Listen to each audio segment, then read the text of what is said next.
think that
Hello.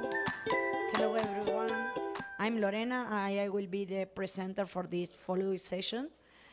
Our first speaker is Wei-Gu Zhang, who will talk about tokenizing brand 3 key learning. Welcome.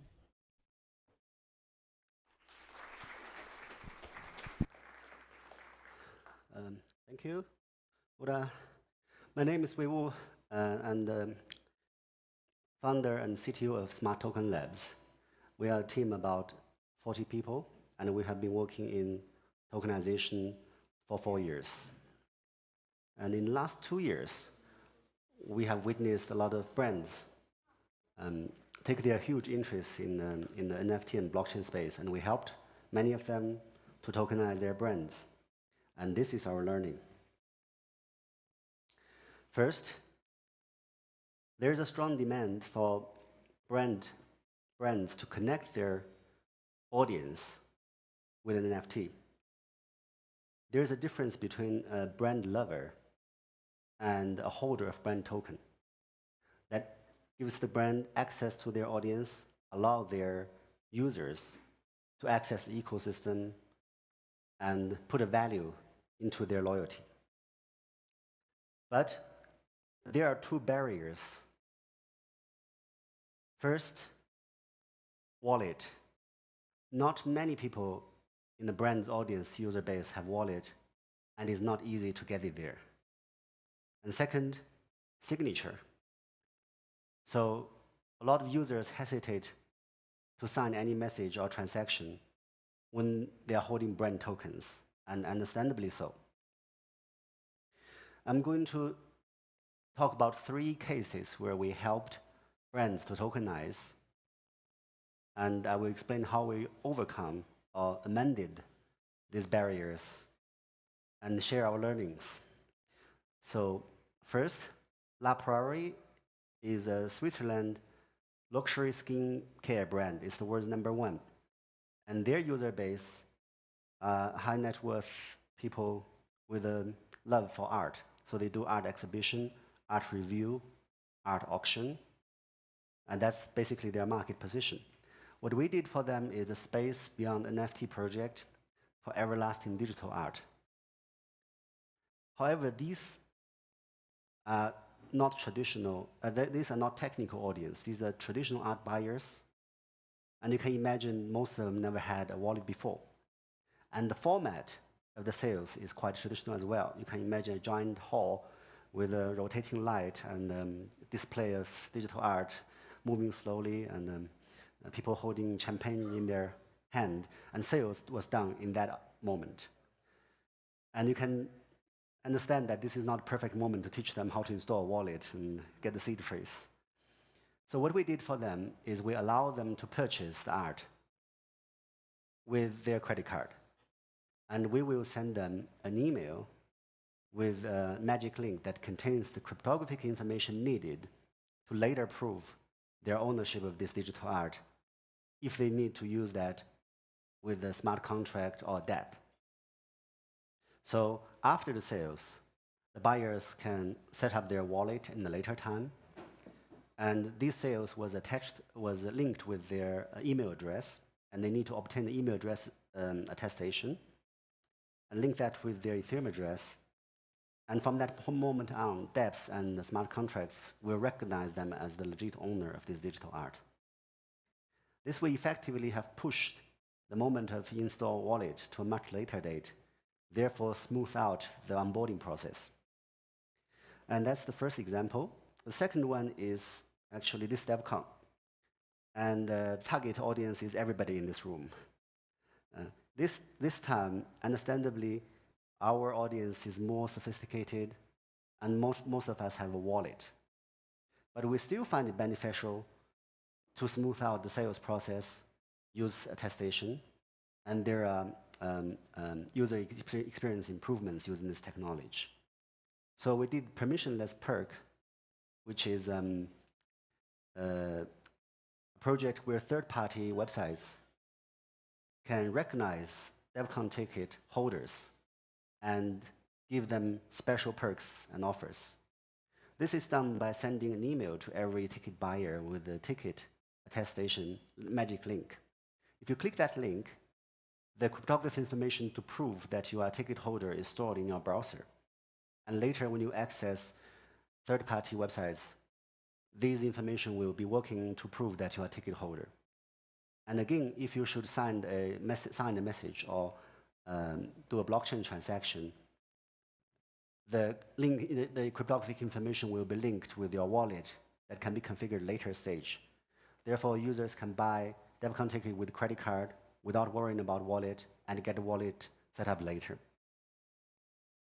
Beautiful thing about this design is Devcon does not have to verify the ownership.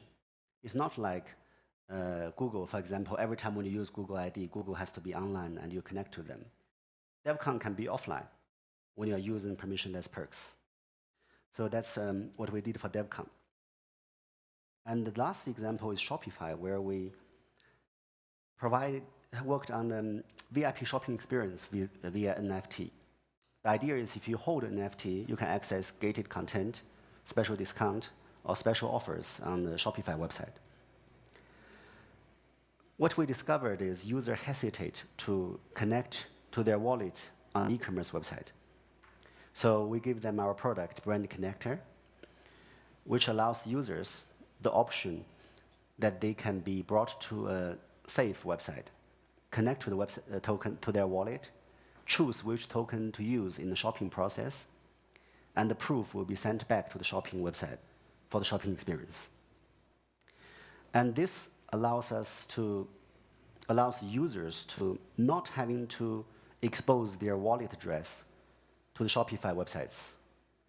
And the users will not have to sign a message on the Shopify website. So these are the 3 projects we did that I want to share with you today. And if you observe all these, you will notice that all these projects are about how websites can interact with token holders through tokens. And all the technical details, such as wallet connection and signature, are just infrastructure to support this happening. And in terms of user experience, they are actually the hurdles. So that brings me to this point, that we are working on the infrastructure to support use of token on websites. But there is a much bigger infrastructure issue at play. That is, today's Web3 websites lack the trust anchors. Now, before I explain the trust anchors, let me ask a question. We know today that Web2 websites are built around centralized points, such as Facebook, Google, and Apple. And we know that Web3 is decentralized web, which does not depend on these centralized services.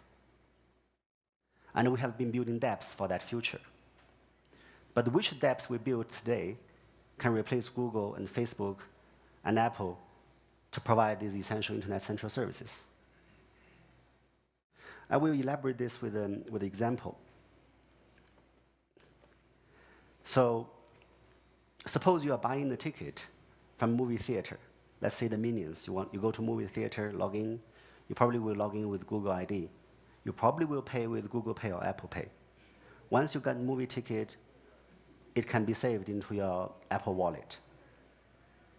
And once you finish the purchase, you might want to share it on Facebook, or you might want to add it in your Google Calendar, or you might want to get a Google Map pointer. This is a typical Web2 experience. It is very smooth. In 5 minutes, you used 5 or 6 central services provided by Web2 by Google, Facebook, and Apple. These are not just central services. These are trust anchors. Because the movie theater website cannot do this by themselves, even they have the software and code. They cannot provide Google ID login, even if they have the login code. They would have to, if they don't use it, they would have to end up with user management password. They cannot share it on your shared movie purchase to your friends, because you are not entrusting them, the movie theater, to manage your friendship. It's not because they don't have the code. They can have open source social media, but they don't have that trust anchor to do so. So today's Web2 experience was enabled much by these trust anchors. And today's customers are already used to that. They will not go back. They will expect no less from Web3. But where are the things that can serve at this function in Web3? And for dApps will not do that. We've been building dApps, but dApps not for it. 3 reasons. First, user demand convenience. Users don't like to go to a third-party website, to go to, while they are shopping, go to a dApp website, prove they have the token, and come back to the shopping. Similarly, in Web2, they don't want to go to PayPal, finalize payment, and go back to the checkout process. Second, dApps suffer from the same security and availability issue. dApps are just normal websites. They are not secured by blockchain consensus. Blockchain smart contracts are, dApps are not. They are repeatedly hacked, and they are sometimes not available, compared to Google and Facebook, which have very high availability. And finally, dApps are not designed to be composable. So I'll give you an example. Let's say the movie theater allows you to pay the movie ticket with Ether. And let's say you have an AAVE line of credit, which you can draw Ether from. Today, you will go to AAVE dApp, draw Ether, and then go to the movie theater and pay it. It's not an integrated process. Smart contracts are composable, dApps are not. So there's 3 reasons dApps couldn't do the trust anchor role. But can it be tokens? We have been working on tokenization for 4 years, and we have seen a lot of cases. And I'm going to share my experience with you on token working and the trust anchor. But let's hold on for a moment to think about it. Today, everything is based on the existence of the central trust anchors. It's actually quite hard to imagine Web3 without them. It's hard to imagine what will the trust anchor be if we don't have Google. Will the Google login, the Google ID, be an identity token?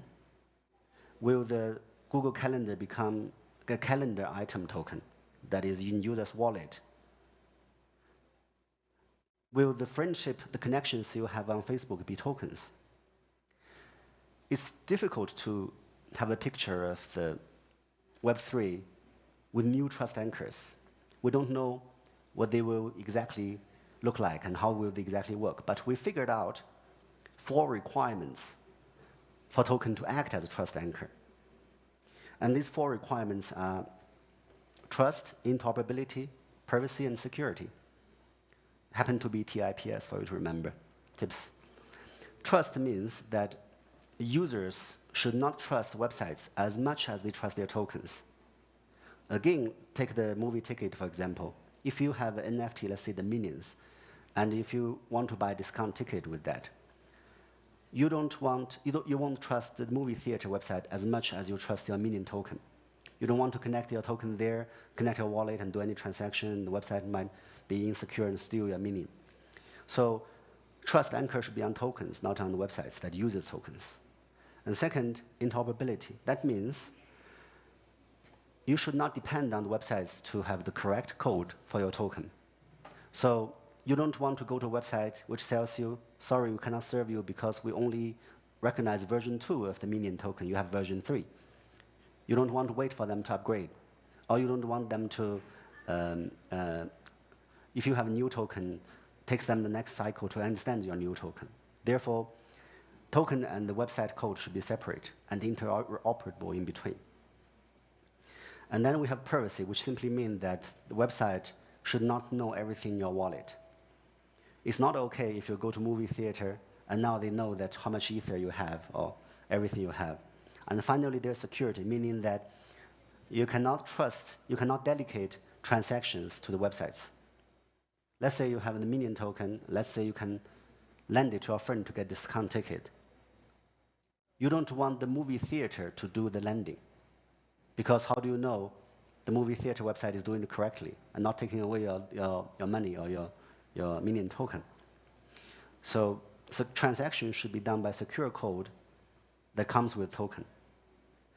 And with these 4 requirements satisfied, we develop our core technology called Tokenscript, which is enabling technology for token to work as trust anchor. I don't have too much time to go into technical details, but I will explain the design principles and the technical characteristics of Tokenscript. So first, it is strongly bound to contracts, meaning that the users should trust Tokenscript as much as they trust contracts. They are written by the same team, and there's cryptographic proof about their linkage. And second, Tokenscript is not executed on the blockchain. They are executed in the user's wallet, in the user's agent. For example, Alpha Wallet, which is our wallet product, a leading open source wallet with more than 700 forks. It has a runtime environment for Tokenscript so that token code can run in the wallet and interact with the website. And then it is composable, meaning that you can use multiple tokens in one web process, which is not often seen in today's steps. So you can use one token for payment, one token for discount, and you can get a movie ticket as a new token, download it from the website into a wallet. It's composable on the front, not only on the blockchain. And finally, it has both UI and API, and this is different than most tokenization solutions. So most tokenization solutions today build tokens like API. For example, the graph. You can inquire a token and get, for example, the date of creation for the token, who is the current owner. But it's crucial for token to be a trust anchor, it's crucial that tokens have user interface. If you go to a movie theater website and log in as Google, you will hesitate if it doesn't display the Google logo or if the login box deviates from the Google experience. Similarly, if you want to use the Minion token on the movie website, token has to control the part of the UI that interacts with the website. So it's essential that token generate UI in a trusted environment. So we have 8 minutes left for my talk, and then I have finished sharing all my knowledge. But I want to pause here and let all do a thought experiment. We have been living in a world enabled by blockchain center points for so long. It's actually hard to imagine what the internet could look like if we did not have to depend on the center points. For example, if you have a Tesla car, they have integration with Google, with Apple Wallet. Tesla car key can be in Apple Wallet, and you can send it to your friend. If he wants to borrow your car, you do this on iOS, as long as you're in the same ecosystem. This is tokenization. It's done in the iOS system. It's not done on the blockchain. But you can do this now today, but can you float your Tesla car on the rental market by hours through the same technology? You cannot do this today because Apple is not allowing it. I don't know why. They probably don't see it profitable, or probably it's too complicated. But you need Apple's permission to do this.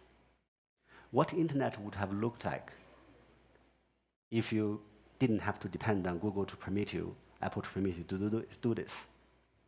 You would be able to set up a rental market very easily as long as tokens support them. And the smart car vendors will produce their own smart car tokens to allow this to happen. You can rent a market in Bogotá or any city. You don't have to be a world leader to operate a rental market. That is, I'm not getting it. What is the license of the code base? Like, is it open source, Apache, or something?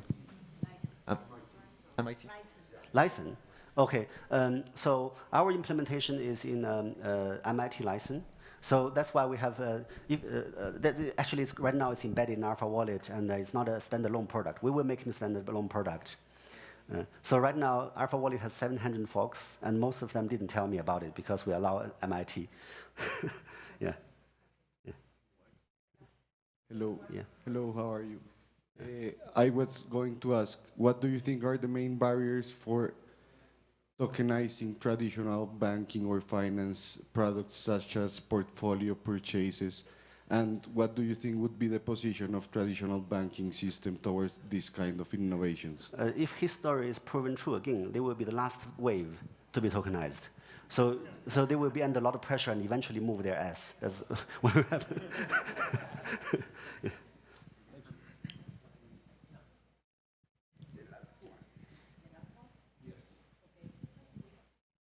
How do we know which token providers can we trust? Because we don't know. The thing is, although token is used as trust anchor to enable web search services that doesn't require users to trust them as much as token itself needs to be trusted, and the level it can be trusted is actually again free market competition. So let's say, for example, somebody wants to download a better calendar app as a token. How would they know that this company isn't, let's say, a phishing scam? And I actually don't know. I imagine that the wallet will have a calendar integration. So if you enable wallet calendar integration, the wallet will create a calendar token on your behalf, on your name. And then, but whether or not other people will believe that you will actually realize your promise if you sell your calendar item to other one, that would require some form of testation, like you have reputation, stuff like that. We are building these things, but I don't know how it would look like in the end. Yeah.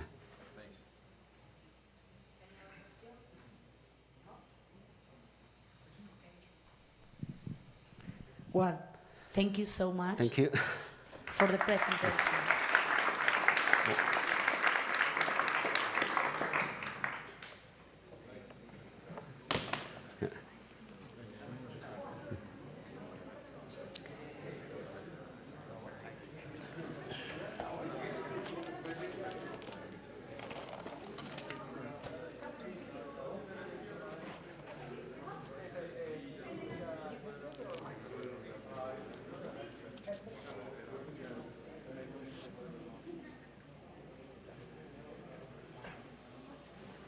CTO at an NFT marketplace, and I would like to take your contact details or something. Yes, I would love to provide it. But meanwhile, we have some teammates here who is working on the marketing side.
Hola.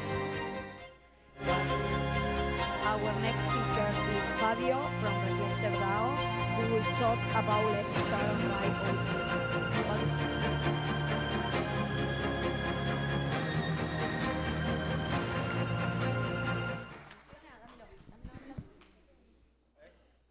Sorry. Yes.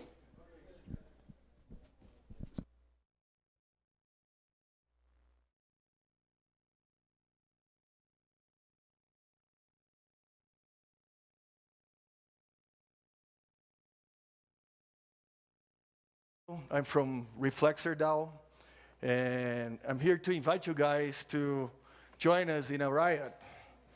So, who in the audience have heard about DAI?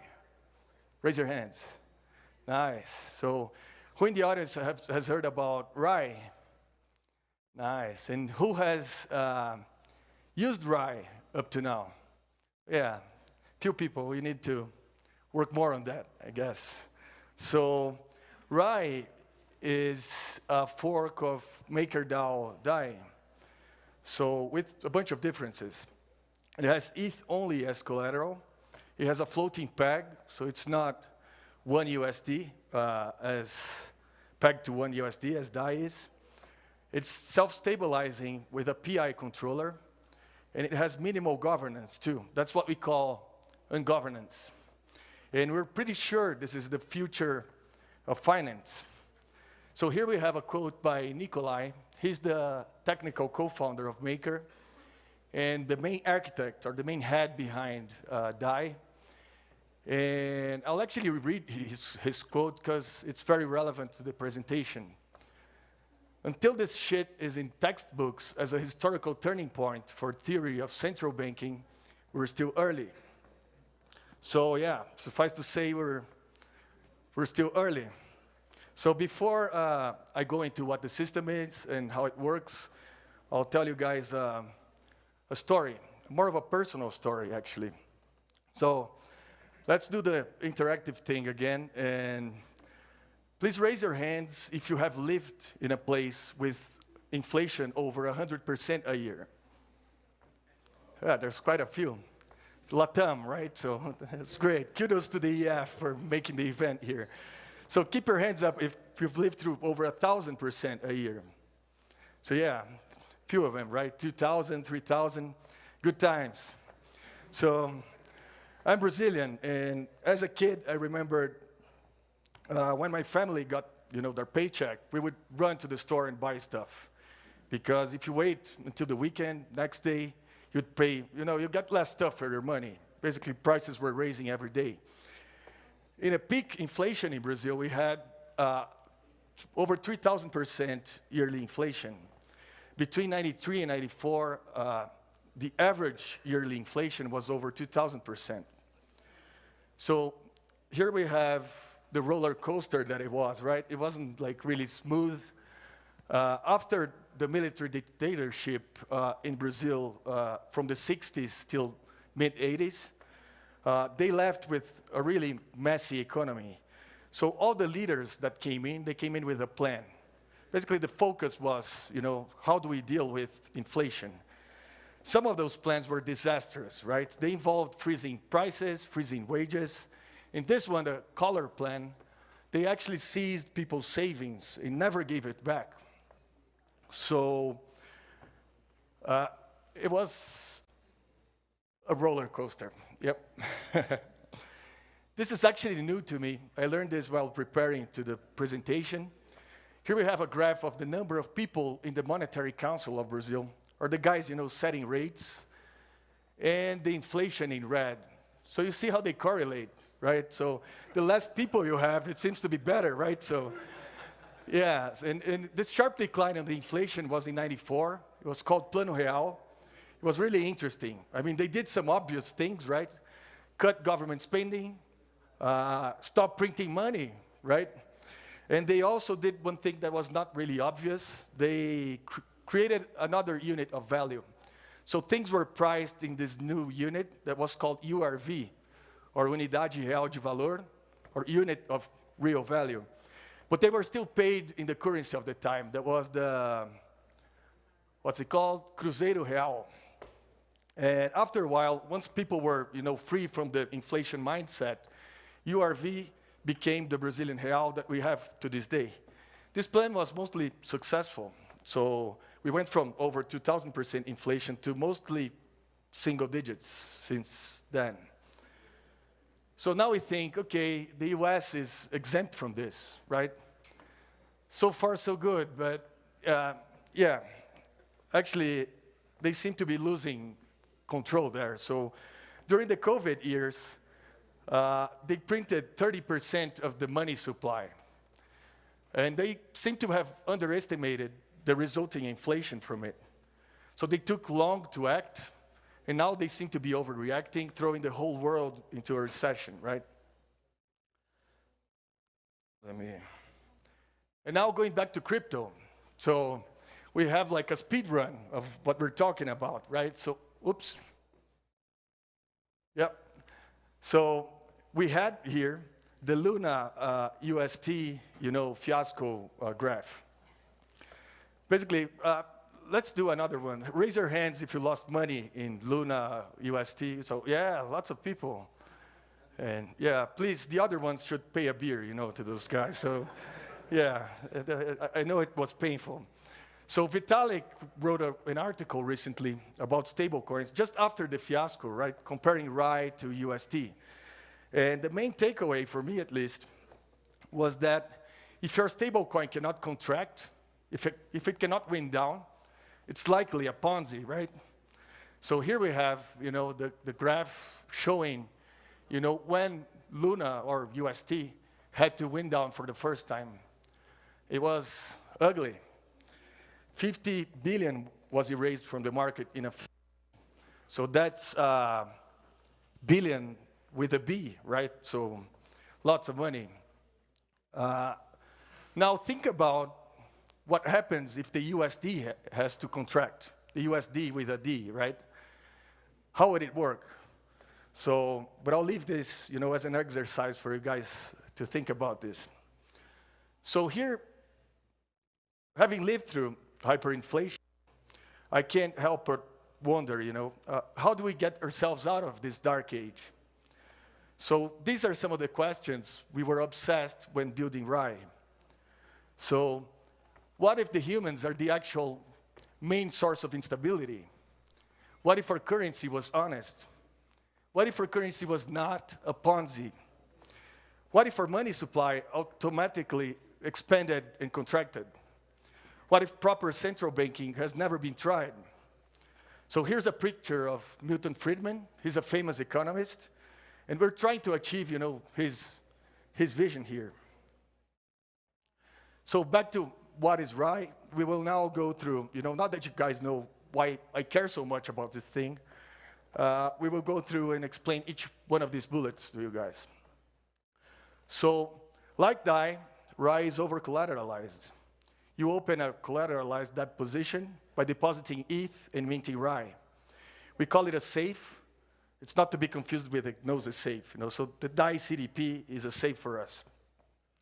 If our collateral ratio drops below the minimum 135%, your ETH will go to a liquidation auction. Just like DAI, we have an OSM there, so you have a 1 hour time delay to react in sharp, price changes. And like MKR, we have FLX, so that works as the main backstop if liquidations fail. And RAI is backed by ETH only. This is very, very important because centralized collaterals have a way of taking over if you're not careful. DAI is now generated from around 80% centralized collateral, the vast majority being USDC. So we all know after the tornado cash events recently that they can freeze any holder, including pools and systems. If that happens, DAI holders will suffer. DAI will lose most of the value. By only backing RAI with ETH, we want RAI to inherit the moneyness that ETH has earned. We also made the decision, to prevent, sort of like this actually prevents RAI from really scaling. RAI can only grow so much, and we expect that it will grow as it grows in value too. I'll get back to this towards the end of the presentation. So people often ask us, how is it stable if it's not one USD? So the way we see this, it's more like a foreign exchange, a foreign currency, right? So here we have the exchange rates of several currencies, the largest ones, against USD. And the RAI redemption price is the smoother line in green there. So as you can see, it's not much different than foreign exchange. We're doing about as good as China there. So pegged stablecoins have a big problem, also highlighted by Vitalik. They're either pegged when everything is okay, or they're off peg and everyone is freaking out. What the fuck is going on? Someone's censoring me here. So RAI has one mode. It's always off peg, That's business as usual. It's a matter of degree. So we're not getting out of bed because it's off peg, right? See how cozy this Pepe is. And here we go to the PI controller. That's the heart of the system, the coolest part too. So we have a graph here. The market price from Uniswap curve is the red line over there. Redemption price is the smoother line in gray. So when the market price goes above the redemption price, or redemption price is basically the internal system peg, right?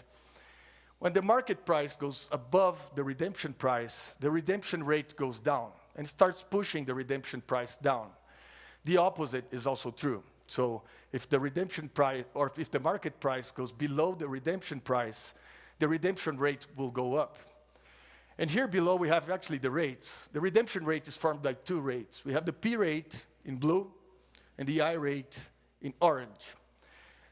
The P rate in blue is instantaneous. So when the market price crosses the redemption price, it will immediately cross to the other side. We can see recently, in the recent days, it's been the first time in a while where the market price went below the redemption price, and the P rate immediately goes positive there.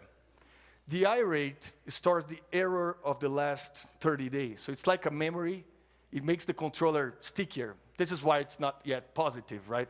The I rate is a lot higher than or a lot higher to the negative side than the P rate there.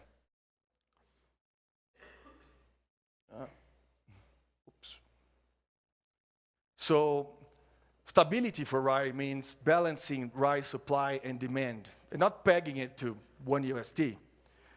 So with RAI, you know where the yield is coming from. When rates are negative, RAI holders are paying RAI borrowers. When rates are positive, RAI borrowers are paying RAI holders. This value transfer between RAI holders and borrowers is mediated by the PI controller we saw previously. And the controller actually incentivizes balancing the supply and demand for RAI. So we have a saying that the money god always wins. So we say this because it's pointless to fight against the money god. If you push against the controller, the rates increase exponentially against you, and you burn money, basically. You don't want the angry money god against you. So you want to keep him happy. If you help him work, though, you can make money out of it. Now on to governance. That's what we call, minimal governance. So the system has been controlled by the community since July this year. When we started with the usual team multisig, and we completely transitioned to the DAO now. So the team multisig is no longer active and has no control of the system. But before doing that, we actually locked down pretty much everything, to prevent governance from being used as an attack vector. So unlike in DAI, where the governance can do whatever it pleases, in RAI, governance cannot print RAI, cannot print FLX, cannot steal collateral, and so on. So the only things it does right now, or it can do right now, is govern external dependencies like oracles, like saviors, and some of the parameters the system has. I mean, some parameters we felt we were not ready to set in stone, like the PI controller parameters. Everyone's still learning, so the community can govern them through a vote.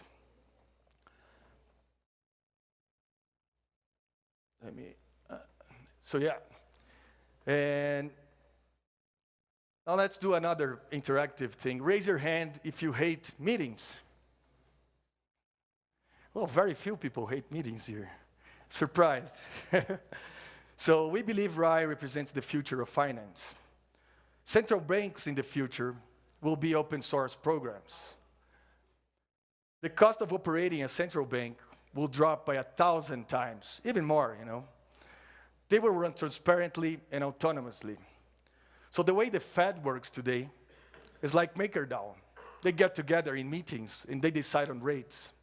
As autistic people, we know you don't need meetings to set rates. One day, everyone else will learn this too. You know, today we treat currency management as a holy art that only some arcane wizards can perform. In truth, the more we can demonstrate simplicity, the more we can dispel the illusions around how money should work. We believe in a future where communities can take ownership of their own money, where the cost of deploying and maintaining a currency is as easy as deploying, you know, some open source code.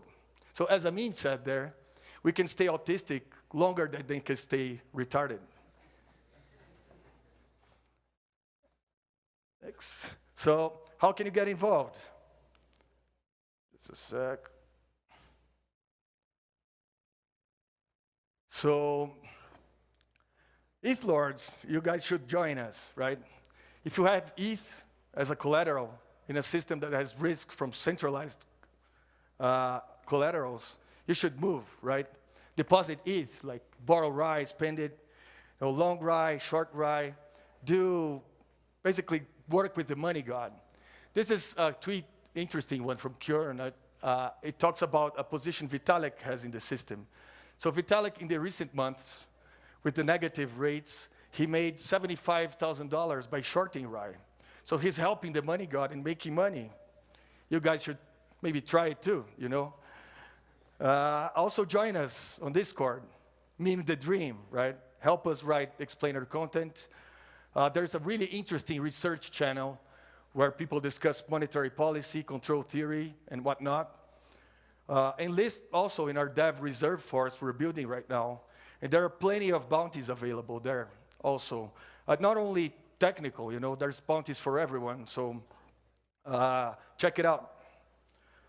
And lastly, we're also building the Money God League. So what do we call the Money God League? Basically, we know RAI won't scale. So instead of envisioning one huge stablecoin to rule them all, we envision a future with thousands of RAI-like systems. So as you can see over here, let me get out front. Makers discussing becoming a RAI-like system now, right?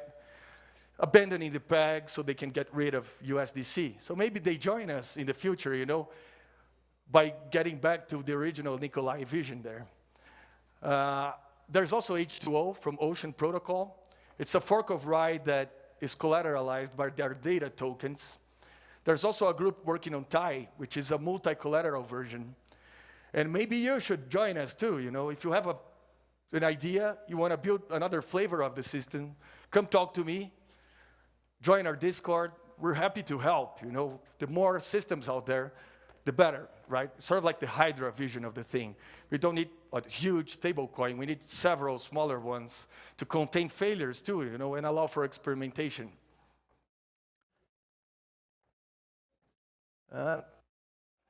Oops. Let's turn the riot into a revolution, right?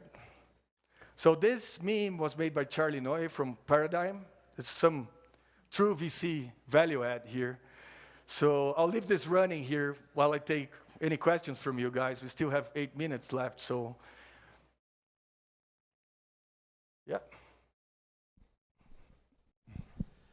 So good morning, Fabrizio.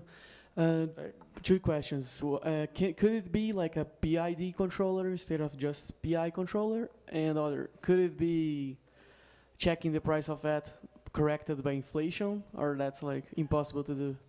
Yeah, interesting questions. I mean, we started with a P-only controller, actually. Now it's a PI. I don't see why not could be a PID, too. So it needs experimentation, right? There's still room for a lot of experimentation. With RAI, we try to make it like as pure as possible. So only ETH, minimal governance. Now with the forks, you know, I mean, there's a ton of possibilities. We see like TAI, for example, the guys explained that for a multi-collateral version, you need more governance, right, to onboard new collaterals. And their goal is, of course, to try to keep it to decentralized collaterals. On to the other question. I forgot, what was the second one? Please remind me. The ad price could be corrected by inflation on USD, okay. not just USD. Yeah, so pegging is a true challenge, right? By having no peg, I mean, I went through the advantages of it. So if you're pegging to an inflation index, for example, you have the same problems of a pegged currency. I mean, it could be done, but then the negative rates could not be applied to price as we do, right? They could maybe be applied to the stability fees, right? Or the borrow fees people pay, you know, on their borrowed amount. So yeah, I guess it could, you know, if you feel this is a nice idea, I guess, you know, come join the Money God League and yeah, build it. We're keen to help, so. Hi, thank you. Since there is no peg, when does RAI fail?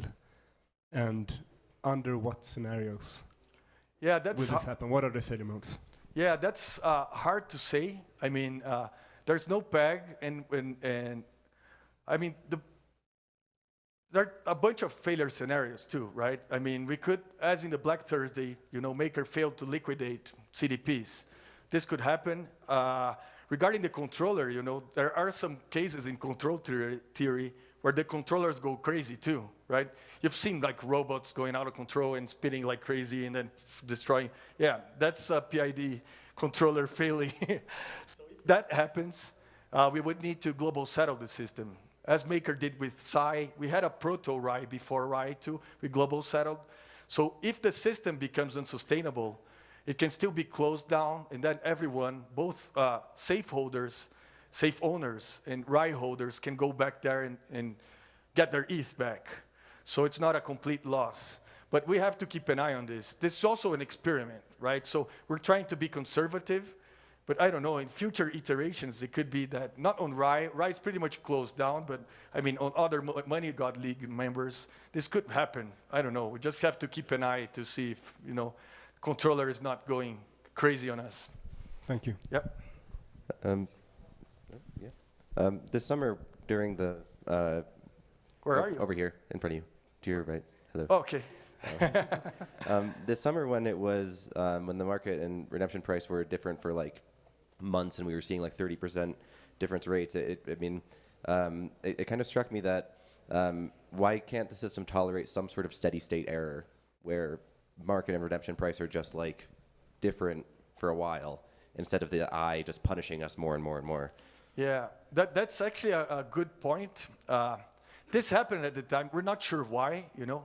Like Nikolai claimed we were being attacked by some actor, you know, trying to prove us wrong. Some people think, you know, because of the UST fiasco, then because of the Tornado Cash thing, you know, a bunch of people market bought RAI, and then the money got mad, you know, and punished everyone, and Vitalik made a bunch of money. So yeah, we're still discussing this. There will be a proposal to tweak this. We do feel the I term right now is too strong, maybe. It could be punishing less, you know, and make it less sticky.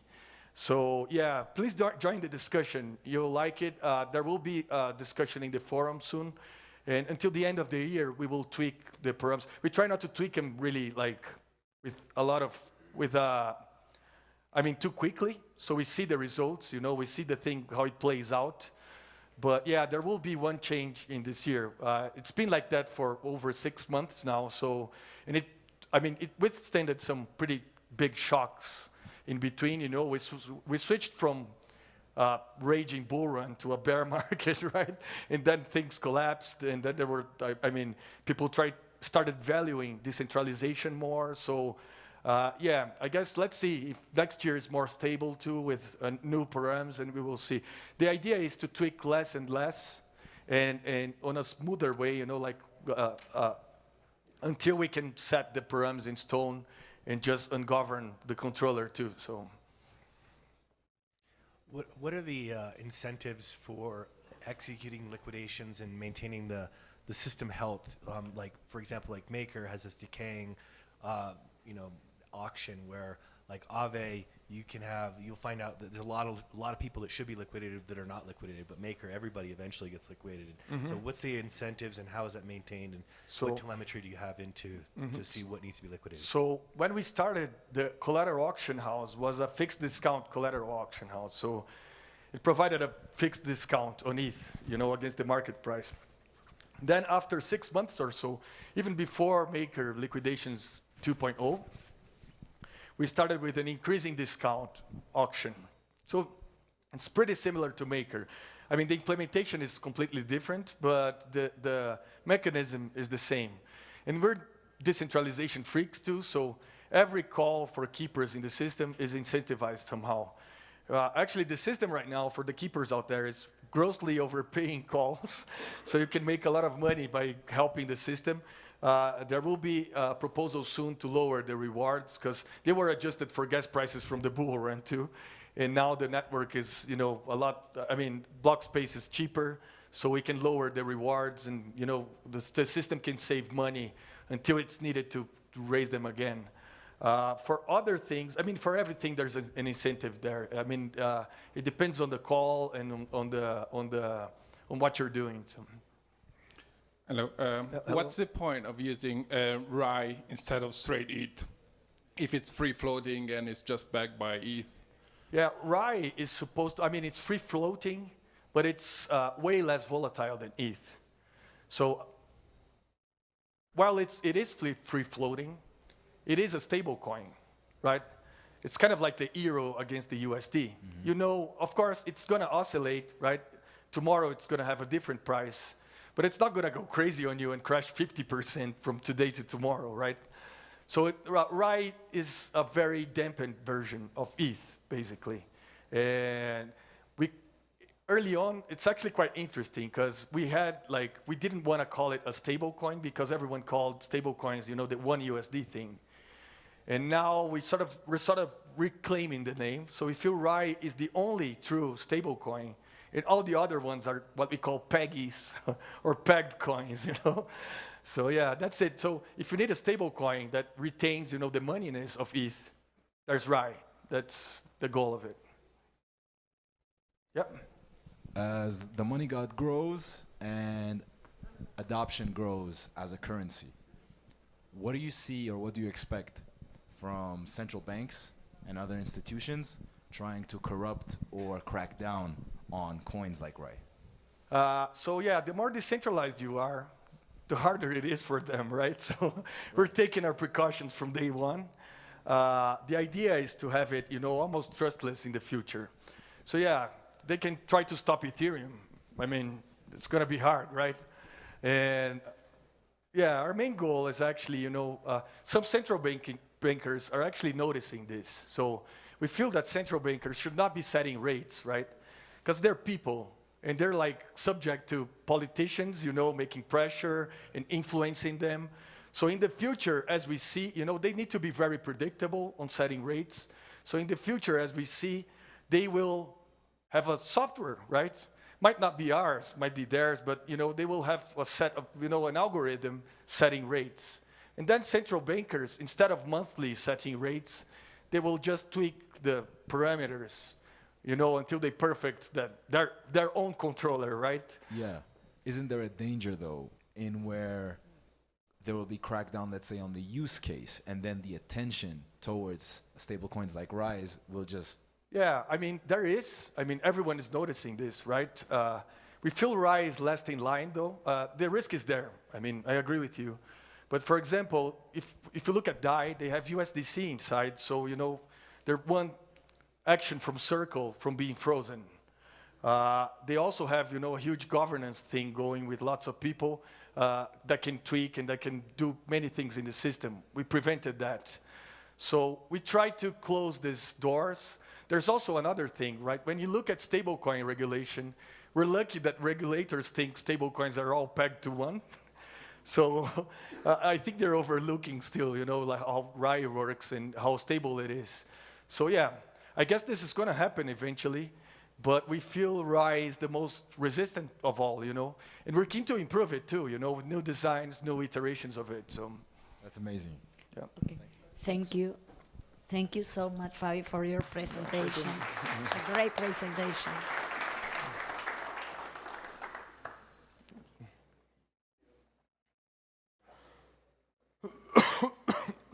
Oops.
Hi.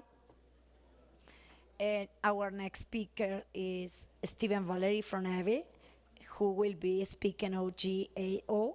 Thank you and welcome to this Devcon.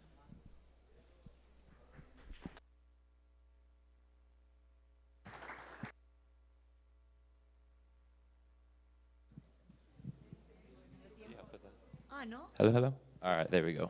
Woo, hot start. What's going on, everyone? My name is Stephen Valeri.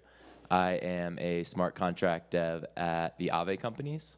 I've been there for about a year and a half. Have worked on some things like our cross-chain governance bridge, our V3 deployment, and most recently, have been spending time working on our stablecoin project, Go. And I'm really excited to tell you guys all about that. But before I get into Go, kind of want to take a step back and walk through the current stablecoin landscape. And in doing that, I think that will give some helpful context as to what is Go and how it fits into that broader ecosystem.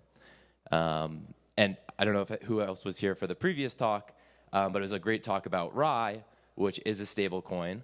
And I think it perfectly kind of highlights why understanding the landscape is important, because what the heck is a stablecoin? There's so many things that fall under this definition that it creates confusion, it creates risk, and just saying that you're working with a stablecoin isn't sufficient to understand what the heck type of asset you're working with. So let's try to answer some basic questions around stablecoins, and I think we'll pretty quickly identify why it's so challenging to understand what people are talking about. So if we could go to the next slide here. Do I have a clicker? Oh, there's a clicker. Nice.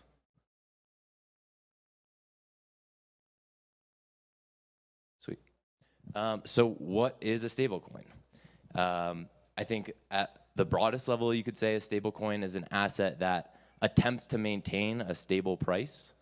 I think very commonly we're seeing pegged stablecoins. So they're pegged to some other asset's value. Most commonly, I think, and most dominant in the market is US dollar pegged stablecoins. But we're also starting to see stablecoins that are pegged to other FX tokens. And there's also tokens that just aren't pegged. So again, Rye as an example, it's a stable coin, but it's not pegged to a specific price. So it's a token that aims to have less volatility. But I think generally at this point, if someone were to say, yeah, I traded into a bunch of stables, you would probably assume that they're talking about a US dollar pegged stablecoin. So how does a stablecoin work? We answered one question of what is a stablecoin, and I think here at a second question, it's pretty obvious that there's not really a straightforward answer. It depends. It's totally different depending on the type of asset that you're working with. And this creates some challenges and presents risks, right? If you just assume that the token that you're using is in fact stable, and without understanding how the underlying stability mechanism works, or other risks that are present in that asset, you may be taking on far more risk in your portfolio or whatever you're trying to do than you're intending. So yeah, again, just these things are so different. You can't compare apples and oranges.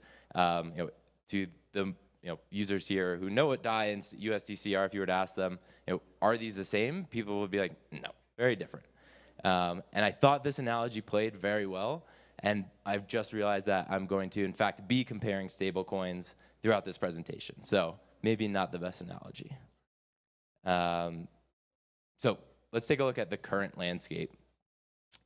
As you can see here, the one-to-one backed centralized stablecoins are totally dominant.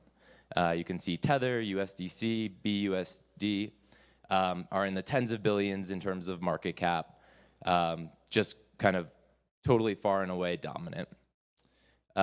Next in line is DAI. So DAI is a decentralized, over-collateralized, cryptocurrency-backed stablecoin. And that's really the next leader in the pack, and definitely the leader in the pack in terms of this type of asset.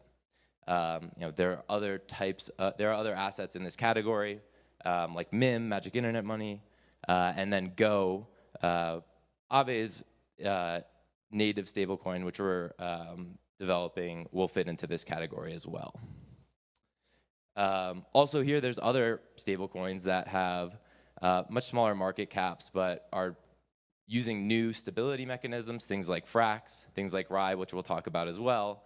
And these things are just so different that even having them in the same category presents challenges in talking about them and comparing them, and trying to use them for the same purpose. So one other thing I'd like to call out here, and I think that's probably the biggest example of why this stuff is important, is an asset that's not included here, which is UST. So the stablecoin associated with the Terra project. It was approximately $18 billion worth of value at its top market cap. That has essentially disappeared, right? And that is comprised of users and people, not really double clicking into what is this stablecoin, how does it work, what are the risks, how does it compare to other stablecoins. So I think that's kind of the ultimate example of why we're even having this conversation around, well, what really is a stablecoin? So we talked about those top three. They're one type of stablecoin, which is a centralized one-to-one backed stablecoin. Examples are USDC, USDT, BUSDT, TrueUSD. In this case, they are generally assets in which you trust a centralized institution to custody, in the case of a US dollar pegged stablecoin, $1 US per each stablecoin that they mint or issue. There's caveats around this though, right?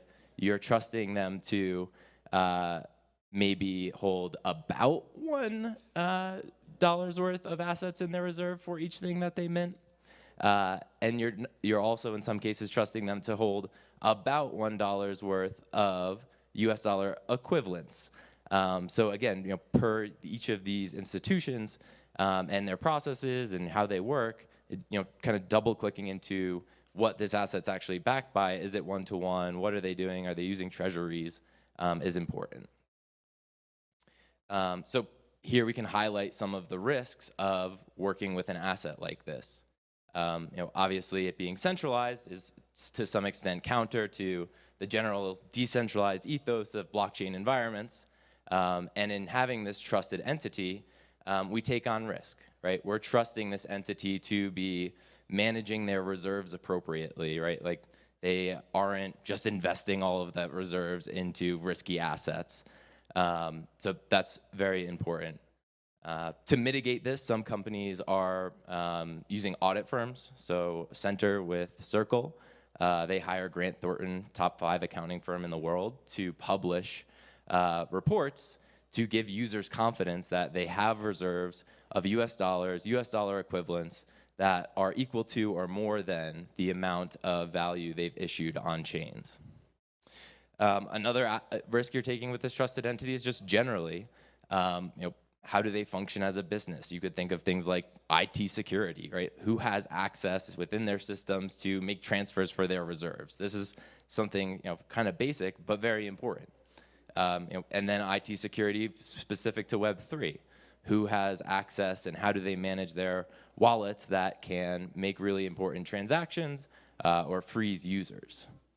One other point on the reserve ecosystem and getting confidence that these reserves are backed. TrueUSD, instead of having an auditor, has introduced a solution with Chainlink called Proof of Reserves, in which they have oracles that report the status of all of their accounts. So by doing that, the system can never mint more than the reserves that they have. So that's another interesting solution and attempt to give users confidence that these assets are in fact backed and redeemable. Another risk here in trusting this institution and entity is that these stablecoins often have the ability to freeze an address, or it could also be a pool. And in doing that, you could potentially lose access to your funds at the discretion of these institutions. Of course, there are times when this makes sense, right? In the most recent BNB hack, Tether was quite early to freezing the hackers' funds. But you're dependent on this institution making the appropriate decisions in the future, which you might be hesitant to do. So the next type, decentralized, over-collateralized, crypto-backed stablecoins. The most obvious example of this is DAI. There's also Magic Internet Money. Each of these tokens gets minted. That's minted is backed by crypto collateral. This can be Ethereum, Bitcoin, other one-to-one stablecoins. And in order to mint them, you need to deposit your collateral to a smart contract. So this is a clear difference from the previous example.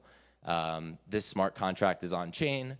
You can clearly see and have confidence that the smart contract holds enough assets to collateralize the stablecoin which has been minted.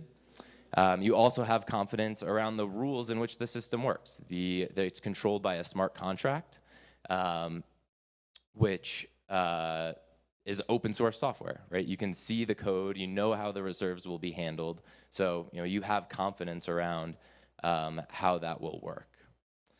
In addition to the smart contract, in some cases you have certain parameters within the system that can be configurable, or it could in fact be an immutable smart contract. So once the system's deployed, there's no configurations to change. I think more commonly, most of these systems have a few configuration variables at least, and these are often set by DAOs, which is a decentralized set of token holders, hopefully incentivized to maintain the stablecoin's peg, and this encourages and helps de-risk the fact that and not be dependent on one single entity for the stability of the system. That being said, these also have a lot of risks. Just because you move away from some of those centralized concerns, there's still risks with this different type of asset. So first of all, there's the stability mechanism. How does this token maintain its peg? So some common ways in which this is done is an oracle within the system that's responsible for telling the system how much this stablecoin is worth gets pegged to $1. And that's regardless of whether the market price is above $1, less than $1. And by doing that, it creates arbitrage opportunities in which help stabilize the token. And if we have time later, we'll talk through some examples of that. Additionally, interest rates can be used. So you can help manage the supply of the asset based on interest rates. With high interest rates, people will be paying back their positions, which will decrease the supply, impacting the price. Same with low interest rates. If you have low interest rates, more people will be interested in taking out positions, increasing the supply, again, impacting price. Another risk here is the collateral that's being used for this decentralized cryptocurrency-backed stablecoin. The stability of the token and its collateral is dependent on the value of its collateral. So if in some cases, all of the risks of the collateral come through and are present within the stablecoin. So for example, we said we've de-risked these types of coins by removing the centralized entity and how the system is controlled.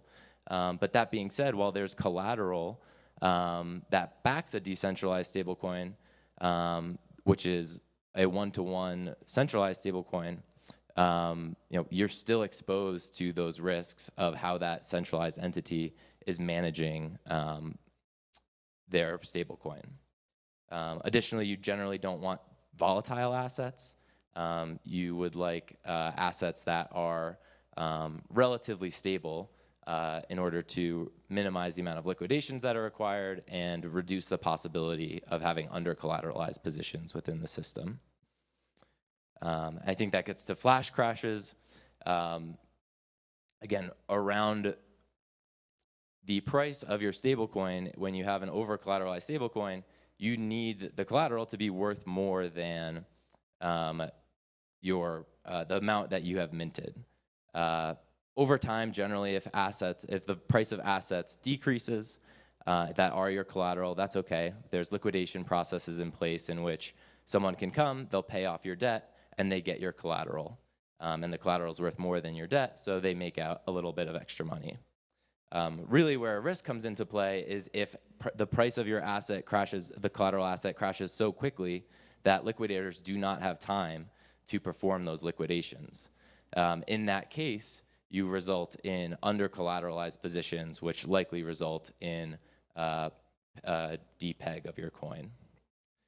Again, we talked about, there's different aspects of these protocols that are configurable. So making sure that it's configured appropriately, and the person or the entity or DAO who is configuring them is knowledgeable in the space and is making informed decisions is important. And then finally, there's smart contract risk, right? There's always a risk that there's going to be a bug in the code. You can do as much as you can to try to eliminate and mitigate this risk from responsible development practices internally, internal reviews, external audits, which I think we see throughout the space. Yeah, so you can do as much as you can to try to reduce the risk of smart contract bugs, but at the end of the day, they'll exist in the space. So briefly, other types of stablecoins.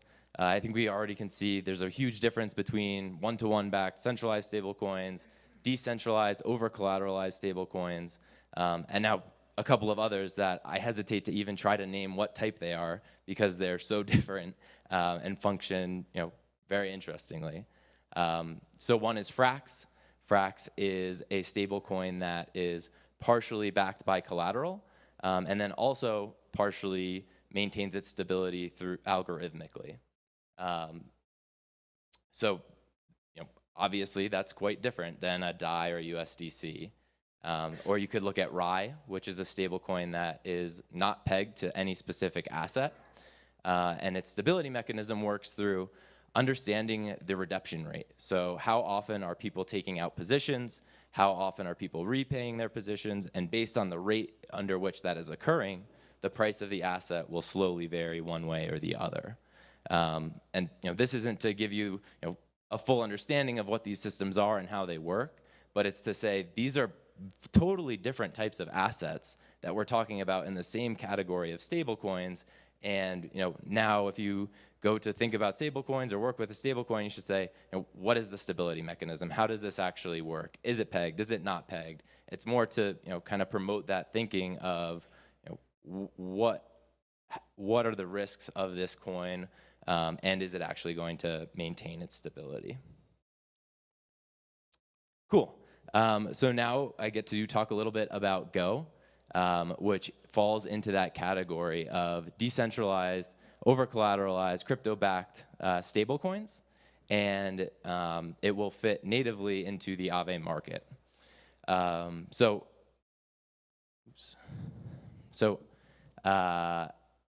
One thing we recognized at Aave, looking at our existing liquidity pool protocol, was that there's a lot of functionality in our general market that would be required for this type of stablecoin.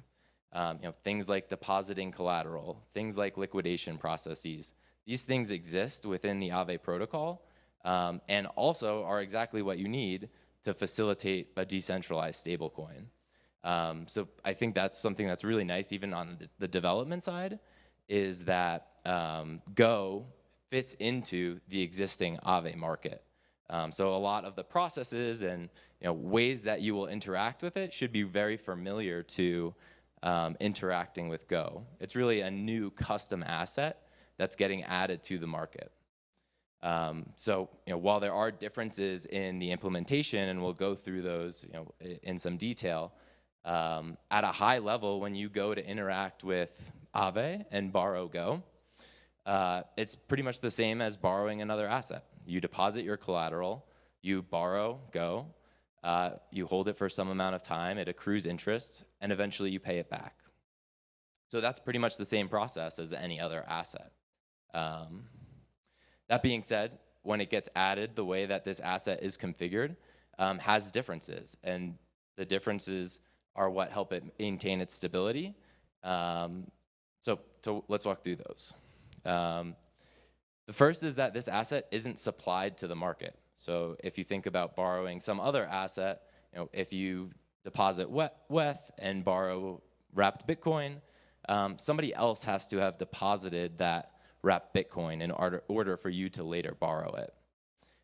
In terms of Go, that's not required.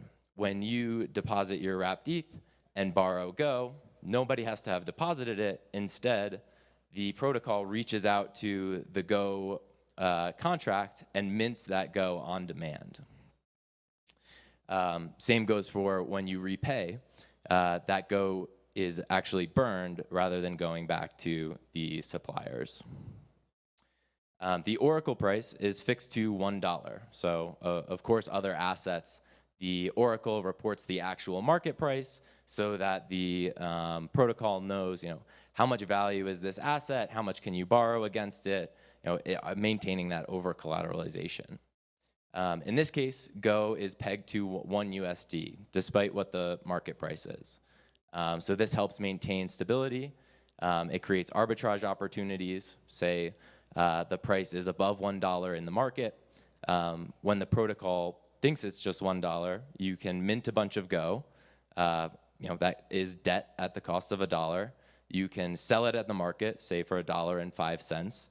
That increases supply, which should reduce the price. And then eventually you can buy back that Go at $1, pay back your dollar debt, and 5 cents on the dollar is arbitrage. So the next stability mechanism and difference in how this asset works is in its interest rates. Normal assets, the interest rates are based on the utilization of a pool. So if you have 100 tokens supplied and 10 of them borrowed, the interest rate will be relatively low. If you have 100 tokens supplied and 90 assets borrowed, the interest rate will be quite high. In this case, there are no suppliers, so interest rates work differently. To start, interest rates will be set by governance, and again, this serves as a stability mechanism. You can increase supply by reducing interest rates, and the inverse holds true as well. Another difference to highlight is that interest that accrues on positions will be repaid to the Aave governance. So rather than having to pay suppliers, because there are no suppliers, that interest can be redirected. Some other differentiating factors for this token is that discounts are available to users who stake Aave in the safety module. So if governance has set the interest rate to 3%, by staking Aave, you can get some discount on that interest. There's also multi-collateral positions, so you have the flexibility to use different assets as collateral within the same position. This is different than DAI, where you have a single vault, you have one collateral type. So this introduces a little bit more flexibility for some use cases that might make sense where if you need to re-up your collateral, you don't necessarily need to swap between assets to fund that position.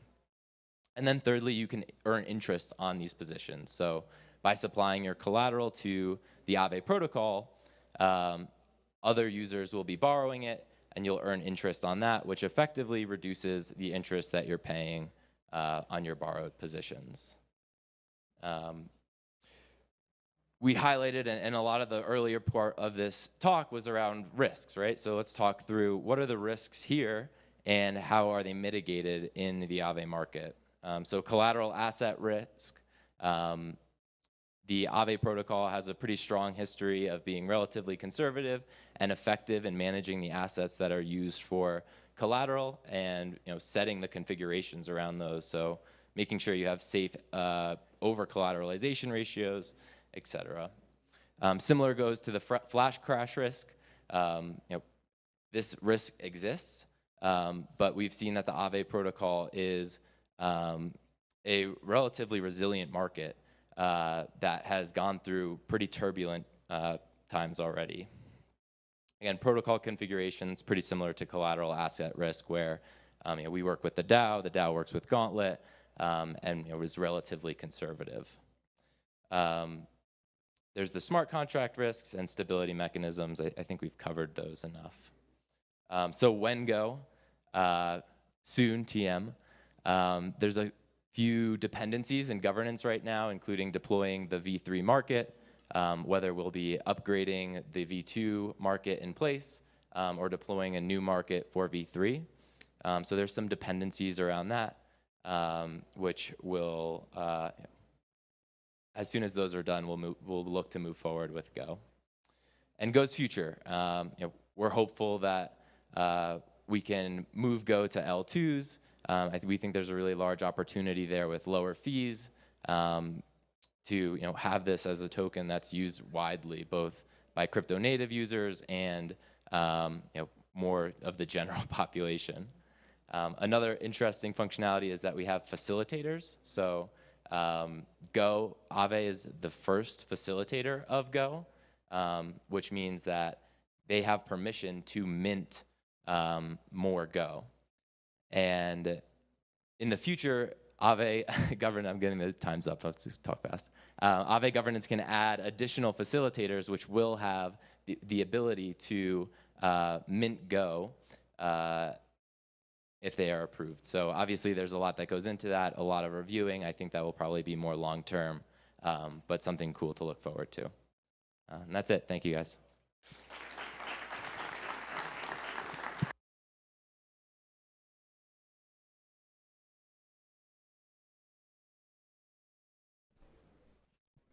Thank you so much, Steven. Venimos corriendo mal. Que venimos corriendo mal. Atrás de la tortuga. ¿Quién va a presentar? Y tiene compañero. Sí, por eso. ¿Quién es? ¿Él es Colin Mayer o sí? ¿Sabes quién es? Colin. Okay.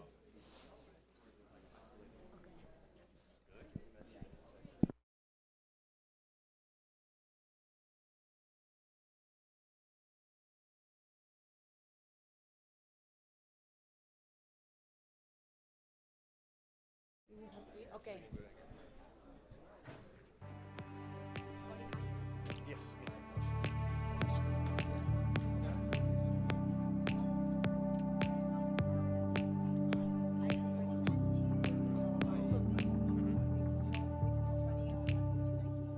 Opal Labs. We're co-founders of Opal Labs.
¿Estamos?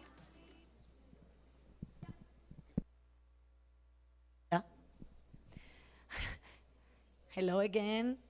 Our next speakers are Colin Meyer and Oisin Kine, co-founders of Oval Labs, who will talk about how to design DVT while ensuring no correlation. Welcome to Devcon VI. Thank you.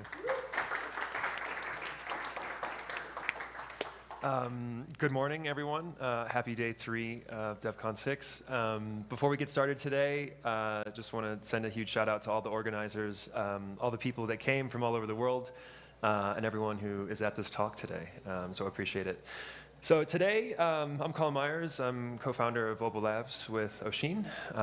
And today we are going to discuss designing DVT for non-correlation. So before we get started, who is Oval Labs? Best way to think of us is that we're an R&D team. We're focused on building different Ethereum infrastructure technologies for staking. Today, the core team consists of 16 members across 8 countries, so we're quite distributed. Right now, our main focus is delivering distributed validator technology for Ethereum as a primary network to begin with. So before we dive a little bit deeper in today, let's kind of talk about just Ethereum as a whole and kind of the roadmap of scalability. So a lot of it, we just had the merge, and if anyone went to the opening ceremonies, you know, there's this ossification discussion happening, which is essentially like hardening the things that we've put together, the things that we've created.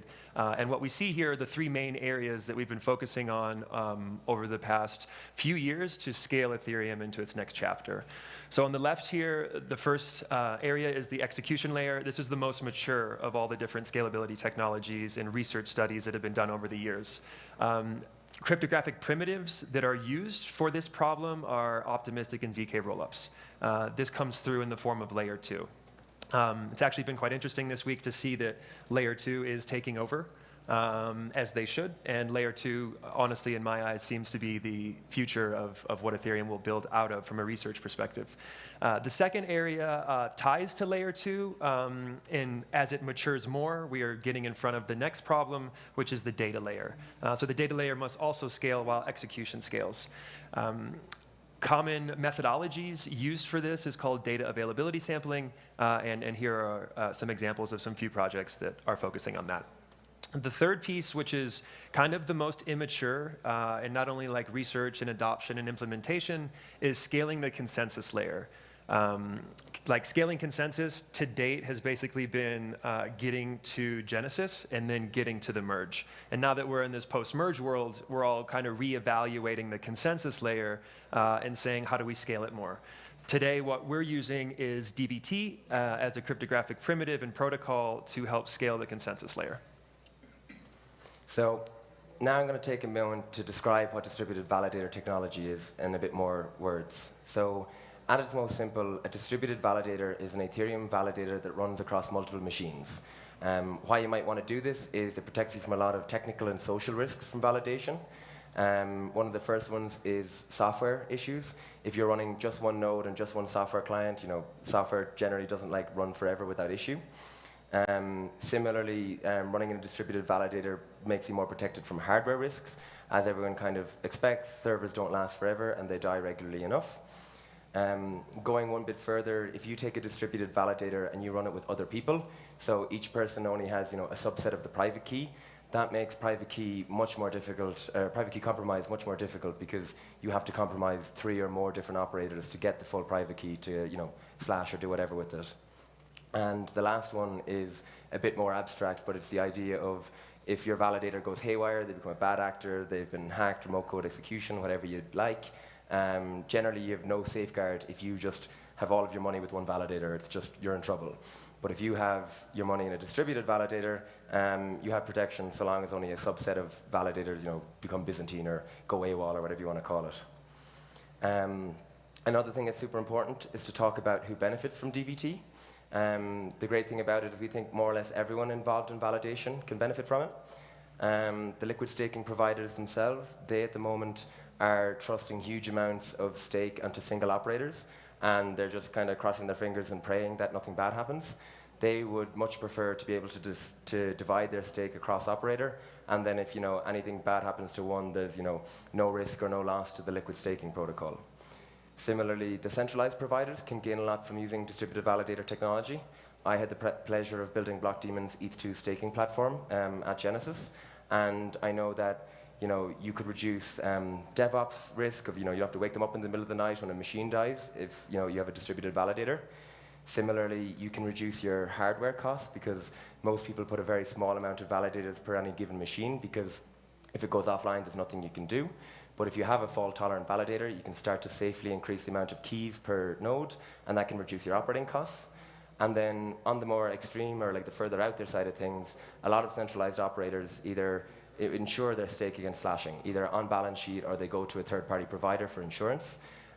This is currently extremely expensive, and not even every provider offers it, because the thing to insure in a slashing is, potentially you have to pay back everyone, like all of that stake. So if you have an operator with hundreds of millions of dollars and an insurer has to potentially pay all of that stake, you're going to have a really high premium.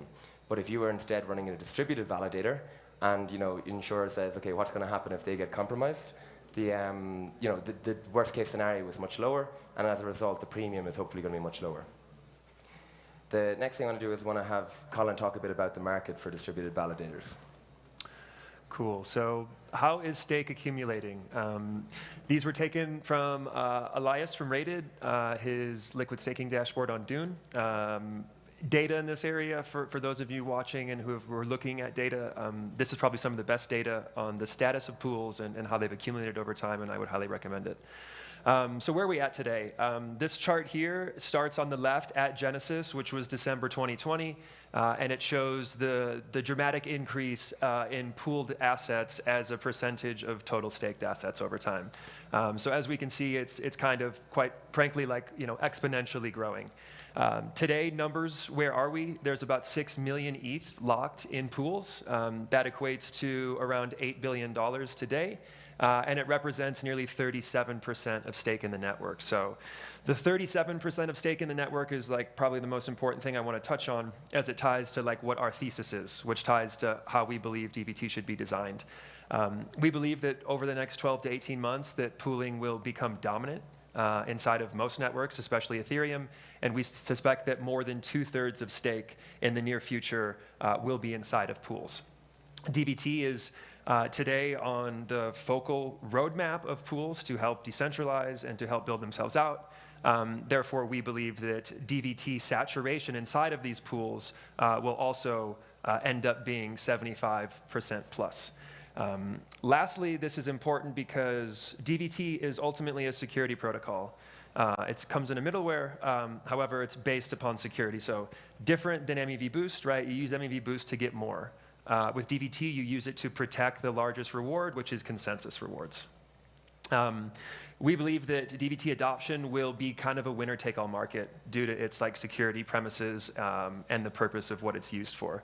So to kind of set the tone before we go into correlation here, I just wanted to give a size of the market, our expectations of how DVT will sit inside of pools, and then how large pools will be as a percentage of total stake.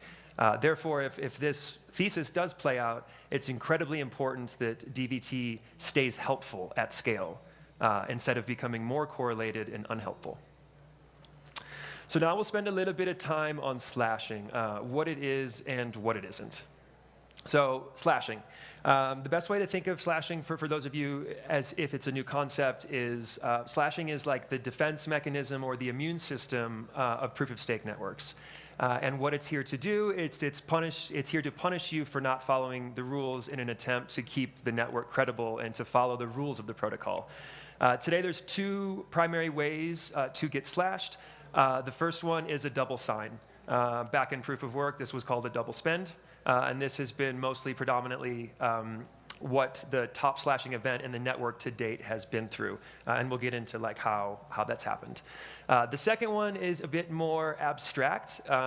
Best way to think of it is walking back a slot height that you previously said was finalized. Now, a more layman's term way of describing this is in the future, you try to change something that you said was true in the past. So therefore, you're trying to change state inside of the network. And if you do that, you will be slashed for it. Inside of slashing, there are different levels and degrees of slashing. There's correlated slashing and uncorrelated slashing.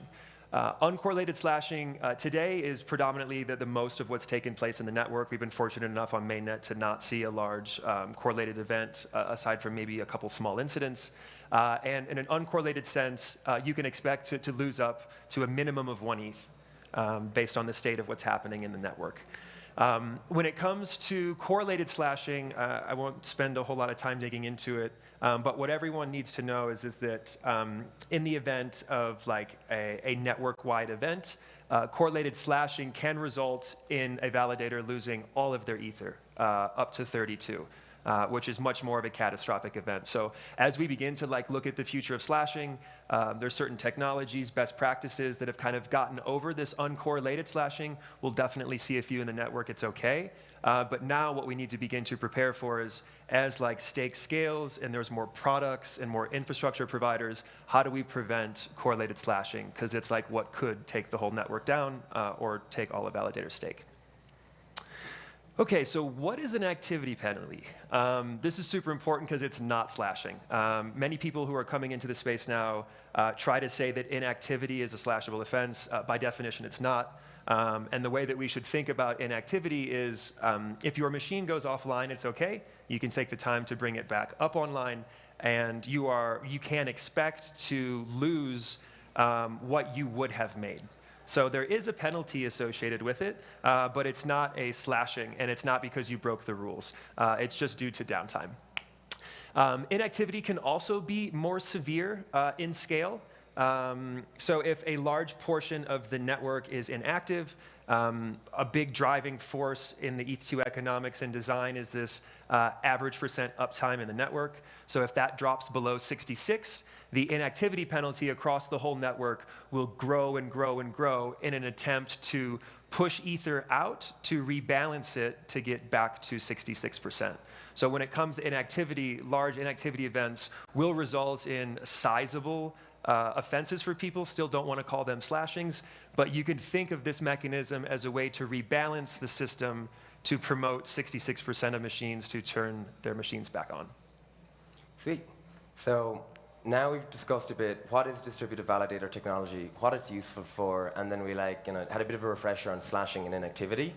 Now we'd like to discuss how we at Opal have made certain design decisions to minimize the correlation risk, because as we said, the title of this slide this talk is how not to make things worse when we're trying to make them better.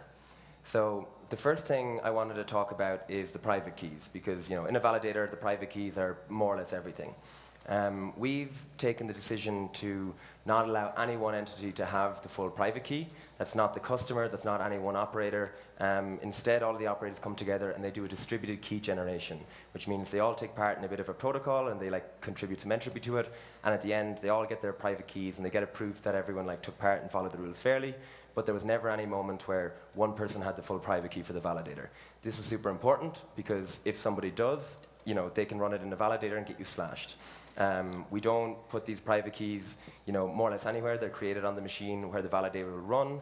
We don't encrypt them and put them on chain or leave them anywhere where people could attack and compromise a large number of them. To follow through with that, once we've helped create these validator private keys, we don't actually keep control over them. Charon, which is the name of the software Opal has written, is a non-custodial middleware, which is a fancy way of saying it doesn't have the private keys. It just asks the validator to sign something for it. It sits in between the beacon client and the beacon API and a validator client, and it intercepts the traffic going between them. Your Charon clients, all they really do is they play a consensus game and they say, what are we going to ask the validators to sign? And once they come to consensus on that, they present that to each validator. Every validator says, okay, let me check my slashing rules. Have I already signed something at this height? No. Okay, that's good. Have I said finality was further than what I'm being asked to say? No. Okay, sweet. I'm not going to get slashed. I'll sign this message, and I'll send it back to what I think is the beacon node. We are actually sitting as a middleware there. We intercept that signature. We gossip them to the other different nodes in the cluster, and once any of them have enough of the partial signatures, they can reconstruct the aggregate signature and send it on to the network, and the rest of the network says, yep, that's just a normal validator, it looks good to me. What's nice about this middleware and not having the private keys is, if we are compromised, the worst we can do is show something slashable to a validator client, but we get to rely on the fact that the validator clients are independent, have their own code, probably don't have the same bugs, and are not going to sign anything slashable, most likely. However, if you only had just one validator client, there is a scenario where you find a 0 day in that and you can convince them to sign something slashable. So one of the things we've been very focused on is being multi-client. And what that means is you can run any of the validators that implement the spec. Specifically, we're still working on support for all of them, but you can use Lighthouse and Teku already. And generally speaking, in an enterprise operator like distributed validator, you want to have a mix of all of the different ELs, all the different CLs, all the different validator clients, because if there is a bug in a client, you don't want it to have a majority of your distributed validator, because then it will sign and you might get flashed. And the only data point we have for a client bug like this was when Prism had a timing bug back in the Medasha testnet, and that was the most severe slashings across any testnet or mainnet to date. And yeah, so the next thing I wanted to talk about is the networking side of things. So over the last 3 design decisions we talked about, we said, how are we going to set up the private keys? How do we keep them maximally safe? Step 1. Then step 2 is how do we keep our software, out of the driver's seat? We don't want to have total control over these private keys, because if we can sign arbitrary data, that's a threat. You don't want something running more than 33% of the network if they can sign whatever without any oversight. The third piece is obviously our multi-client implementation. Trying not to have exposure to any one piece of implementation makes you more resilient to bugs and makes you less correlated. And then the last one is more on the inactivity side. So the 3 before have been all about preventing slashing, preventing slashing, preventing slashing. But we also try and prevent downtime, of course. If you're running a highly available validator, the pitch is that you're going to be up more often than if you're on a solo node.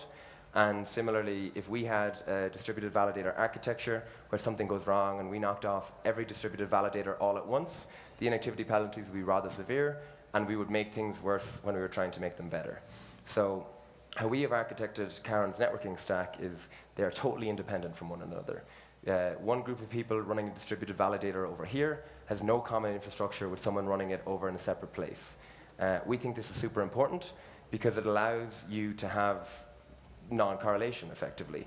If the alternative to this was if you kind of bound all of these together into a shared networking layer, like message bus or gossip network, the problem with that is, well, for a start, it's usually slower. You have to go multiple hops around the internet, and with a distributed validator, time is money, so you don't want to be doing that. But also, if anything happens to this network, you knock off all distributed validators simultaneously, and that's something that we don't want to do. So if you have a scenario where every distributed validator has their own independent networking, if anything does go wrong, they go wrong separately. And the nice piece about this is, going through this effort of making everyone set up new networking is definitely a bit more hassle. But the benefit of having independent clusters is you can also have independent versioning. And what I mean by that is, one of the scariest things in software development is releasing an update, because you're not really sure it's going to work. And it's particularly scary if you're securing billions of dollars. So the last thing we want to do is introduce a correlated outage by pushing a new version. It is, pragmatic to assume that, you'll push a broken version at some point. We saw Geth do it last month, and, they're probably the most experienced team in the space. So it can more or less happen to anyone. You shouldn't assume you're just not going to do it. So instead, you're like, okay, if we did push a bad version, how can we minimize the issues? And this is where having independent networking comes in. If you have one cluster that's totally separate to another one, you can update that one to version 2 and see what happens. And if that's all healthy, great, you can update a second, and a third, and a fourth, and you can gradually roll out this update across the network. And if anything goes wrong, you can kind of abort, and you can kind of panic. If you go the other way of we have shared messaging and everyone has to talk the same protocol, you have to do what the kind of ELs and CLs do, which is you pick a slot number, and you release a new version, and you add everyone in Discord, and you pray to God that they have running the new version in time, because if they're not running the new version, they go offline. And you also pray that the version is right, because if there's anything wrong with it, you knock everybody else off as well. So yeah, the inactivity side of things, the penalties aren't as severe, but it is also super important to us when designing distributed validators not to make things worse when we're trying to make them better. And I'm going to hand it back to Colin for the last few closing thoughts. Cool. Yeah, so to close it down, again, appreciate everyone coming out. DVT is this, I guess, well, we've been working on it quite a long time, but since ETH Denver at the beginning of this year, it's really now begun to have its turn, essentially, of adoption. Our North Star as a project today, what we're most focused on is convincing everyone that validators are communities, not individuals. Today, the way that the network topography sits is validators are a single key, validators are a single person, or validators are a single entity. And with this technology, we can migrate that paradigm into validators being run predominantly by communities. So we have about 5 minutes left. Again, since DVT's kind of been this new topic that's been introduced over the past few months, we wanted to make sure we take time to answer anyone's questions. And again, thanks everyone for coming out.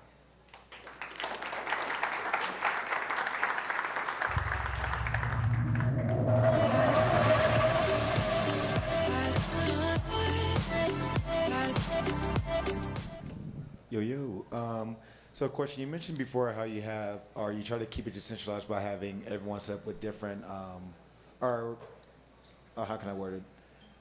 Oh, sorry, brain freeze. But long story short, is there a way to check the actual hardware that the individual are running? Like for instance, let's just say we have a group of validators on DigitalOcean or AWS. Do you have a fail-safe to make sure that no one's on one exact, infrastructure tech where Bezos snaps his fingers and you just like, oh, screwed, like you're screwed? Very good question. So the short answer is probably no. It is not possible to objectively say where someone is, running their infrastructure. Generally, you can do kind of stochastic, you can like analyze, the latencies here are always the same, they have the same outages and stuff, you can start to figure it out.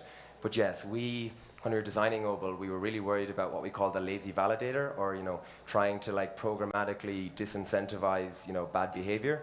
But what we realized is, as a protocol, you can't really tell where something is running, and you also don't want to punish someone kind of slow because they might be the only one running in a different data center. So generally, what we decided was to adopt a more trusted model where you run distributed validators with people you know.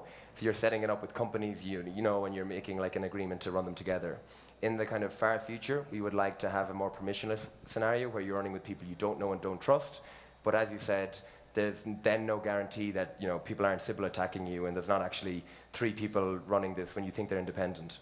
So yeah, we went the more, identity-based way where there's a launch pad. You can go to like launchpad.obel.dev and have a look at it. But basically, you type in someone else's ETH address. So you're going to pick their ENS names. Like, I'm going to make this with someone.eth, someone.eth, someone.eth, and send it to them. And they have to be able to sign with that wallet to prove it's them. And that's our workaround for trying to make sure people are decentralized. You can't do it programmatically, but you can give people the tools to like verify their counterparties. And that's the route we went down to kind of make sure you're running validators with who you expect. Pushing and incentivizing people to have diversity in where the machines are is actually the real problem there, right? There's a variety of validators, large ones that choose to run on-prem. There's a variety that choose to run in the cloud. We were at dinner last night, and the menu was running on US Amazon East 2. And we just laughed because like everyone's running on US Amazon East 2. So there are like other types of correlated problems with internet usage that we necessarily can't fight, but still susceptible to them. Hey Oshin, hey Colin. Thanks for the talk. I was wondering about the DKG itself, about the ceremony, and how do you think about the risk that there is some problem with some data centers or something, and somehow like at one point 2 out of 4 keys get lost? Like how probable do you think this is, and what do you think about possible mitigations to this problem? Yeah, this is a very good question, and this is usually referred to as like verifiable secret sharing in like academia. And this is the thing of doing a DKG is one thing, but how do you know it actually worked? How do you know that everyone actually contributed, everyone got a piece like they expected? And usually there are 2 types of ways to prove a DKG is fair. They're called verifiable secret sharing and publicly verifiable secret sharing. But ultimately speaking, at the end of a DKG, everyone that's taking part, they get a private key and they get a proof. In a verifiable secret share, you need to have one of the private keys to check the proof.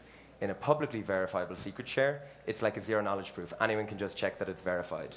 So yes, it is actually super important to make sure that everyone took part. And usually there's like challenge rounds built into DKG, which says, you know, does everything look right? Does anyone want to hit the abort, or is everyone going to like sign off on this? And yeah, at the end of a DKG, normally there's a proof. I think right now we have a VSS proof, meaning only the peers know it was legit, but ultimately we would like to add a zero knowledge proof. So even like, you know, the Izzy at Lido can say, yeah, those 4 operators definitely did the DKG correctly because they wouldn't have been able to produce a ZK proof otherwise. But my question was more about later on they are running the distributed validator, and if they somehow are co-located in the same data center and like 2 keys are lost, the data center is flooded or something like that. Like how, well, like what do you think, what's the chance of that happening, or any do you think of having like perhaps more key shares with some guardians or something like that? For sure. So the question, because he's not mic'd up, was, you know, what happens if people lose, you know, more than a subset of keys?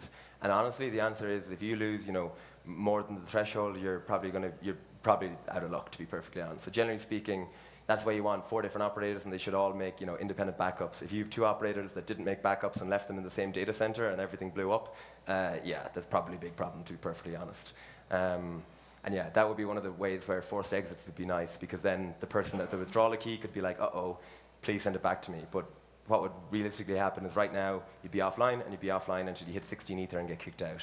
So yes, if people don't back up their private keys, you know, even in a distributed validator, if you lose, you know, too many of the private keys, you're still screwed.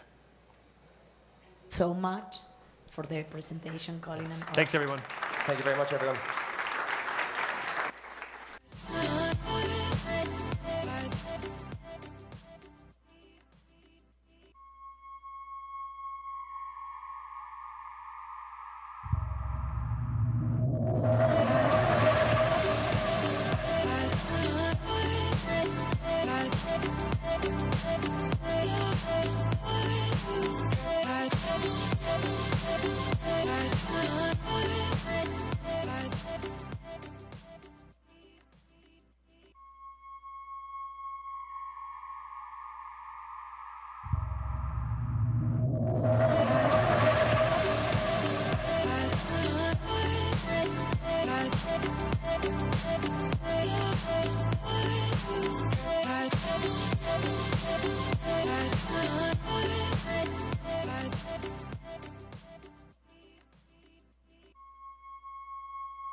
Hola, hola, hola. Well, next, the next speaker is Stephen Croft from Sterium. He will talk about like a kindergarten stack, sorry, Ethereum node in under 3 minutes with Sterium. Welcome to Devcon 6.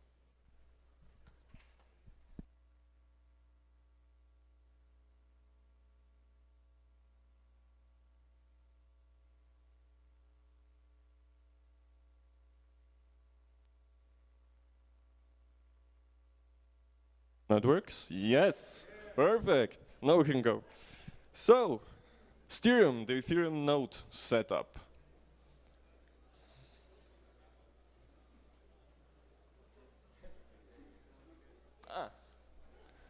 That's a little bit of a lag, I guess.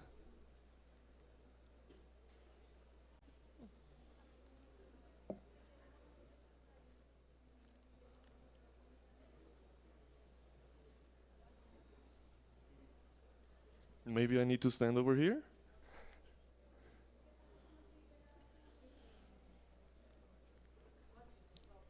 doesn't work to go back.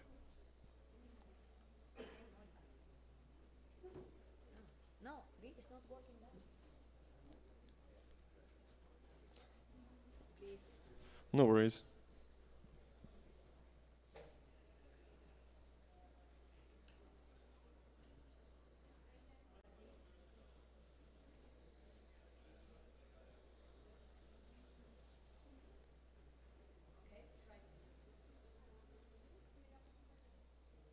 Yeah, that looks better. Yes, so I'll start from the beginning. So Sterium, the Ethereum node setup. What's Sterium? Sterium is the one-stop solution to run an Ethereum node, the easy way. Not like you used to have.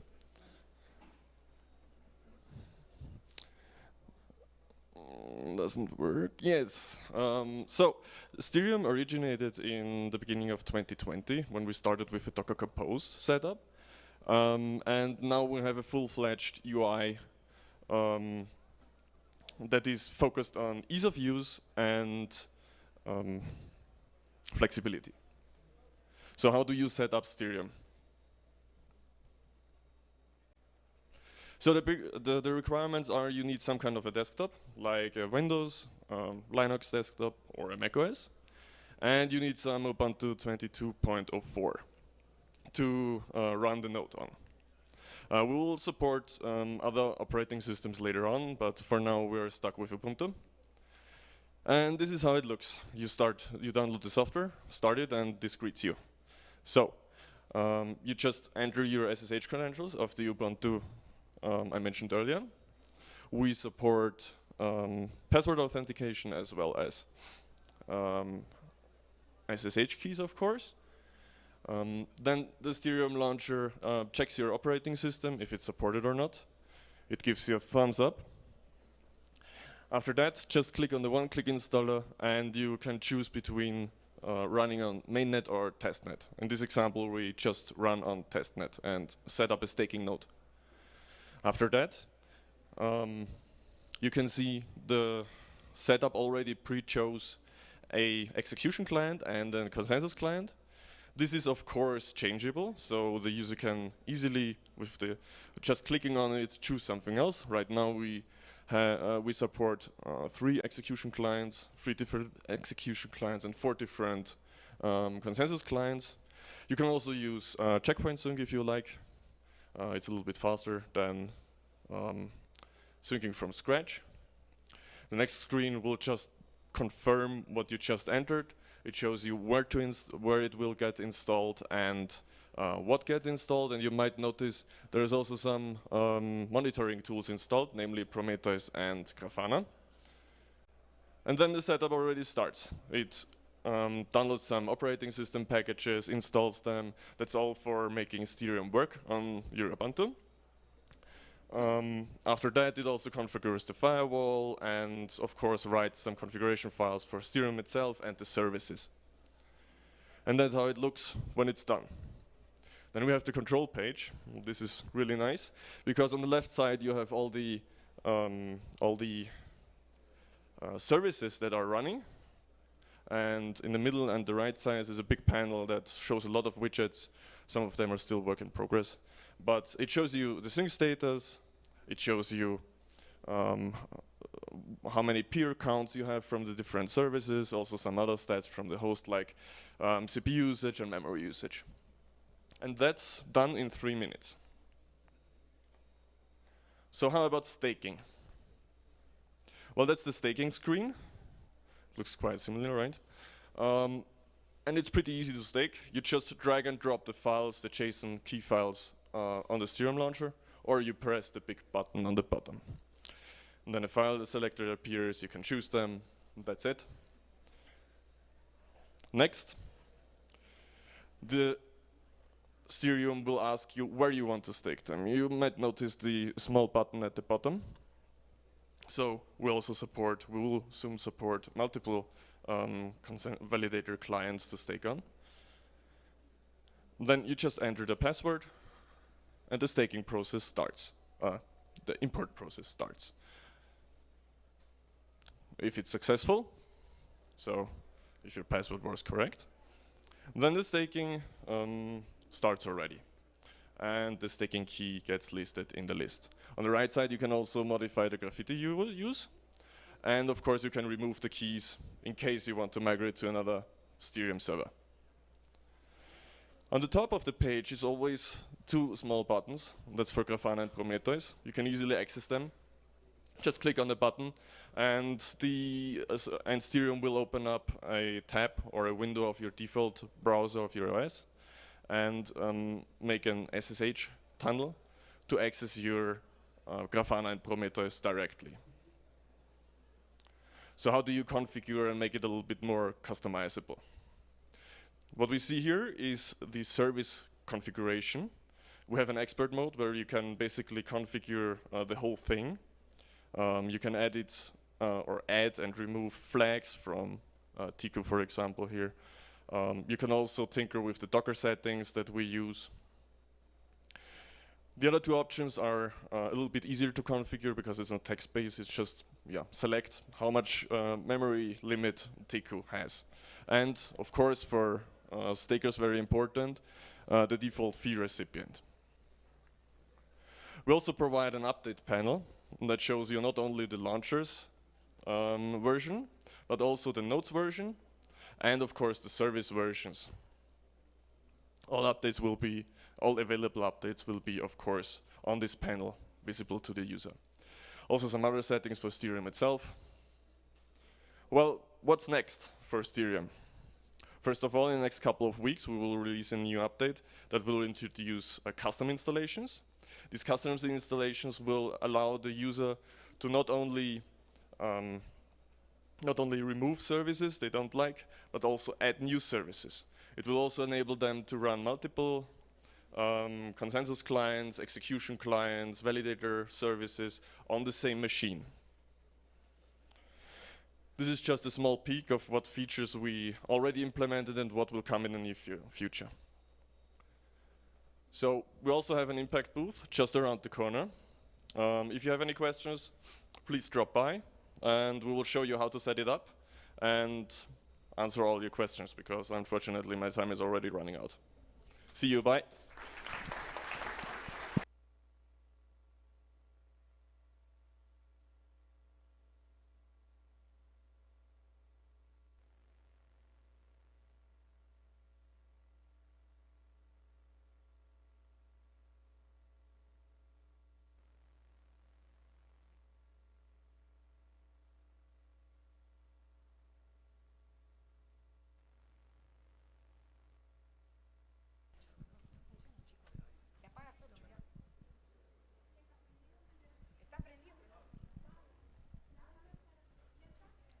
Hola, hola.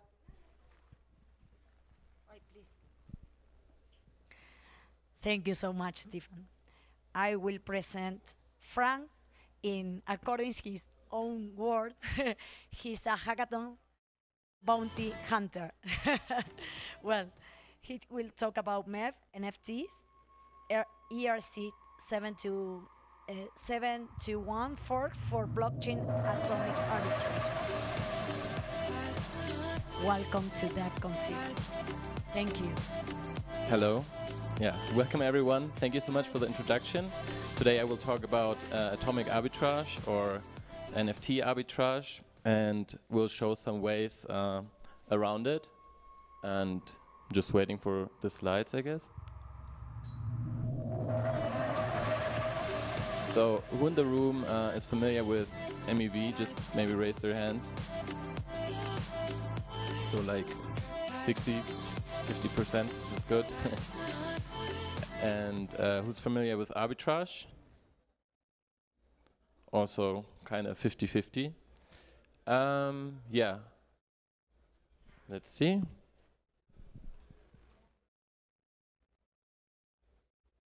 So yeah, what started this talk? It started in April. There was a tweet by Bert Miller from Flashbots about a moonbird that was actually bought for 44 ETH and then immediately sold in one single transaction for 240 ETH. And when I saw this, I was like, wow, this is pretty insane. And I really dived into the topic. So at first, I'm going to give a short introduction. What is MEV? Basically, who can say here what happens if you click like swap on Uniswap in a one sentence maybe? Sorry, what? That's correct. The transaction gets submitted to the mempool, and the technical view is you have the public mempool where you can submit the transaction, and in traditional finance you only have like a centralized server, and then the transactions get executed. With the public mempool though, people can see your transaction, and they can insert their own transaction before, or even, I mean, the miner itself can insert the transactions, manipulate them, block them, and yeah. There's a more technical explanation about like what's different in POS in the last slide, but due time. Yeah, so basically MEV existed also in like old auctions. It's basically if you skip the auction, you make a contract with the seller itself. In this case, the seller is the block space. And yeah, what is an NFT? For me, it was kind of interesting to understand that NFT is kind of like the same as an ERC20 token, but with an ID that was much more understandable to me than like non-fungible token. And there, like, if you look at Google search volume, you will see that like 1 to 10,000 people Google how to create an ERC20 token each month, and like how people want to create an NFT, it's like 10,000 to 100,000 people. So you could assume that NFTs are like very mainstream, and also the gas, if you look at Ethereum, is kind of high from NFT projects. So like OpenSea is always in the like top 10 of gas spenders. You can see the beautiful NFT project on the side. And so another question: what happens if you like make a collection bid on a NFT site? It doesn't work on every marketplace, but maybe someone knows it, but no one. Okay. Now, so basically, if you click and make a collection bid on an NFT marketplace, usually the auction is off-chain, and so but once the contract gets settled in the mempool, people can still like do arbitrage. So let's dive into this rabbit hole. So what is NFT arbitrage? Basically, you buy the NFT at one marketplace and you sell it at the other marketplace. What is special about it is in crypto you can do it in a single transaction in one block. So there's some particular cases about like NFTs and MEV, or in general like value extraction. So the Moonbird example is pretty extreme, I find, and also the ApeCoin, maybe you've heard of it. They had a token for every NFT holder, and there was a trader who basically lent the NFTs, claimed the tokens, and then sold them immediately. So he netted more than like $600,000, I think. So yeah. So what can we do about it? Because I mean, if you look at the life cycle of an NFT, it's like pretty mainstream, and I don't assume like Bill Murray knows like what happens in the mempool. And so there's a couple of resources to educate yourself. There's this like website, MEV tools, which shows like also how to like mint an NFT or like submit a transaction through flashbots, which is basically skipping the mempool. And there's other ways you can avoid it, right? So if you have an auction where you have a commit reveal, you first commit, and then once you place a bid, you reveal your bid, and you cannot like front run it because you need the commit first. So when you buy an ENS domain, you have to wait 1 minute. That's basically the reason why. So the life cycle of an NFT, you have the minting process. Here it can like lead to gas wars. So I don't know, there was a soccer project that actually had like $1 million in gas fees, and like the NFT mint was like less valuable than like, it's crazy, right? And if you like submit a transaction to flashbots, it basically, if it fails, you don't need to pay gas, so that's important. But also there's been cases where an NFT project might be super successful and people were like bribing the miners to make sure that they mint it. So even if you're like a normal consumer, you don't have any chance to mint it, right? And the holding time of an NFT, I mean, it indicates basically if the NFTs are flipped. And yeah, the transfer function is basically for like auctions. And yeah, so what can we do? And one idea is we just fork the ERC71 contract. And if you think about, okay, what is atomic arbitrage? You sell it and buy it in one block. So we just simply log the last transfer, and we block the ID from being transferred twice per block. I mean, it's more like it's a very simple solution, but yeah, obviously some contracts might not work with it. So what else can we do? What are like conclusions? Yeah, first of all, there's different stakeholders. So the markets, they just want to sell, the artists just want to sell, the users, I mean, they want to don't spend so much money. NFT is a bit like long tail. There's been a case where somebody just wrote a function for I think it was a potato or something.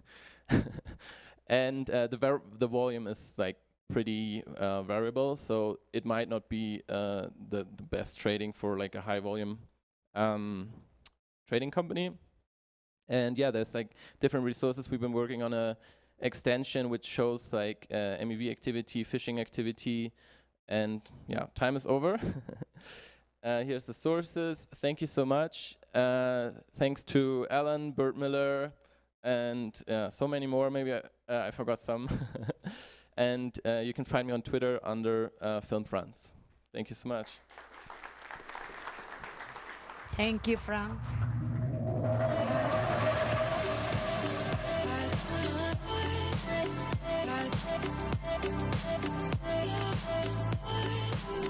Well, our next speaker is Pedro Alcocer from Lens Protocol. He will talk about how to integrate diverse sources of reputational evidence, learning from the Lens Protocol reputation system. Welcome to Devcon 6. Thank you, thank you.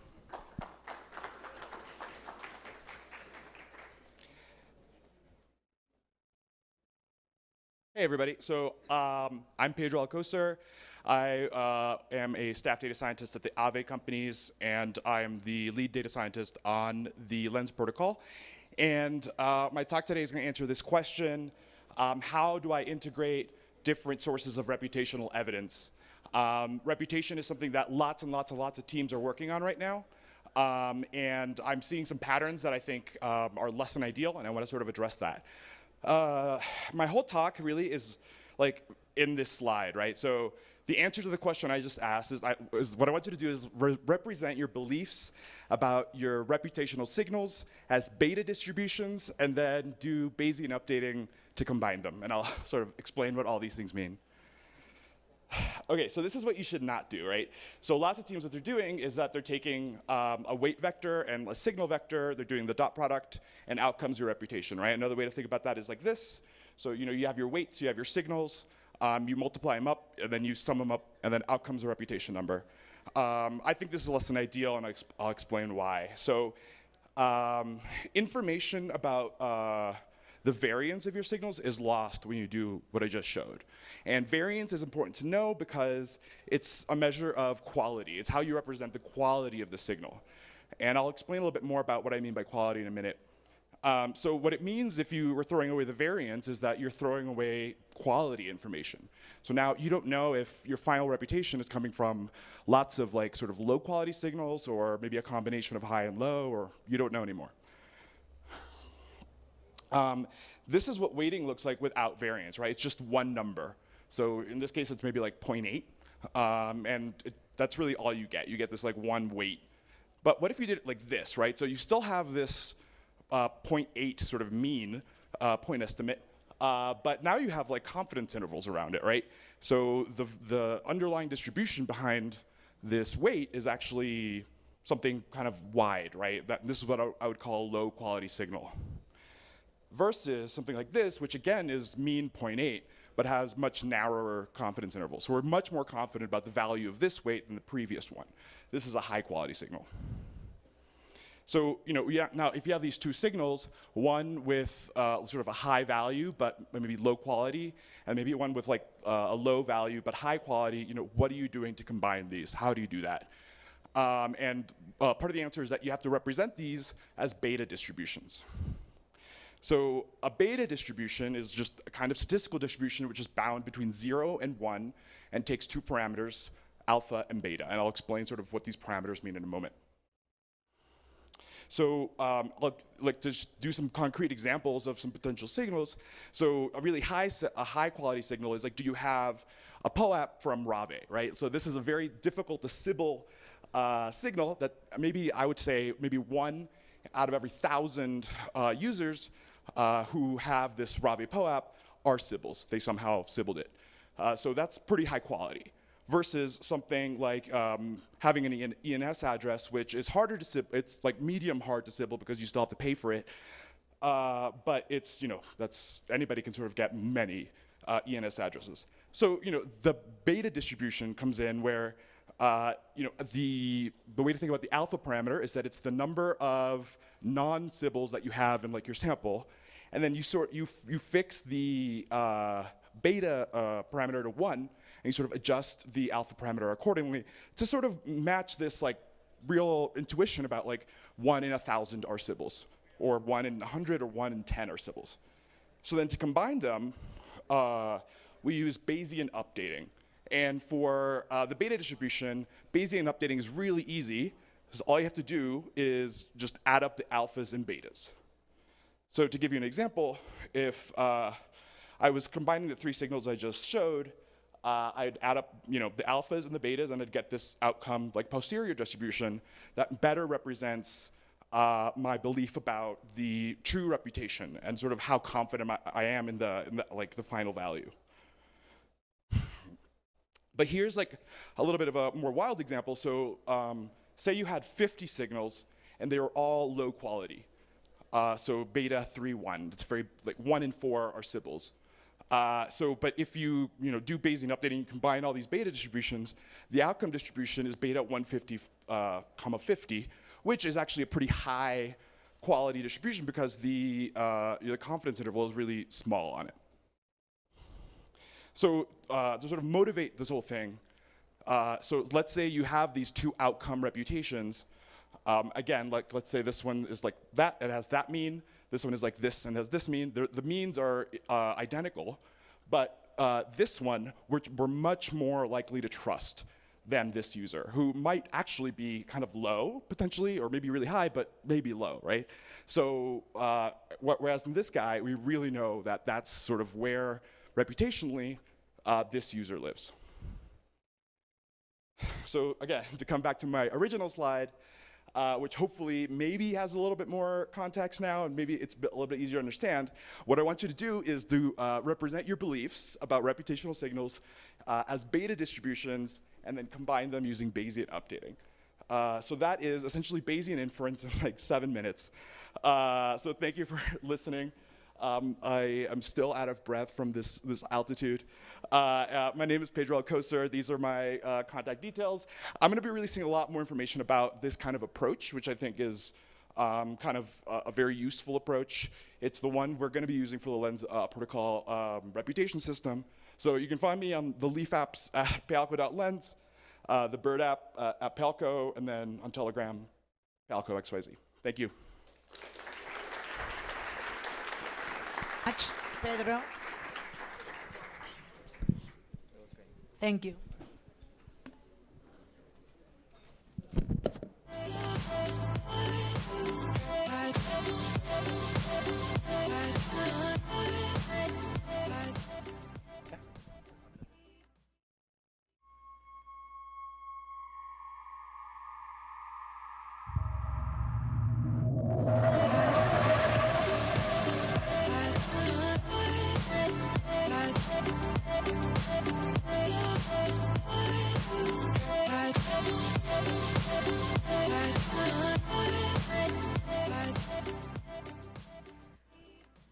Hi.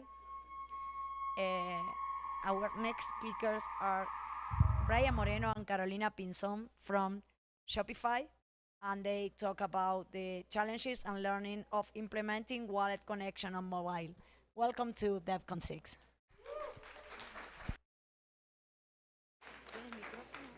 Necesito un micrófono. Sí. Bueno.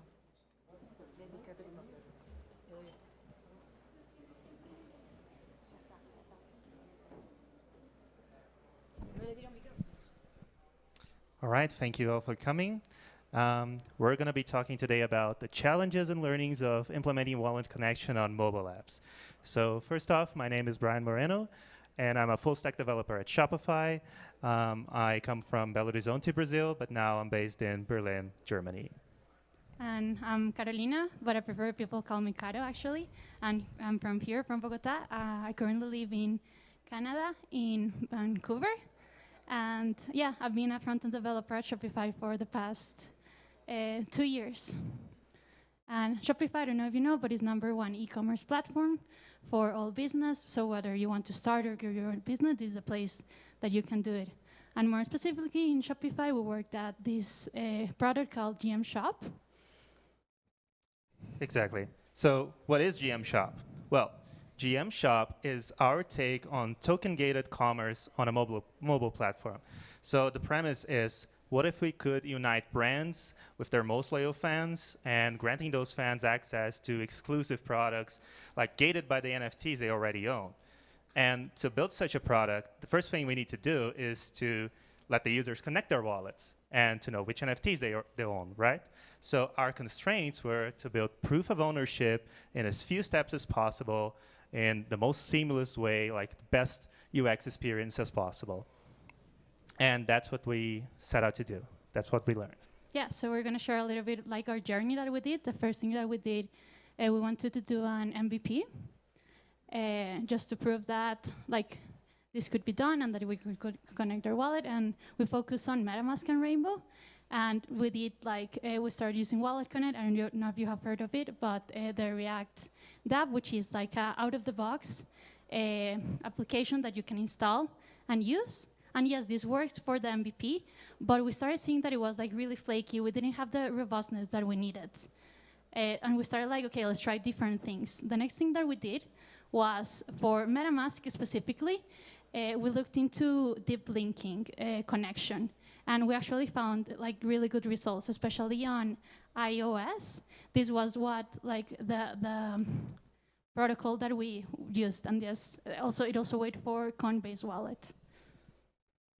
Although this did improve our results, well, it was still not enough. It was still not done. So we were not seeing the success rate we wanted. We wanted a more robust solution, and we still had like failures for no apparent reasons because we needed to replace the connection with another one sometimes when the user didn't have the right NFT, and that was failing sometimes. So our hypothesis is because like the React library of Wallet Connect was kind of closed, like out of the box was closed. So we assumed that they set a persistent connection, and that was getting in our way. So what we did to fix that was, actually I'm going to get to that in a second, but just to remember, we needed proof of ownership in as few steps as possible, right? So we could just get the connection, a signature, and drop the session because the backend could do the rest of the checks, like whether the user had the right NFT or not, and that sort of thing. The client could just drop the connection. So what we did to fix that? Well, we rewrote our wallet connector code. This is a screenshot of the PR that done that. And yeah, we got rid of this out-of-the-box library, and we used Wallet Connect's core package to rebuild our wallet connection code and focus on this one-time connection that we could just easily replace or drop if we didn't need it.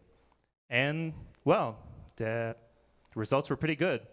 Our user feedback improved, the internal feedback improved, and the numbers were significantly better. You can see a screenshot of it. This was the version we shipped to our users. But you're going to notice this also has Ledger Live besides MetaMask Wallet, Rainbow, and Coinbase Wallet. Yeah, so like important feedback that we got from the user was that we didn't have hardware wallet support. We have only talked about software wallets. And it was really important because we don't want our users to, we want our users to connect like wallets that have valuable tokens, but we don't want them to move their tokens to a software wallet to connect to our application. And it's also a bad practice that we want to encourage good practice. So what we tried doing was introducing Ledger Live through Wallet Connect. And yes, this sort of did the trick, but it was really flaky, to be honest. And when it failed, we didn't really know what was happening. Our only support that we could give it was, okay, just restart everything and try it again. So yeah, we didn't nail this part. And even though we did implement support for Ledger wallets, well, guess what? It was still not enough. I mean, for some users, some users asked for support for even more hardware wallets because they had extra security concerns, especially about Ledger. So a portion of our users asked for this. And it's kind of hard to solve because not all of those hardware wallets have mobile support. So what could we do in this case? Well, Wallet Connect on the desktop is actually built as a first-class citizen. It works. So for these wallets, we could just let the user connect via the desktop and propagate that connection back to the app. However, that creates many challenges, especially UX-wise, because you need to get this experience right. You're creating extra friction, right? So take this advice, so to say, with a grain of salt. And this is something we haven't implemented yet. We were still in progress of doing this. Yeah, so there's still a long way to go with the wallet connection. So this is like a little bit of the summary of what we have right now working, like the literal, also the different implementations that we have. As you can see, like it changes from platform and also from wallet. And like we do want to focus or like make clear that we worked on this for 1 year, and we understand that we like our requirements were to have a really robust wallet connection, but that's not the case for everyone. Like maybe you just need an MVP that you can connect like a wallet, MetaMask, and that's it. So it just depends on like the team that you have, the time that you have, and what you need for your application. So yeah, the solutions can change. Yes, and I don't know, something that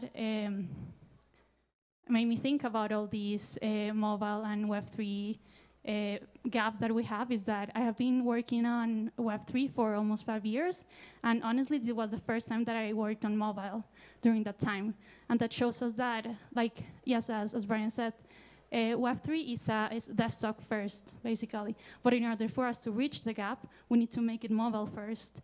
Especially like us as developers, we do have the power, I guess, to shape the industry because what we build is what people will actually use. So the only way to bridging this gap is for us to like focusing on mobile and trying to make those tools better because we shape our tools and therefore our tools shape us. And yeah, also like a lot of people don't have easy access to desktop. The access to mobile is way more accessible. So yeah, I would say in order for us to bring Web3 to and Ethereum to billions, we need to make it accessible.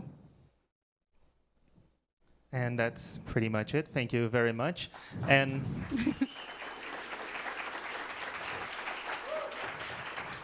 thank you. Just a quick parentheses. We're still doing research around the topic. So we got a Gitcoin bounty up for grabs around air-gapped verification around assets. So please check it out. And if you're interested in helping us out, like it would be great. Yeah. Thank you so much. Brian and Carolina, thank you very much to all of you to attend this session. We will recess 60 minutes and we return 1:30 p.m. Thank you.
I introduce you and then I walk away.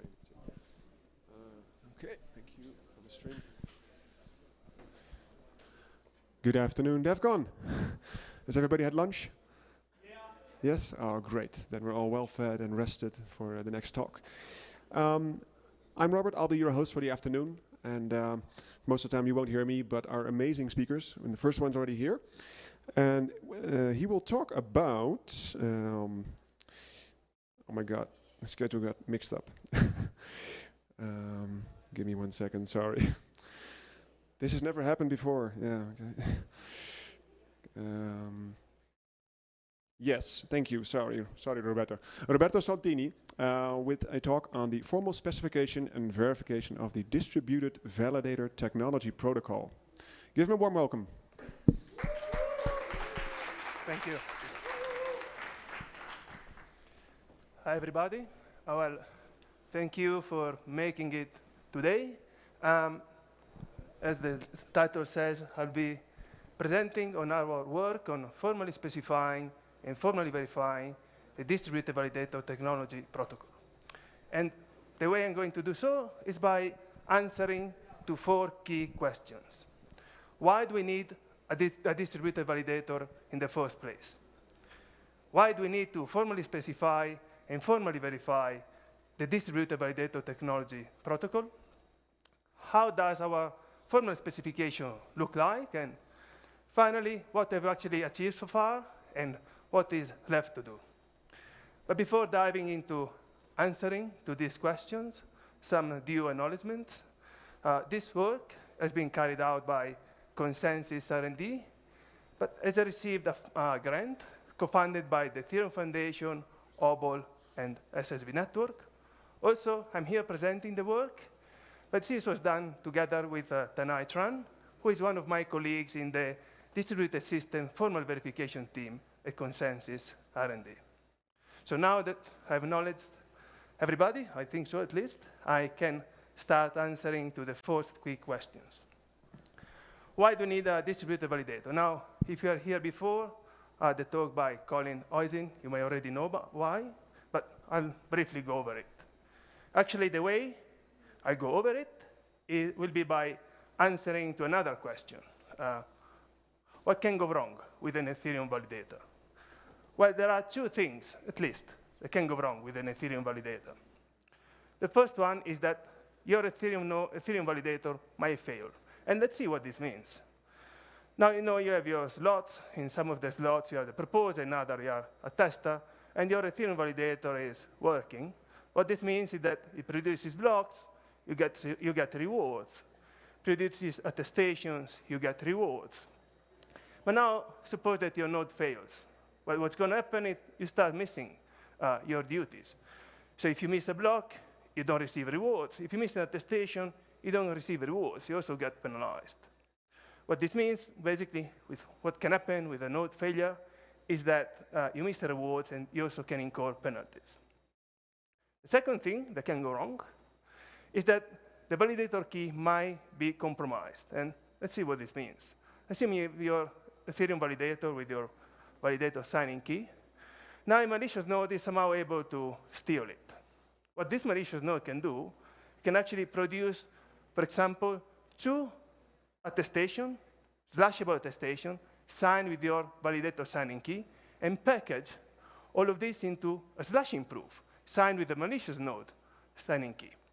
And propose a block, submit it to the network. What's going to happen is that, of course, you're going to get slashed, and some of your funds get actually kind of transferred to the malicious node. So while the malicious node doesn't have the withdraw key, they can still somehow get some of your funds. And this is very bad. It's bad for you as a staker. It's bad for the network because it means that malicious nodes can get more and more power, more and more stake, and we don't want this.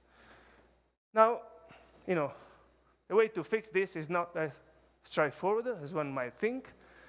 Just thinking about the first issue, which is, if you want, the simplest, one might think, well, let's just run more than one Ethereum validator, and well, we know from the early day of the Beacon chain, this is the perfect recipe for getting yourself slashed. So yeah, we know we can't do that. And this is why well, the Ethereum Foundation, Dichak, Duncan, and Carr, and come up with the concept of distributed validator technology protocol, which is simplified here.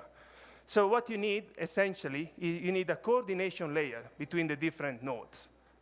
You need this coordination layer because you need to ensure that whatever attestations are submitted potentially by more than one node, they are not slashable. And this relies on a consensus protocol that, so basically you have a middleware between the beacon nodes and the remote signer.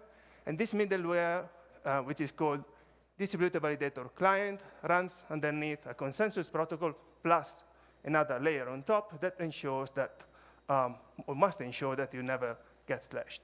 And there's a protocol that allows basically splitting the distributed validator signing key into different key shares, and each remote signer has its own key share. So none of the remote signer has the full key. This is what ensures protection against validator signing key stealing. Okay, now we know why it's important. Well, why do we need to formally specify and verify such a protocol? Well, the good news about this protocol is that we have removed any single point of failure. And so we have higher resiliency. However, there's no such a thing as a free lunch.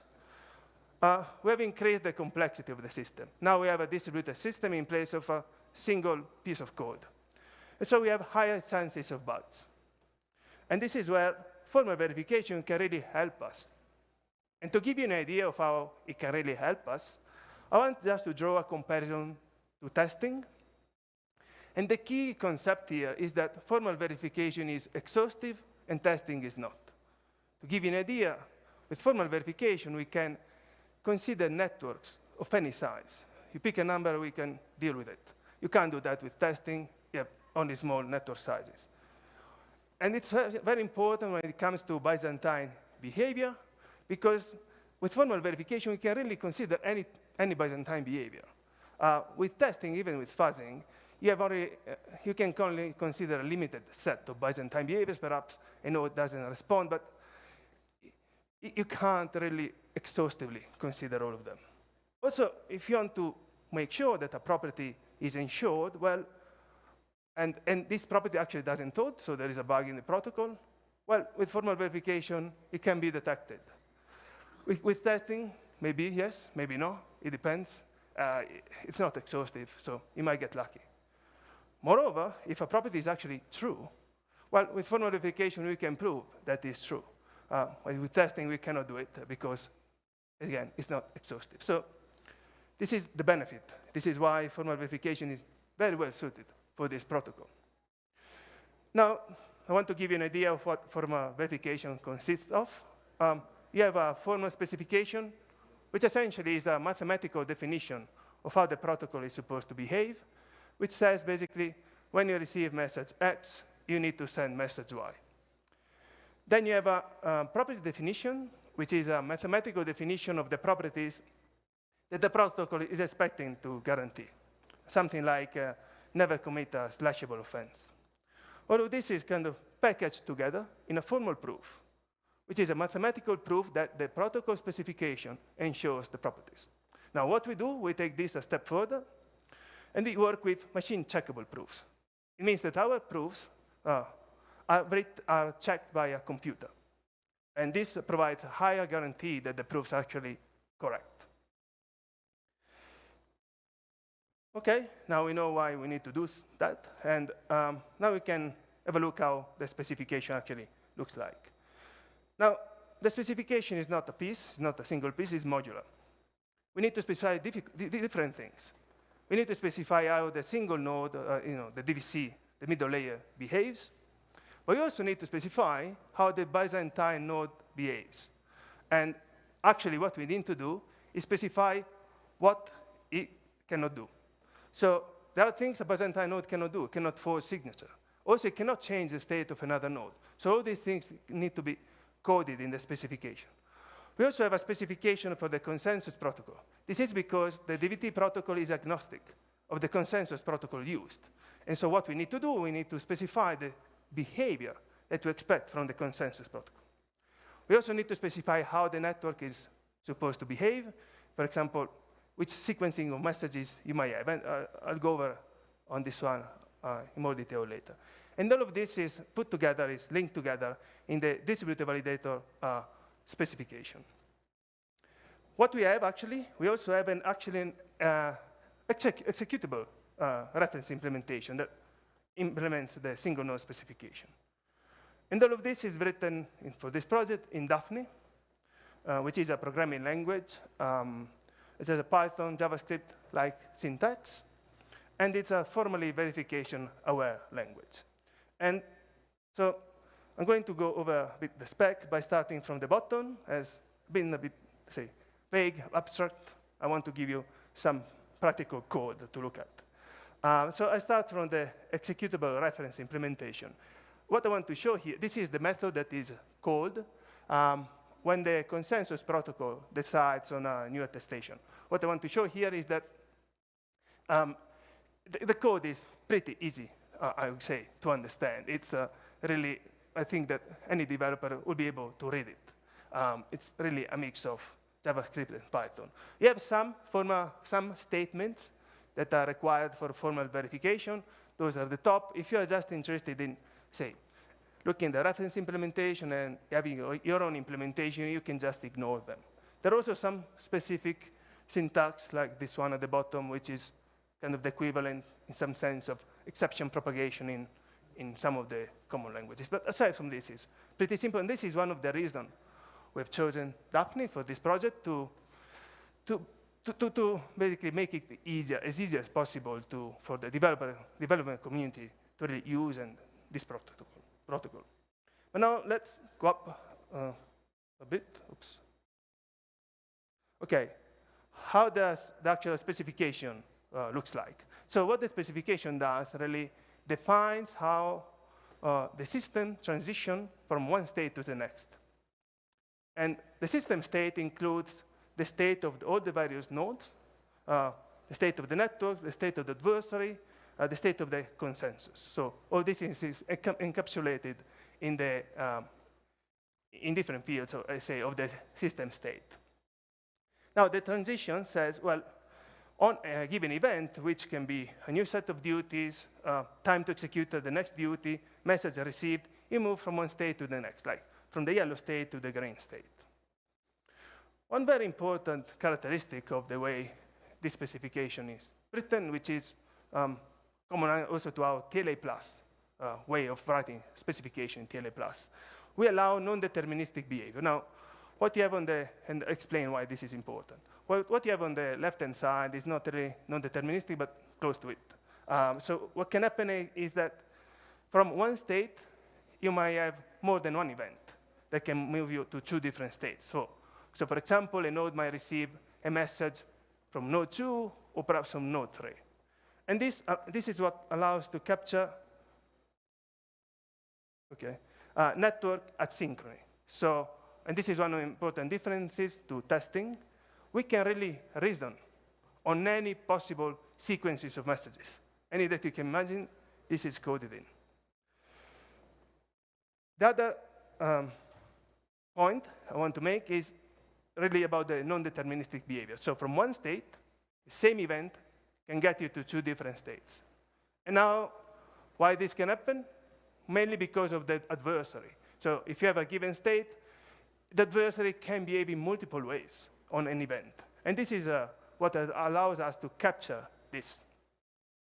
While I speak about this, I want to draw a comparison to model checking, which is a different technique. And with model checking, you have the problem of state explosion. And it's very hard for a model checker to really being able to check a property considering Byzantine behavior, because it will take a lot of time. And with formal verification, it takes a lot of time to put together the proof, but once the proof is put together, it's quite quick to be run through.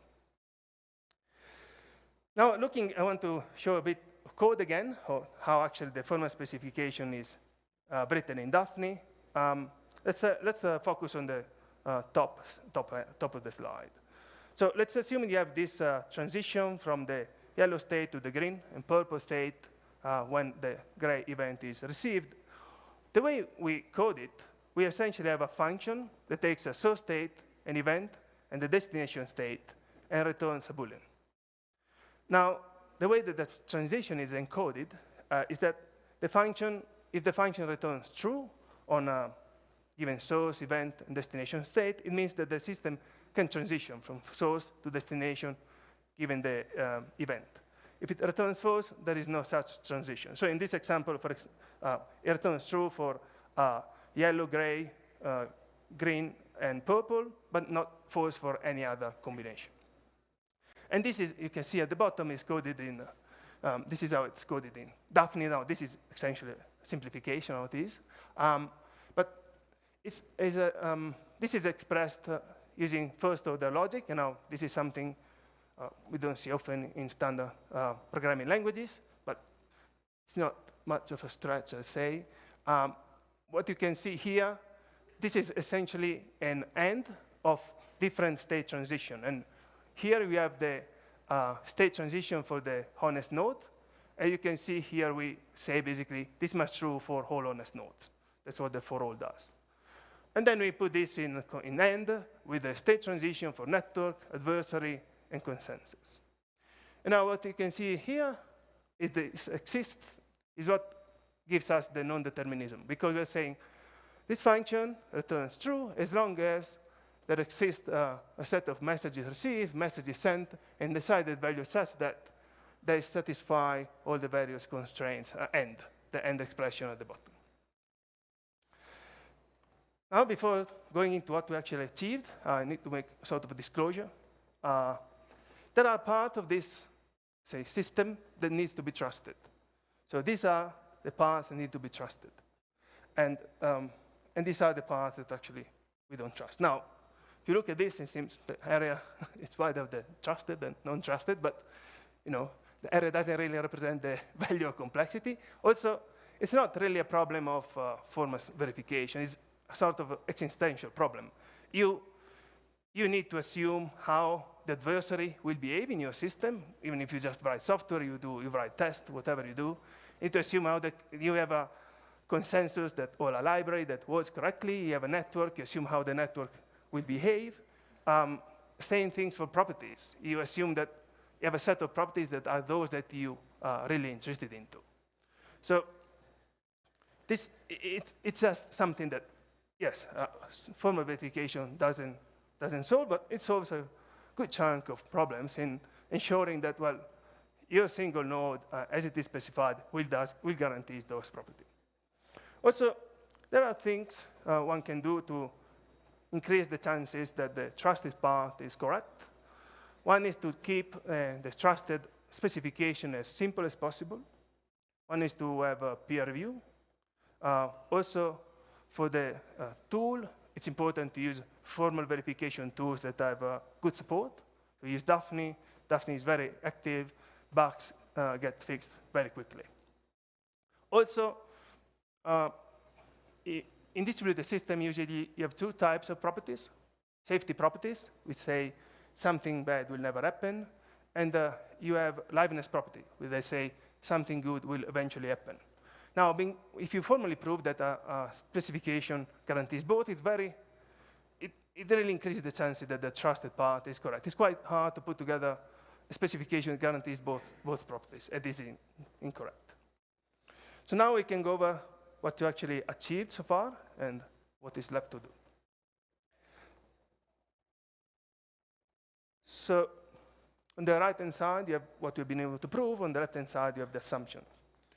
What we've been able to prove is that slashable attestation signed by the distributed validator signing key, the one that is shared, they can never be created.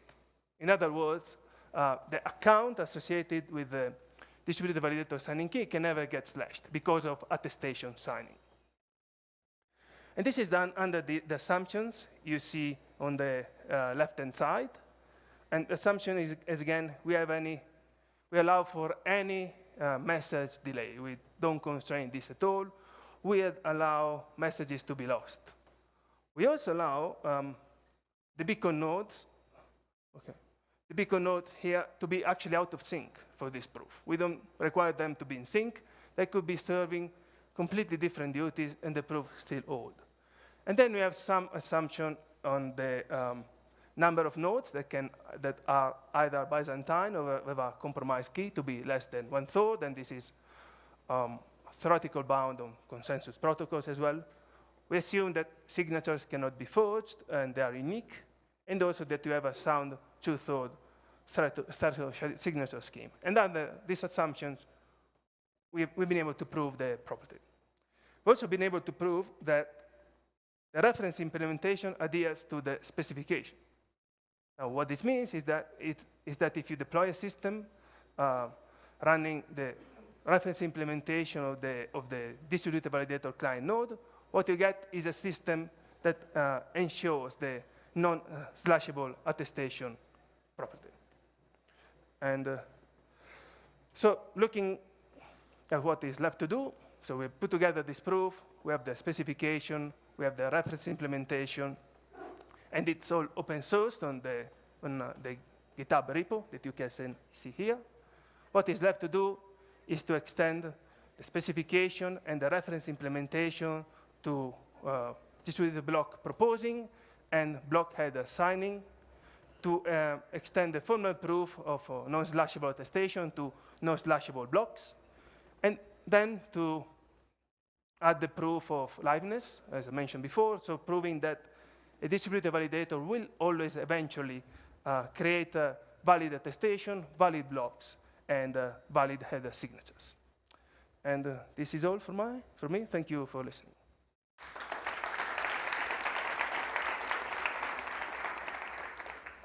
Open for questions.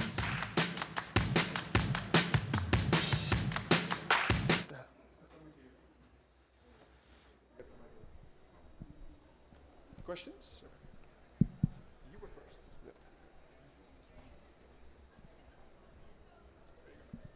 Yeah. Yes, could you explain what techniques were used to prove that the reference implementation adheres to the specification?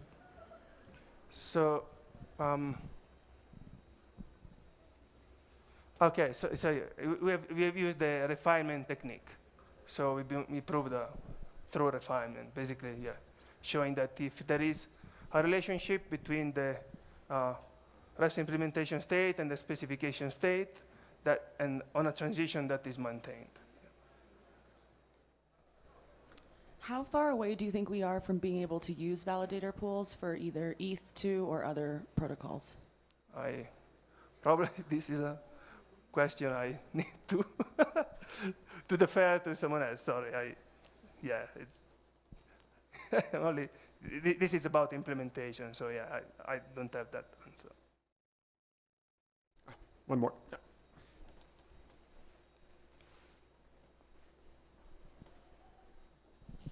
How difficult is the learning curve to kind of become someone who can contribute to this, formal verification things and be able to start working on that? It's reasonably steep, not too much though. I mean, nowadays with tools like Daphne, I think it's much simpler than having to learn something like Coq, Isabel, or these theorem improvers that are a bit more, abstruse syntax and way of proving things. So things are improving, but there is a bit. In terms of contributing to the specification, say, or reference implementation, I think it's not my view, not as much harder as contributing to a Python specification. So one could contribute just to the specification, not necessarily to the proof. Anyone else? Yeah, in the front. How big's your team and how long have you been working on this proof to get it to this point now? So, well, the team consists of 4 people. But on this one, I've been working just myself and Tanai, and we've been working we've been working initially on the specification, so on specifically on the proof, I say since June, roughly, just for the proof. There was a bit of fixing up of the specification before that. Anyone else? Oh, yeah, in the back. So why Daphne and not other languages like Coq or Isabel, as you said? Yeah, one of the reasons is that is for the fact that we think it's easier for developers to understand Daphne compared to Coq or Lean or Isabel. That's one of the reasons. Also, I mean, you can compile still, I think, Coq or Isabel, but the way you write it is far more complex. Yeah.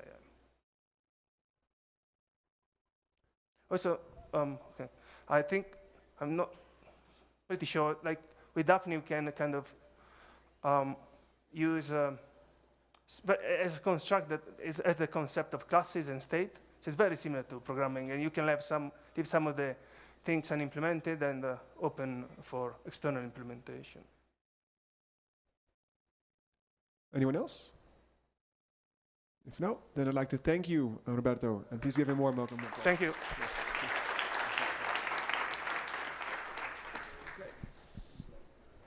Okay, next up we have Evan Mayazono, if I pronounce it correctly, of course, with Hypercerts for regenerative crypto economics. Yes. And let's also give a warm welcome for Evan.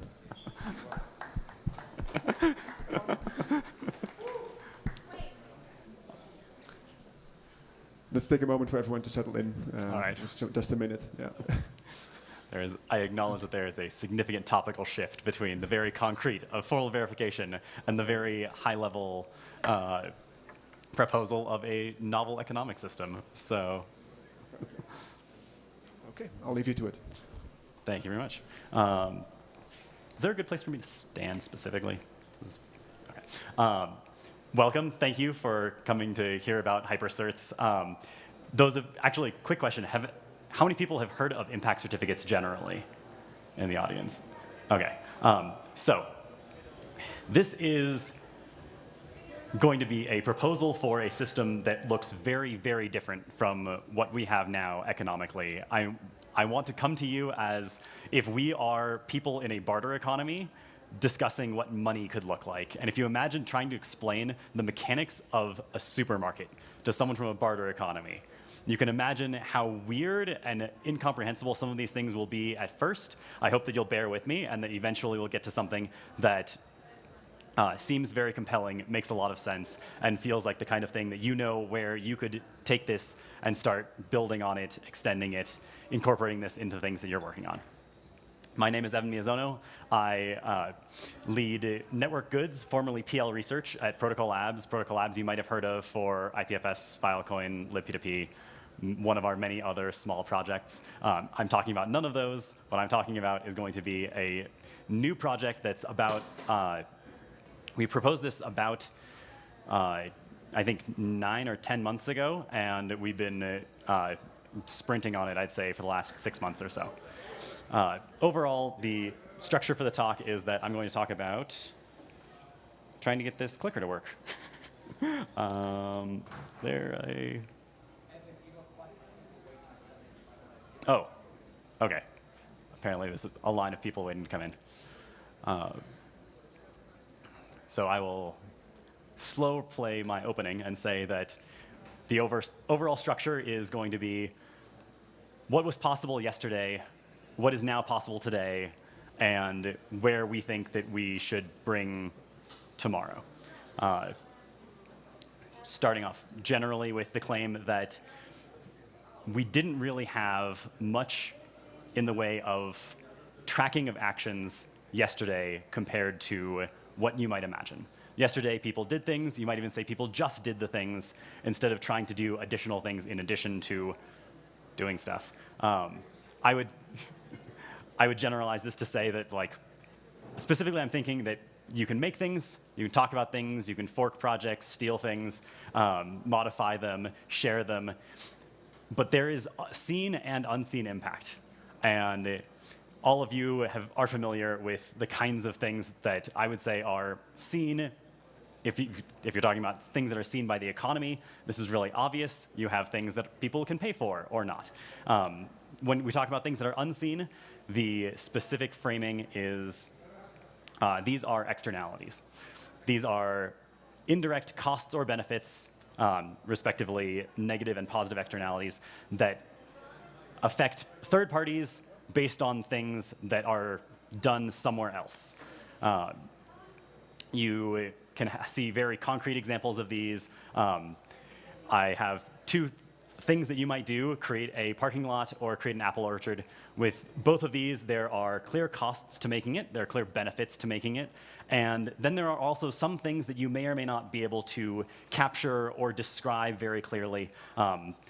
Parking lots and asphalt generally has been shown to raise the temperature of the city just because it absorbs more sunlight than dirt does. Similarly, an apple orchard might reduce flash flood risks compared to a parking lot, but it might also create issues around the chemical treatments used to grow or protect the crop. There's no way currently to track or reward, or even there's no handle that the market can get to grab onto to think about the positive externalities like the oxygen that is created by this apple orchard. And you'll frequently see tables like this talking about rivalrous or excludable goods. When we talk about these externalities, often they fall into the non-excludable category of public goods and commons, and you'll see a lot of discussion of these. These are rigorous economic terms with formal definitions, but I think that talking about them in terms of externalities is a really clean and simplified way of saying there are things that are hard to track, hard to reward, hard to say you did great here. Here's a prize, and prizes themselves, like the Nobel Prize, for instance, is a way of tracking the externalities of the benefits of scientific research. You'll see a lot of themes resonant with the public goods funding models, the retro PGF stuff, the Gitcoin regen finance type, all of these things sort of end up thinking about and talking about the same types of models, the same types of goods that are really hard to incentivize, support the creation of, et cetera. I would also highlight that this is a very simplified model. I really enjoyed this talk about how you might frame different types of goods. In addition to rivalrous or non-rivalrous, you could have semi-rivalrous things. You can also have anti-rivalrous things. And this framing is useful to approximate, but really I would encourage the focus on externalities. People do these impactful things, and you can imagine that there's one action that results in a possibly uncountably infinite number of impacts, externalities, positive effects that result from this. And there are ways of thinking about how you might want to try to track all of those effects. You could try to track those. I would claim that it is far simpler and far more effective to just talk about accounting for this initial piece of work and let this, and potentially specify some of this, but mostly just track the things that people are doing. And if you have that, then you can start building off of that to understand what the impacts of a specific action are, and talk about whether those are good, whether those impacts are good or bad, and whether or not we want to support them, incentivize them, et cetera. Today, I'm pleased to announce that we have an ability to track actions in a novel way. We're calling them Hypercerts. These are a specific interoperable data layer to account for actions that are expected to have positive impact. You can think of it as roughly analogous to equity interest in a nonprofit enterprise. Naturally, if you think about a startup that is expected to have profit, the value of the equity is proportional to the present discounted future cash flows of that enterprise that you might expect, with some uncertainty tacked on. And if you expect to have impact that is not profitable, maybe you're going to cure a disease or develop a mechanism to incentivize the Earth being carbon negative or net carbon neutral, then you could imagine that because there's no revenue, there might not be a value to these, to the equity-like analog of those systems.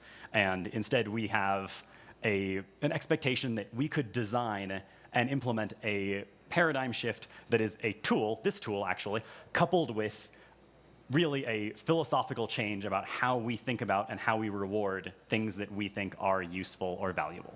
And if we have both of these together, then we can potentially create a shift where you're not just paying for things that you can personally own and take home with you. You're paying for things that you can enjoy in the same way that we all enjoy either rule of law, clean air, national defense, or things like software infrastructure, a fairly cheap, deeply subsidized access to block space on your particular blockchain. When I say that this is specific, there are 6 data fields that we think are sufficient to specify what actions were taken with whatever resolution you might be interested in, really. And specifically, the contributors would be a robustly identified, ideally, but we should be able to deal with identity that is not cryptographically verified in these hypercerts. The scope of work would be being able to say, oh, it was work on this project, or this other project, or this aspect of this project, community outreach, software development, road mapping.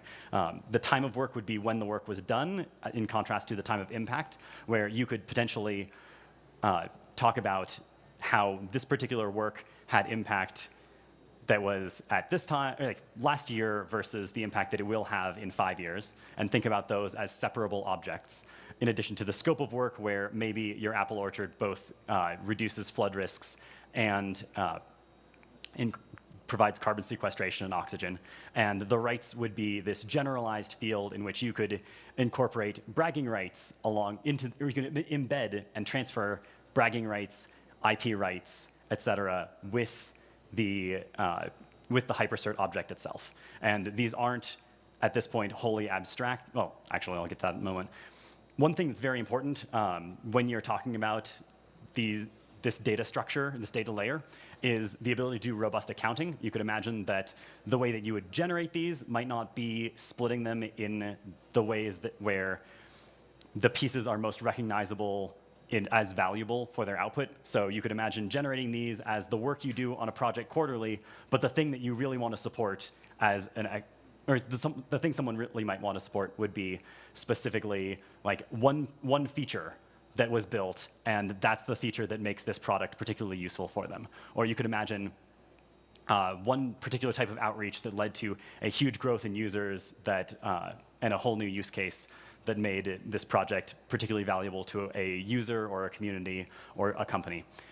I say accounting in that this is roughly analogous to double entry bookkeeping, which I would claim is another fairly revolutionary structure, coordination mechanism among humans at scale. This is not some hypothetical thing. We actually have a pilot app that is live on the Goerli testnet. The backend is an ERC 3525, which extends 721. And so these do exist as NFTs.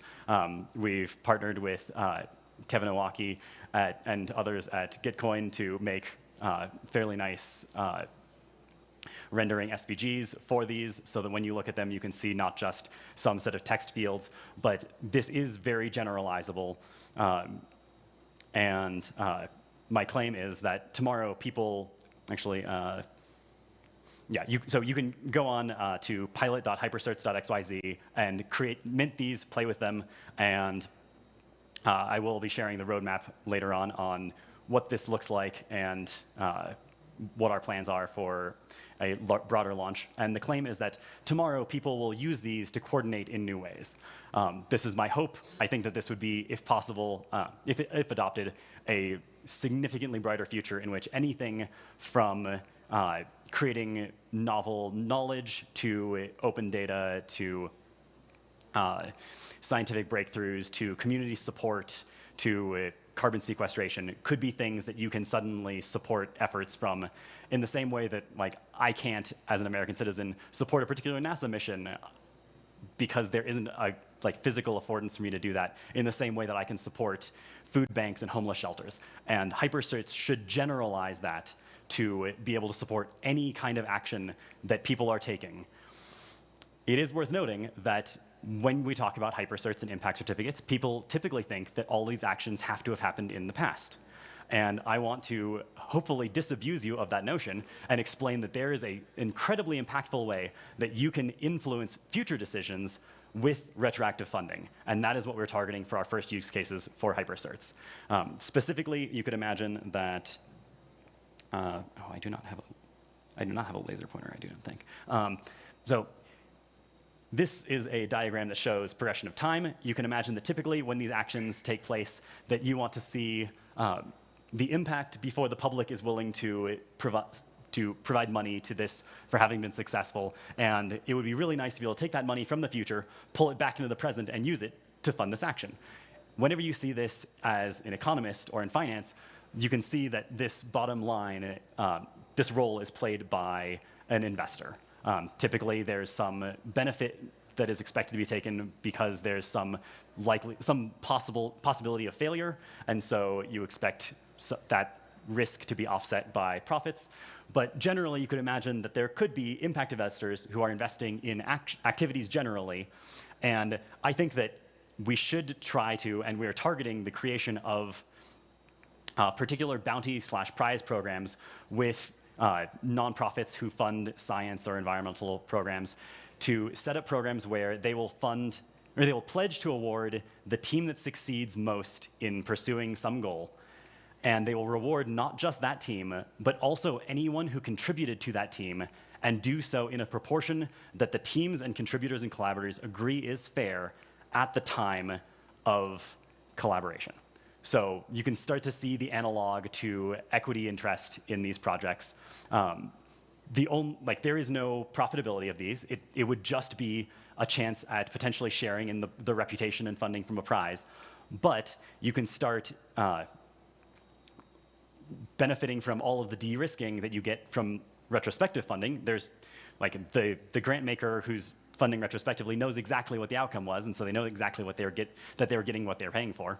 But they also get the causal impact of prospective funding, where they can actually de-risk this for more people. They can make it easier for people to take on these large endeavors, because suddenly they have pledged not just support, or not just fund retrospectively teams that succeed, but also anyone who provides them with workspace or resources or collaborations or introductions. And so it should really facilitate the ability for these contributors to a priori go out and do these useful things.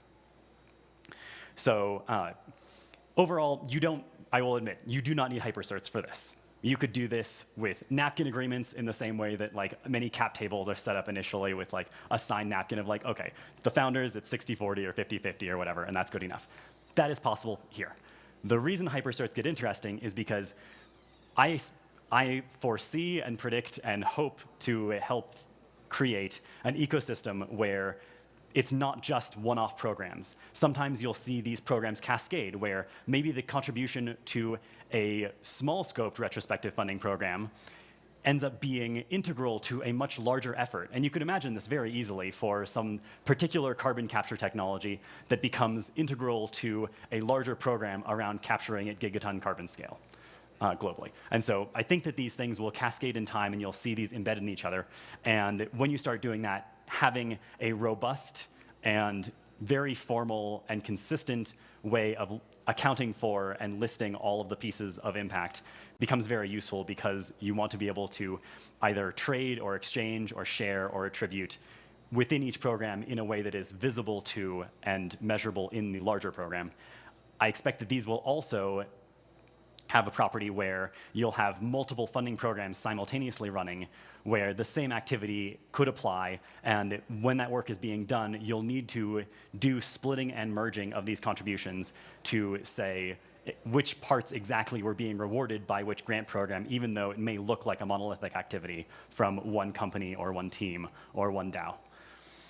I also will claim that this should generalize. So far, I've talked about how a grant program looks like you have teams or activities being funded with grants in some kind of historical pay and pray.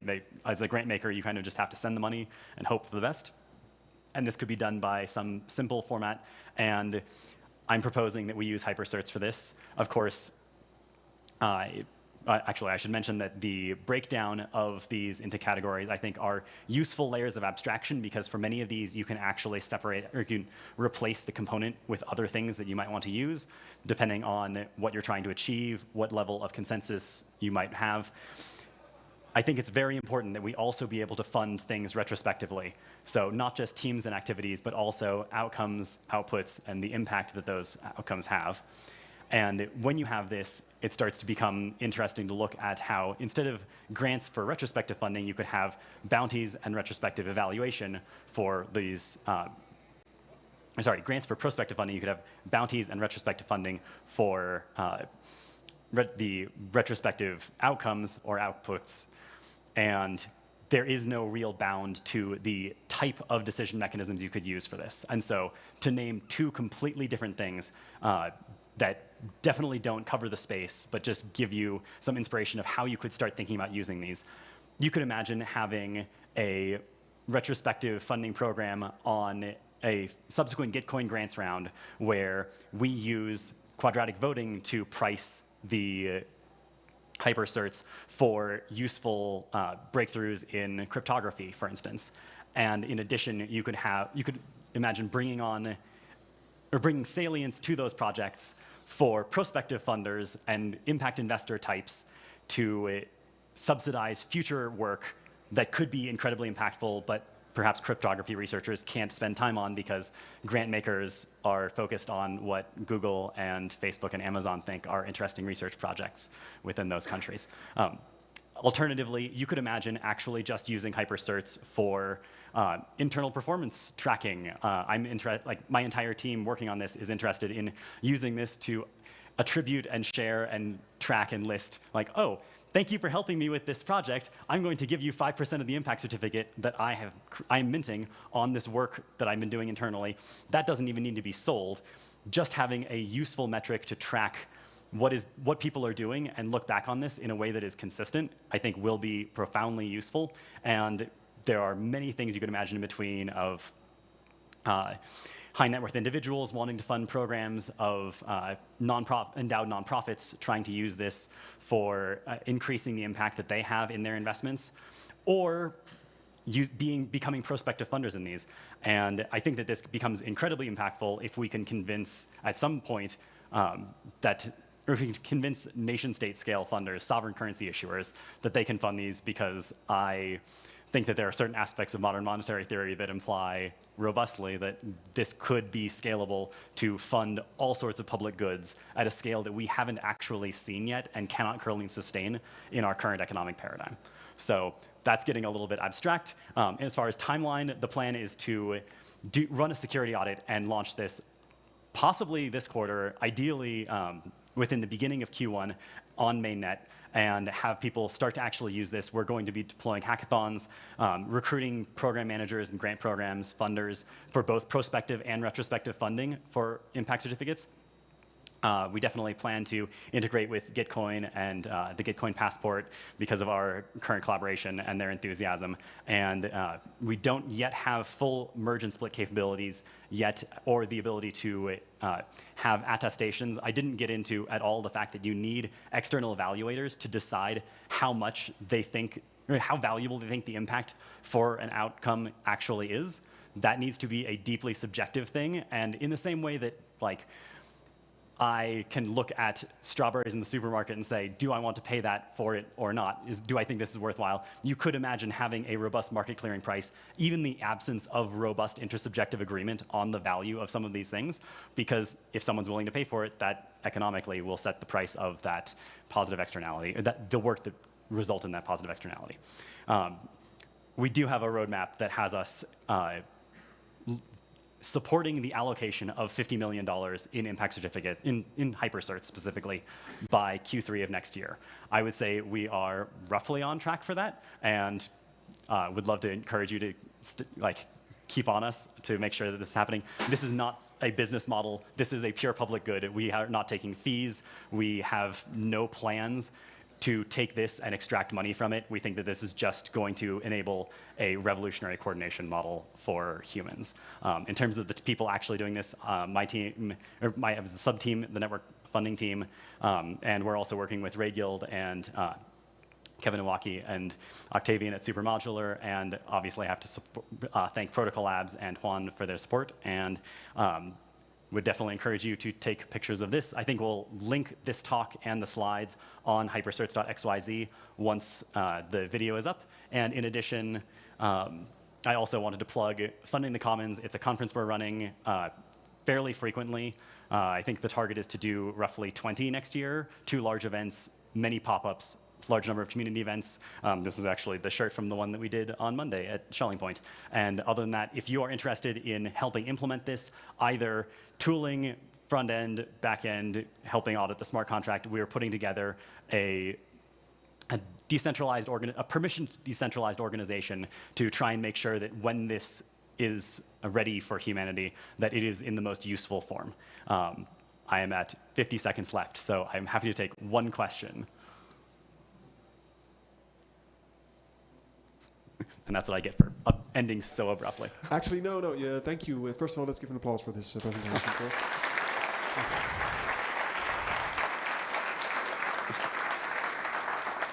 Evan, this was the time for your presentation, so now the time starts for the Q&A, so we have more than enough time for questions.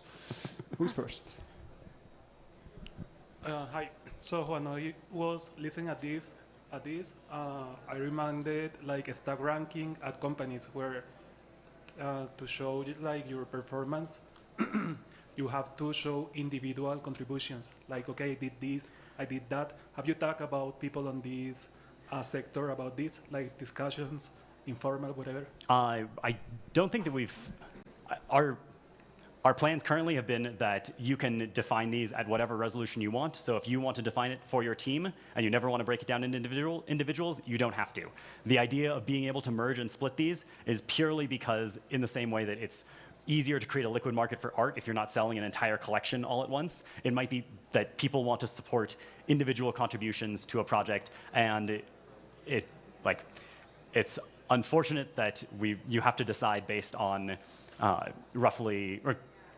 it's unfortunate that those who have money to buy these get to decide whatever they want to support, but it's also the reality, and by creating this, the hope is that we can make it easier for more people to support more things, and we will have to lean into making it easier and encouraging people to support things that they see are valuable. Please talk in the mic for the stream. I'm curious about your decision not to have a viable business model around this, and whether that's kind of short-sighted for long-term impact.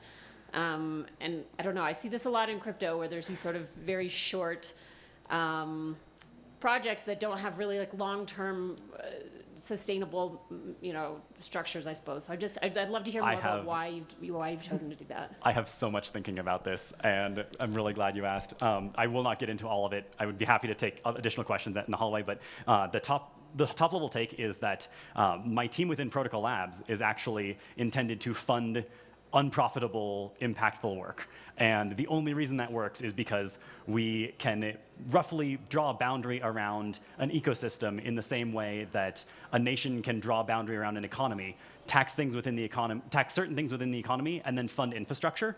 I am the fund infrastructure side of that equation. We have other value capture mechanisms that exist within Protocol Labs. And so this is roughly deeply subsidized by and supported by Filecoin. If other people would like to support the creation of this, that would be obviously welcome. And we have plans that using Hypercerts can make certain subsets of networks or economies so much more productive that strategic investments in those ecosystems can provide the revenue and the business model that we might need. So we have no value capture within Hypercerts, but if we invest in things that use Hypercerts because that is their competitive advantage, that becomes a business model. And that's just one of a few different ways you could think about trying to make that sustainable. Follow-up question.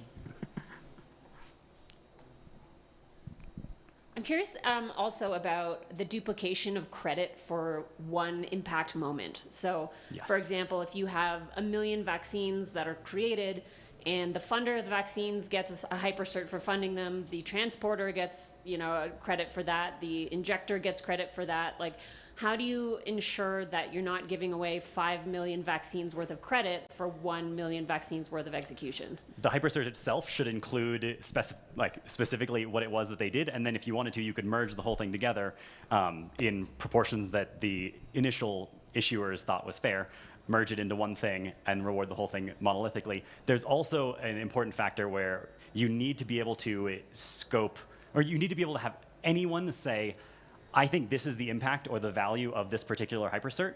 And if it turns out that it was only valid because the transporter rushed it through and made it in time, then people should be able to subjectively evaluate that and say, I'm putting this I'm subjectively quantifying the value of this as higher for these reasons, and then the people who are funding these might decide that is or is not aligned with their value metric.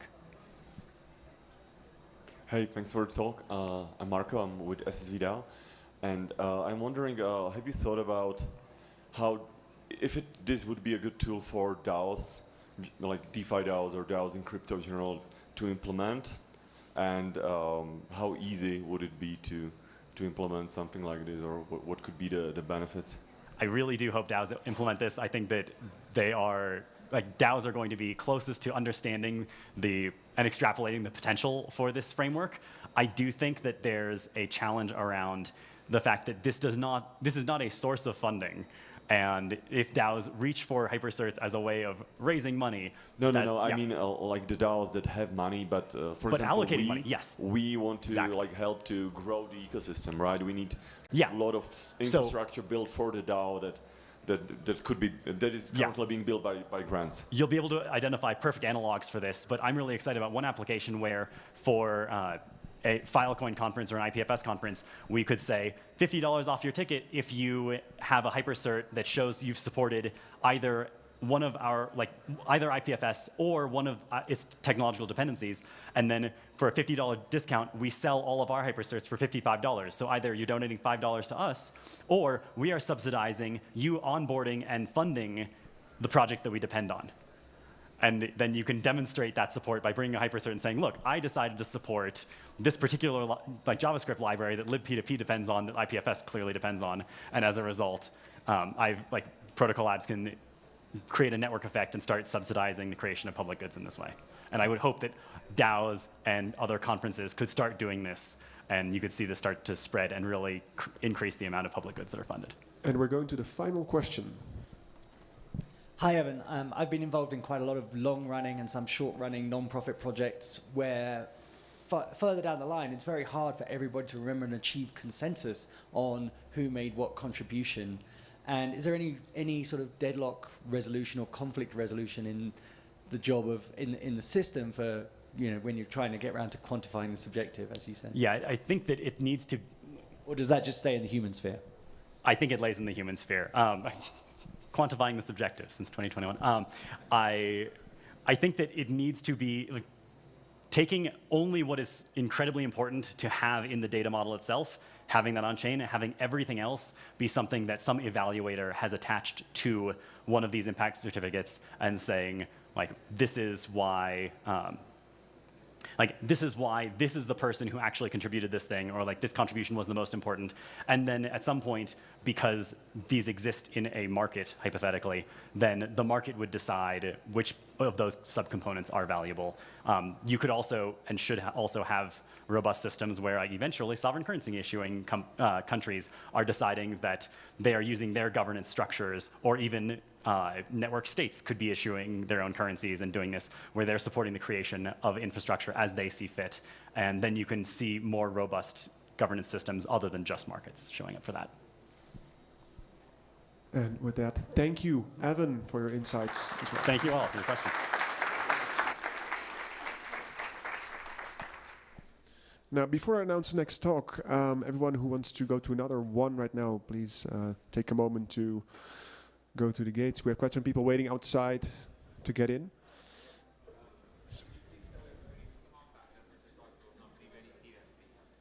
Oh, and please, yes.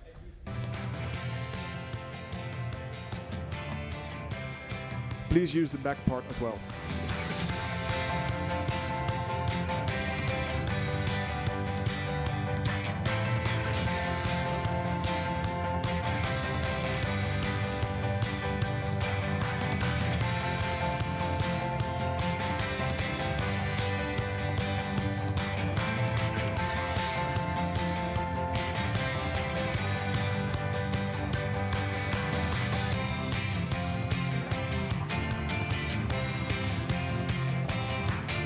Thank you so much.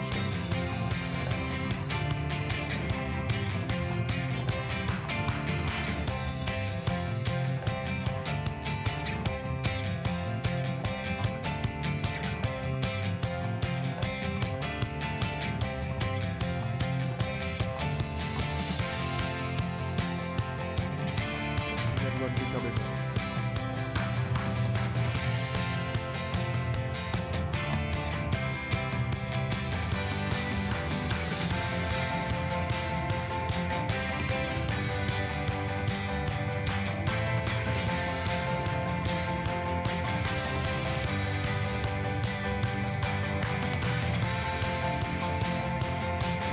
Making sure we get the maximum amount of audience from next speaker.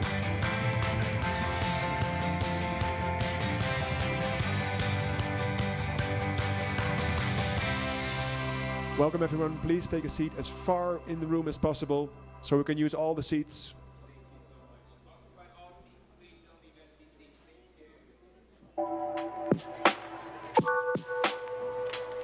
We have some empty seats here in the back. Make some new friends, come join us here.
Hello.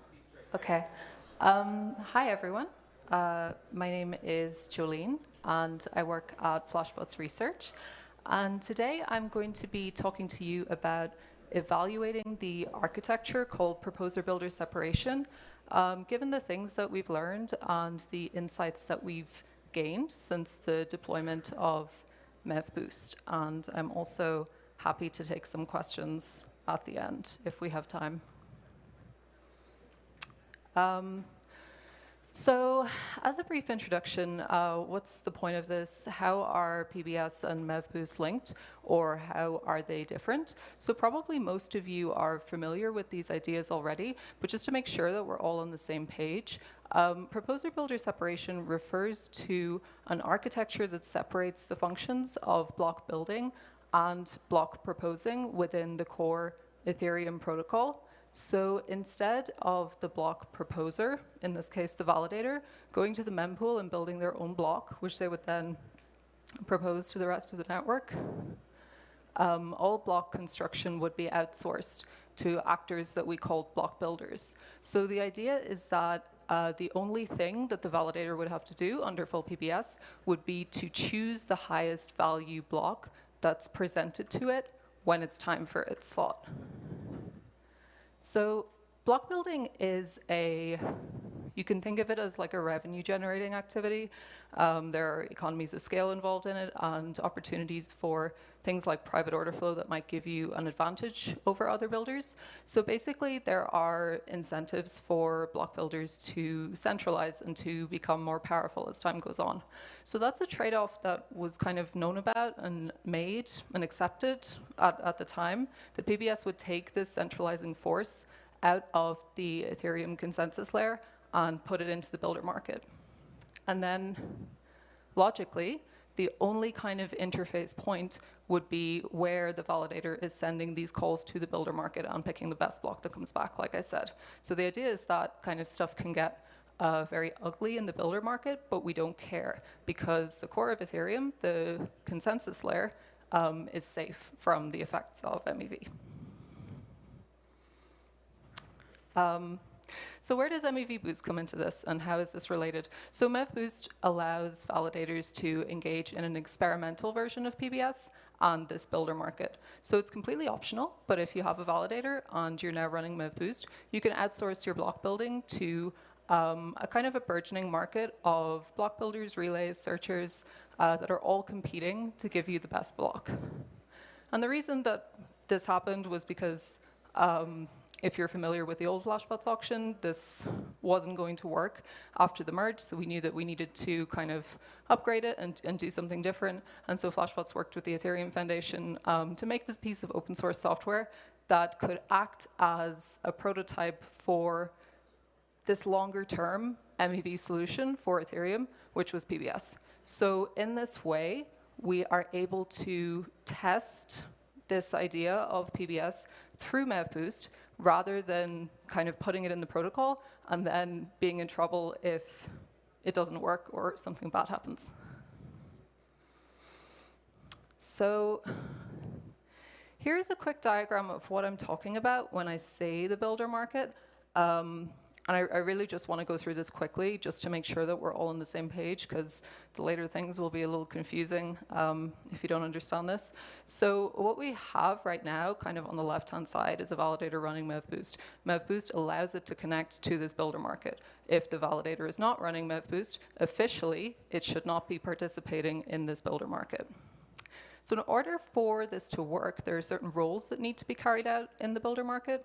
So over on the right-hand side, we start with the users. So they originate transactions, and those transactions either go to the public mempool on the top, or maybe some private mempool that searchers or builders are allowed to access.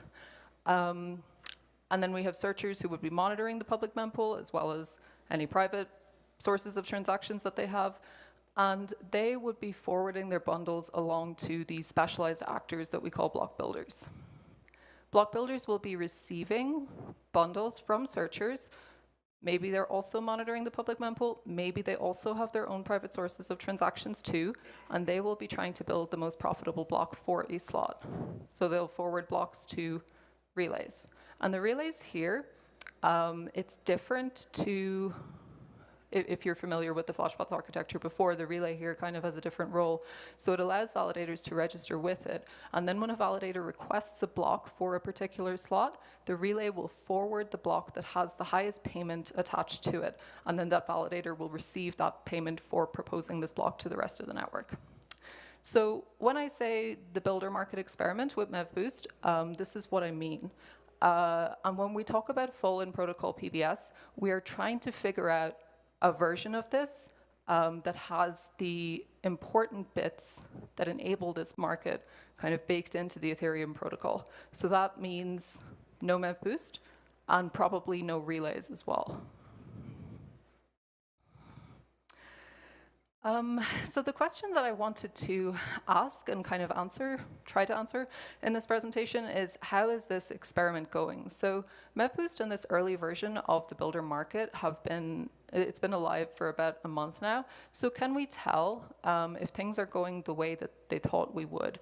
Would it be safe to put PBS in the core protocol today, as this experiment is, without any further features or enhancements?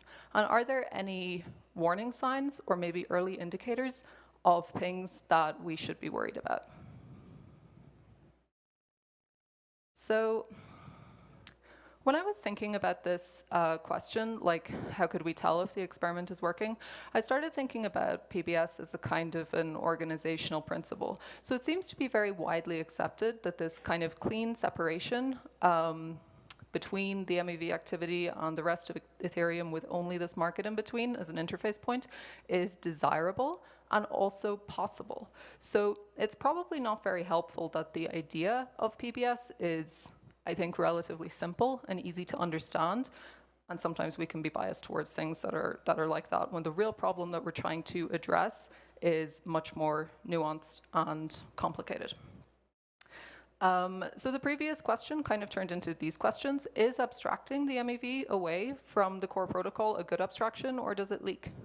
Are there more interface points between where the MEV is happening and the core protocol than people would lead you to believe? And if things get very, very bad in the builder market, maybe imagine a very small number of very powerful, very centralized actors that dominate block building. Are there really no knock-on effects on core Ethereum? So, assuming at some point in the future we have full in-protocol PBS, in this in-protocol PBS world, I started thinking about what parts of Ethereum are still influenced by MEV. And I came up with kind of two families of effects. So the first order effects are kind of the direct effects on the core protocol. So these are places where, even though this MEV is supposedly over on the other side of the room and it doesn't affect Ethereum, it still influences part of it. And the other type are more kind of second order effects. So how are actors incentivized to try and influence the base layer if it meant that they could gain more favorable conditions for themselves? So my idea for this was to try and identify a few concrete examples of these effects and then kind of check data to see if there's any indication that these things are happening already. And then if these effects were to get more pronounced as the builder market develops, are these really an issue? And if so, what kind of mitigations might we need?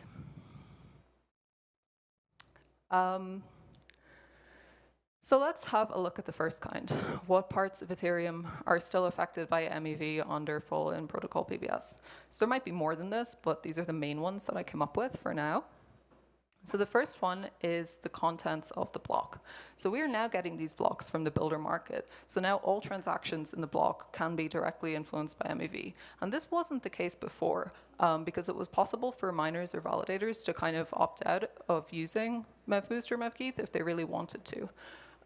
So in the future, if most or all of the blocks come from the builder market, and the purpose of the builders is to reorder and rearrange transactions, their block can be as profitable as possible. So hopefully that one's kind of straightforward, this kind of idea of like losing control of block content. The second one is maybe not so obvious. So the contents of the public mempool are influenced by MEV under full PBS. So how can that be? Well, in a world where we have full in protocol PBS, builders are incentivized to have private sources of transactions that we talked about earlier, and we call this exclusive order flow.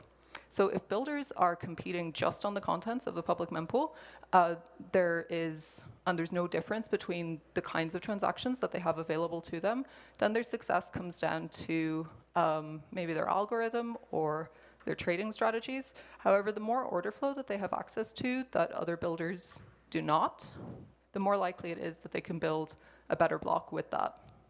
And at Flashbots, we generally think that order flow is going to be a big differentiator in how successful block builders are going to be. And if this order flow is exclusive, in that it's going to a private mempool instead of the public mempool, it's not going into the public mempool. So you could have this situation where as there is more MEV activity, because the builder, what is happening with the builders is associated with this MEV, then the contents of the public mempool might get smaller. And then the last one, which kind of relates to the first, but maybe a little bit of a different focus, block proposers used to have control over what the contents of their block would be. So under full PBS, there used to be, the big difference would be that validators will now accept full blocks from the block builders, and that didn't happen before. So in the old kind of Flashbots model, you would never have full blocks coming from external sources. And then the second thing is that I'm not sure if this is for certain yet, but we think that, under in protocol PBS, there may not be an option for builders to, or for validators to opt out of that. So you might have no choice but to get your blocks from an external market. And then kind of going on to the second family effect. So how are actors in the builder market incentivized to mess with the base layer, the consensus layer, in order to gain an advantage? And the big issue that I see with this is that the builder market is actually out of protocol. So there's nothing enforcing participants in the builder market to stick to the structure that we saw in the diagram earlier. The MEV-Boost architecture that exists is kind of a template for what is safest for like independent ecosystem aligned parties like Flashbots to run, and there are a certain number of assumptions baked into it. In reality, we can't stop anyone from using, for example, their profits to buy validators, their profits from building, creating their own private version of MEV-Boost, or offering services around builders or other parts of the system. And as we're about to see, measuring what comes through a relay might not necessarily be the full picture of what's happening in the builder market. So the only part of the builder market that's in the core protocol is this builder specification, which defines like the API calls and sequence between the validator and some software that looks like MEV-Boost. And outside of that, kind of anything goes.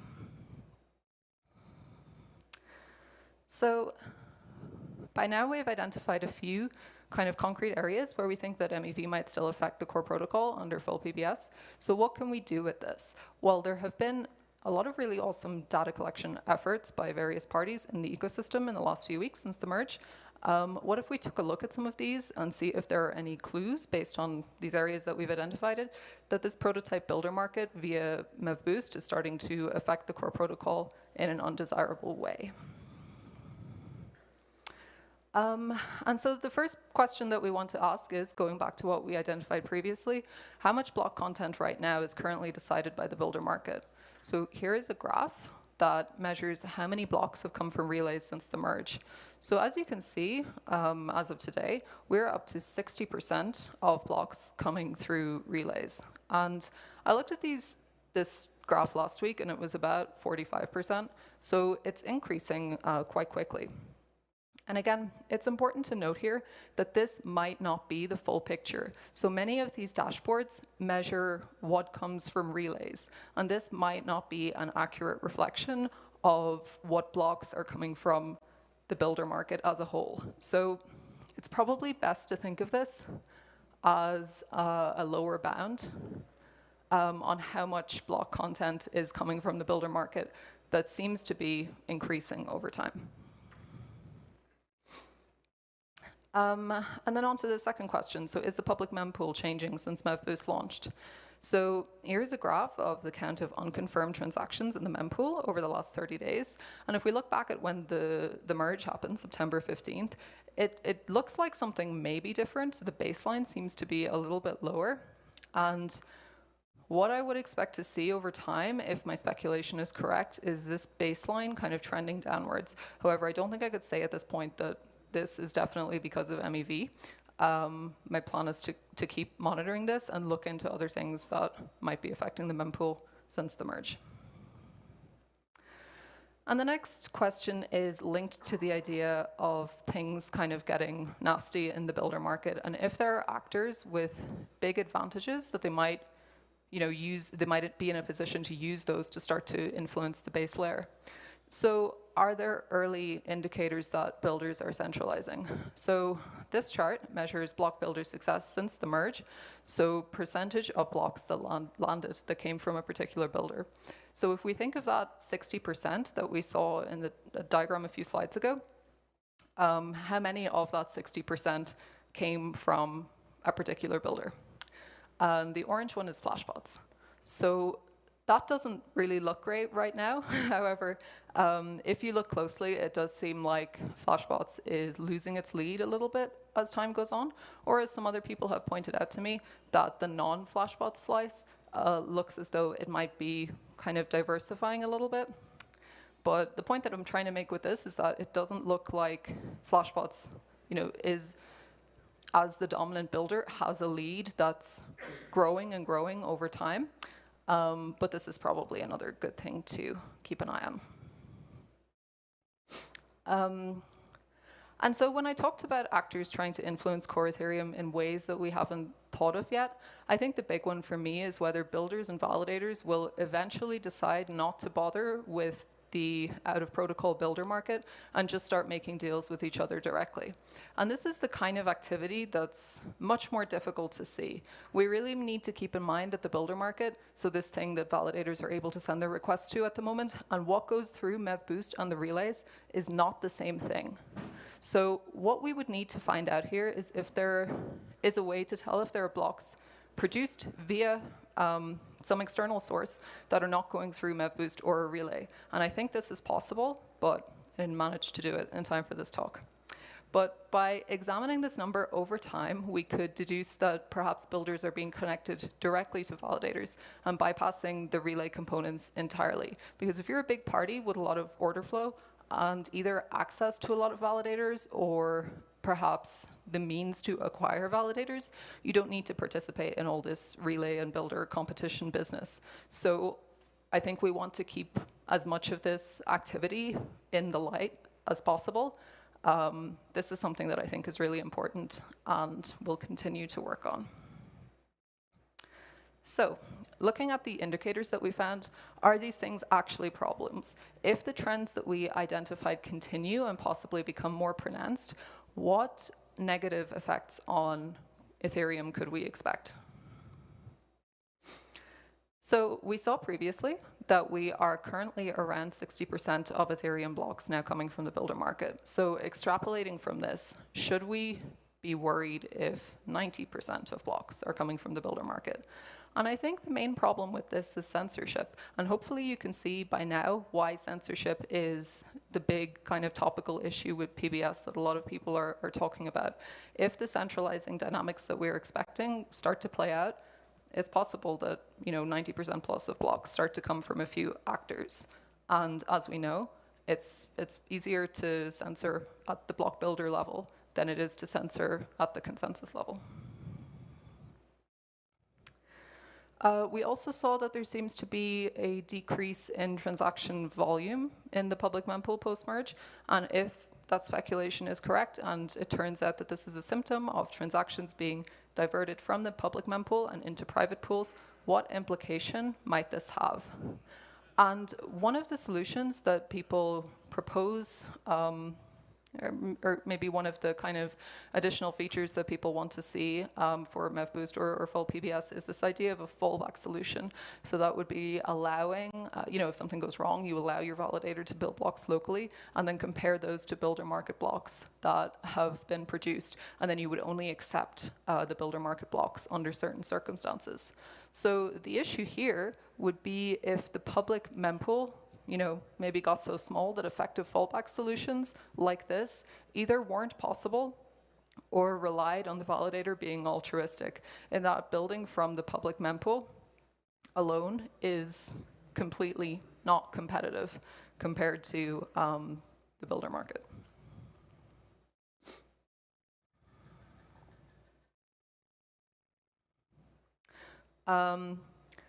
And for this, so we still don't know if this is happening yet, but if it did happen that we end up with builders that have outsized profits, it might make sense for builders to start staking their profits and running validators. And there might be entities that own a lot of validators already that want to start block building. And there's likely to be a business model where builders can offer services based on how many validators that they own. So I don't know if anyone saw Alex Stokes' talk yesterday on block building after the merge, but he had a slide with like a giant list of different ways that block builders could monetize this kind of relationship. And decentralizing the builder role itself might not be feasible here, as we're kind of out of protocol at this point, and therefore limited in what we can force builders to do. So we've identified a few different things that, if left unchecked, might cause us problems down the road.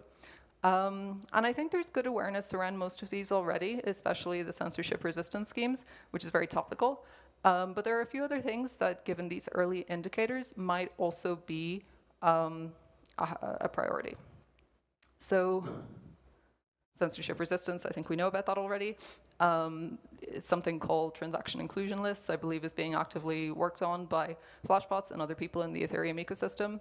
So for the other things, many of the effects that I talked about can be lessened if we take steps to ensure that things can't get very centralized and ugly in the builder market. So trying to figure out how to effectively decentralize the builder role might be important, while also keeping in mind that a decentralized builder has to be competitive compared to a centralized builder in order to make any difference. Another thing that I think is important are mechanisms to ensure that under full in-protocol PBS, validators can still build their own block or perhaps augment blocks that they receive. And the reason that this is important is that a lot of these kind of extreme effects that we extrapolated assume that under full PBS, 100% of proposers will be getting blocks from the builder market. So this would be a way to kind of get back control of that block content. And then, if at all possible, reducing incentives from validators and block builders to work together is something else that I think is important. And following on from that, working on the ability to monitor the builder market as a whole by putting something in the protocol that can tell whether blocks have been built locally or not. So that's pretty much it. Thank you very much for coming. If anyone is interested in talking about these things further, my email address is right there. Please reach out. There's also this Flashbots QR code that I think takes us to our discourse forum, where we're talking about a lot of these open questions. If you're interested in working on any of these topics in return for money, our jobs link is there as well. Thank you, everyone. I can take questions if there are any. Thank you, Jolene. We have room for 2 short questions. Okay, one in the front. Hey, Jolene, awesome talk. Thank you. I'm wondering if there's a method where some of these solutions could be made by the community and be somewhat attached to something like MEV-Boost, kind of almost like a module that you can add if you opt in. Yeah, I think that's a really great idea. I think it depends on the solution. MEV-Boost at the moment is a fairly lightweight piece of software, and we have thought of these things. A lot of the things that we want to do with like transaction lists and other things like that require knowledge of state, of the Ethereum state, and MEV-Boost just doesn't have that. But I think that there are definitely maybe some other things and other ways that MEV-Boost can be improved. And you may have already seen we're also trying to make MEV-Boost more of a kind of community effort as well, and take solutions in from other parties. Yeah. Hi, Jolene. Thank you. That was a great Hi. talk. Just wondering, the solution where you allow validators to augment the block, doesn't that still require or still rely on them being altruistic? Like, is there a situation where it just doesn't make sense because it's so much more profitable and not much goes in the public mempool, perhaps? Yeah, I think you're completely correct about that in terms of incentives, and I generally think that it's really important for us to kind of design these things in a way to make sure that people aren't missing out by doing things that are good for the protocol. So yeah, but I think maybe one example of where this has actually worked well is around the time of the merge, when was there some problem with MEV-Boost or something, and a lot of people said that they weren't going to run MEV-Boost, so it was more kind of like a social, like altruistic thing. So I think Ethereum is kind of special enough in that it does happen that people have an interest in the protocol and want to do the right thing by it, but you're completely correct. Yeah, if it got to the case where it's just not profitable to augment your block, we'll have to think of something else. And with that, I'd like to thank Jolene, all of us. Let's give her a round of applause. Thank you. Now, before I announce the next speakers, I'd like to ask you to form an orderly line because we have people waiting outside to join in. if you're staying for the next talk, see if you can find a spot more on this side of the room, because we want to make enough space for everyone. Yeah.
Okay, everyone.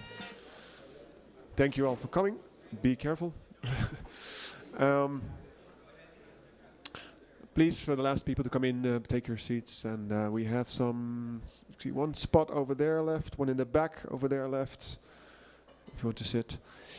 And with that, I'd like to introduce our next speakers, who will be talking about designing autonomous markets for stablecoin monetary policy. And we will have for that Stefan Schuldenzucker and Aria Klages-Munt. Give them applause, people.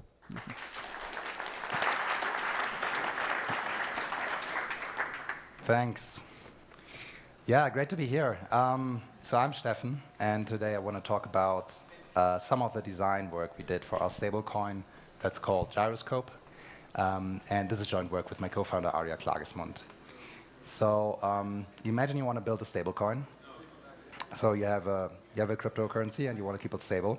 And in some sense, this is always going to look like this. You have some kind of reserve of assets, and then people can mint and redeem coins against that assets, and that's going to stabilize the price, right? If the price is too high, they can mint new coins. If the price is too low, they can redeem coins. It's going to stabilize the market price. And we call the primary market mechanism, excuse me, the primary market mechanism, the thing that grants access to these assets and that intermediates between minters and redeemers, which are basically arbitrageurs and the asset reserve. Now, what are these assets? Well, that depends on your design. It could be many different things in a seigniorage share design. It could be, it's basically an equity share in a sense. For something like a basis design, it's something like a bond. And in a reserve-backed design, it's some portfolio of other assets. And by the way, this is a design we are using for Gyroscope. It's reserve-backed. Now, there are different situations we need to look at. The kind of boring case is when the system is fully collateralized and all the assets are perfectly liquid, because then this is just basically a pricing problem, price the reserve assets. And the somewhat more tricky case is the system might be 100% collateralized, but not all of these assets might be liquid, so you cannot necessarily pay them out when people redeem. And then there's the crisis situation where the system actually becomes under-collateralized, and then you need to decide what to do. And my talk is going to be about the design of this component that basically designs what to do in such a situation.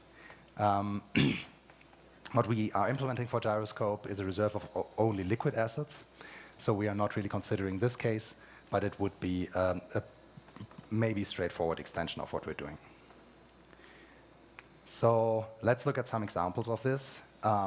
If you look at DAI, you have the PSM, or peg stability mechanism, and it basically looks like this, that your reserve almost only consists of USDC. And this is what people sometimes say, that DAI has become, or is going in the direction of wrapped USDC. The numbers are like 60% are like the PSM USDC, then you have another 20% of LP shares against USDC. And of course, in that situation, something you need to ask is, are there many risks associated with that? So for USDC, for example, there could be some regulatory risk, which may amount to counterparty risk, censorship risk, and so on. Kind of the goal of Gyroscope was to build something like a PSM 2.0. So how might you improve on this design? And I think there are like two ways. The first thing is you may want to diversify your reserves.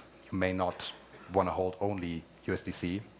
And the second thing is to implement something like a programmatic risk control that reacts autonomously to market conditions. So that kind of can be seen in two parts. The first one is if you have in DAI, the different PSM vaults are independent, but you probably want to coordinate them somehow to react in the same way to market strategies.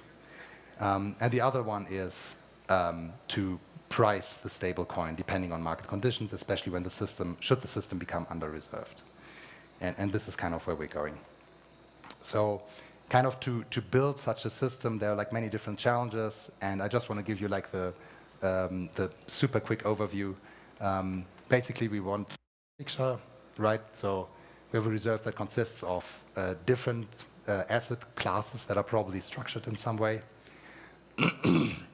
And then you need to answer several questions, like which assets should that be, which risks are these exposed to, how to structure the whole thing so that the risks are somehow contained, how do you generate yield on the whole structure, you probably want to price these things with oracles and so on. These are all things I'm not going to talk about, but questions we still had to answer for Gyroscope, and today I want to answer this mechanism.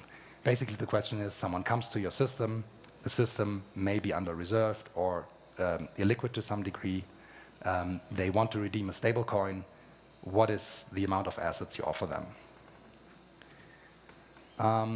And to do that, we introduce a more general tool, which is what we call the redemption curve. And this is a general tool to analyze any stablecoin design, basically. So the redemption curve is the following curve. You have two axes. On one axis, you have the redemption level, which is basically the amount of stablecoins that are getting redeemed. And on the other axis, you have the redemption price that the mechanism offers to the redeemer. And now we assume, now we look at what happens when people redeem more and more, and market conditions don't change for the beginning. So nothing happens, no prices change, but people just redeem more and more. And ideally, of course, what you want is this curve. You can always redeem at $1 because then you always stabilize your peg at exactly $1.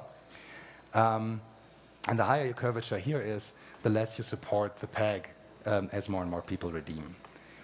Kind of the default that is also happening for pegged fiat currency is that you try to support the peg as long as possible until your reserve is empty, and then you don't support it anymore. And kind of my argument will be that maybe this redemption curve is not ideal, and many other redemption curves aren't ideal either. So we can see kind of this type of curve or that type of behavior in the real world or in the fiat world. For example, the attack on the British pound in the 90s was basically a continuous outflow from the British pound, basically a continuous redemption of pounds against other assets until the central bank was no longer willing to support the peg. And then you see this kind of drop where some people made a lot of money. I think the recent crash of the pound is probably not like that. I can't say anything about that. If we look at stable coins, we've seen similar behaviors. This chart is like a little bit outdated, but there was this period in like 2021 where like many creative stablecoin designs were created and many of them crashed in a somewhat similar way, very abruptly. I want to look at one like design case study, which would be Fei, the original design of Fei, which was also not very successful in its original form. And so Fei had these direct incentives, which basically means the more off peg the whole system is, the worse the price you're getting. And that, if you kind of look at it, this leads to a redemption curve that is very steep and that looks about like this, which means that your peg is not going to be stabilized very long. Then they removed the direct incentives, and then their redemption curve looked much less steep. And we can see kind of the effect of these like steep redemption curve here. I hope this is kind of visible. This is like the price of Fei after launch, and it had like a huge price drop with a lot of volatility. I should probably talk about the elephant in the room, or maybe not an elephant anymore. Seigniorage shares. And the way I think about seigniorage shares is essentially that you redeem at $1, but your backing is an endogenous asset that's basically very, very tied into your project itself. And this can lead to some negative feedback spirals. So essentially, it's the same story as from the fiat world before. You provide redemption at $1 until the willingness of the market to buy your seigniorage shares is exhausted, and then you basically crash very rapidly. And I should probably show this. Right.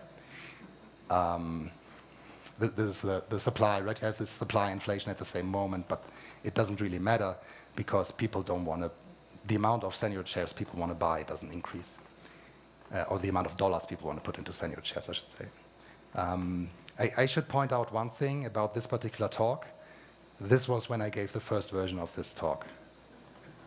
Just, yeah. So that's that. This was not without precedent.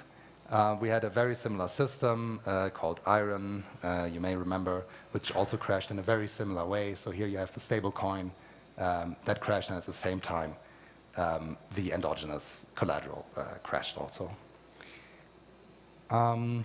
So that's not good, and that's why we made Gyroscope reserve-backed. And the basic idea of what I want to talk about today is maybe we should think about the redemption curve as a design problem. And maybe we should choose a redemption curve that we think is useful and reasonable, and then we go and implement that in our primary market maker. So the basic design is going to look like this, right? You remember this picture. And we're assuming that the assets here are exogenous, so we don't need to worry about these feedback effects. But what do you want to do if the system is under-collateralized or illiquid? And we have I want to give you these results in 3 parts. First, we thought about what are actually desiderata for a good redemption curve. What do we really want? Then I'm going to show you one such curve that satisfies the desiderata. And then I'm going to talk to you about how to actually implement that. Because as you remember, the redemption curve assumes that no market conditions change over time. And of course, that doesn't happen in reality. So the step from picking a curve and then implementing it is making it dynamic. And this is going to lead to this type of dynamic bonding curve, if you want to think about it like that. Great. Let's first think about what we would ideally want of our redemption curve. The first thing I want to note is that probably your collateralization should stay above some lower bound. Your redemption curve should not exhaust your reserve, if that's at all possible. And the reason for that is to enable the system to recover later. If you exhaust your reserve, you're basically destroying your system, and that's bad. And then you probably also want the redemption price to stay above the lower bound, if that's possible, to support the peg, at least to some degree. Of course, this is trivial. We usually want our stablecoin to be stable at $1. You probably want some continuity of that curve. You probably don't want these abrupt crashes. And I would say the main reason for that is to prevent speculation, because these kind of discontinuous crashes are something people could speculate on very easily. And that could also lead to like all kinds of market upheavals. And then this is like a little bit of a bonus, but you want your redemption curve to be easy to use. So probably what you want is you want the execution. If you redeem a certain amount of stablecoins, our stablecoin is going to be called Gyro Dolls. Apology for that. You probably want that to be easy, and especially you don't want there to be an incentive to subdivide your redemptions and to be somehow clever about the way how people redeem. We have like a few bonus desiderata that are with respect to like several transactions or several blocks. You probably want the reserve exhaustion to take a long time, unless of course your reserve just crashes. So the system should also kind of think about what happens tomorrow, what happens when the system runs continuously. You should be able to regain your peg, and of course you need to implement the whole thing on chain. Yes, the first math equation. So before I show you how we implement this, I have to introduce this nice equation. We assume that the redemption pressure is computed as a time discounted sum. If you don't care about that, that's totally fine. And now I'm going to show you one simplified design that satisfies almost all of the desiderata. And this is a simplified redemption curve. We're not using this, but it's good for explanation. So what the curve does is that we support a price of $1, so people can redeem at a price of $1 up until a certain amount of redemption. So on this axis we have redemptions. And then we are gonna drop the redemption price so that the redemption price is equal to the collateralization ratio. And this is a sustainable way of doing it. So for example, if your system is 80% collateralized, the redemption price would be 80 cents, and you can just do that indefinitely and redeem the rest of the money. And of course, this has all of the nice properties, almost all of them. You don't run out of reserves. You can actually configure a trade-off that exists here. Of course, the longer you support a peg of $1, the lower your eventual collateralization is going to be. But it's something that you can choose. Exactly. So we have like this long-term survivability of the system. If you actually want to do this, like this would be like the equation. But of course, the problem is that this is like this ugly discontinuous jump that I mentioned before. And so what we really do is that we introduce a linear segment there. Looks like this. Where the price would first be $1, then it would decrease as more and more is redeemed, and then if it has reached a point where we have a sustainable collateralization ratio, it would just give you that price. And if you want to do that, the math to do this looks like this. But it's fine, right? It's fine. There are like case distinctions and fractions, but it's not that bad. And one thing you can see here is that governance can configure this using some hyperparameters. So you can say, what is the minimum collateralization that I want of my system? And this is something that governance would set because it's actually a meaningful parameter. You can say, what is the steepness here that I'm willing to tolerate, another parameter. And then if you solve this equation, it's going to respond autonomously to these hyperparameters.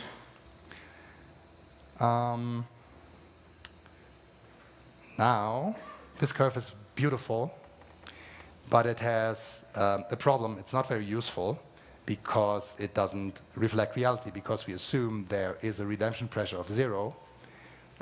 We have some kind of initial collateralization of the system, which we call an anchor rate, or we label this like RA. And then you start from there. The curve tells you what happens when you start at 0 redemption pressure at the anchor rate. Nothing changes in the market. To implement that, we need to live in a situation where the market will, of course, change, and we can still use this curve. And this is what I'm going to talk about today. So the goal is make the whole thing dynamic, make it react to the current market state, and I'm going to show you how to do it, hopefully in a picture. And how we do it goes as follows.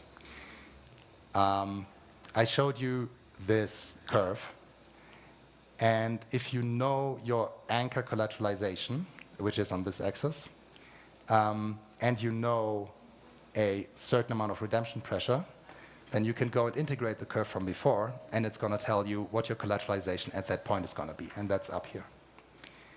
And now if we do that for all possible anchor values, we get a 3-dimensional surface.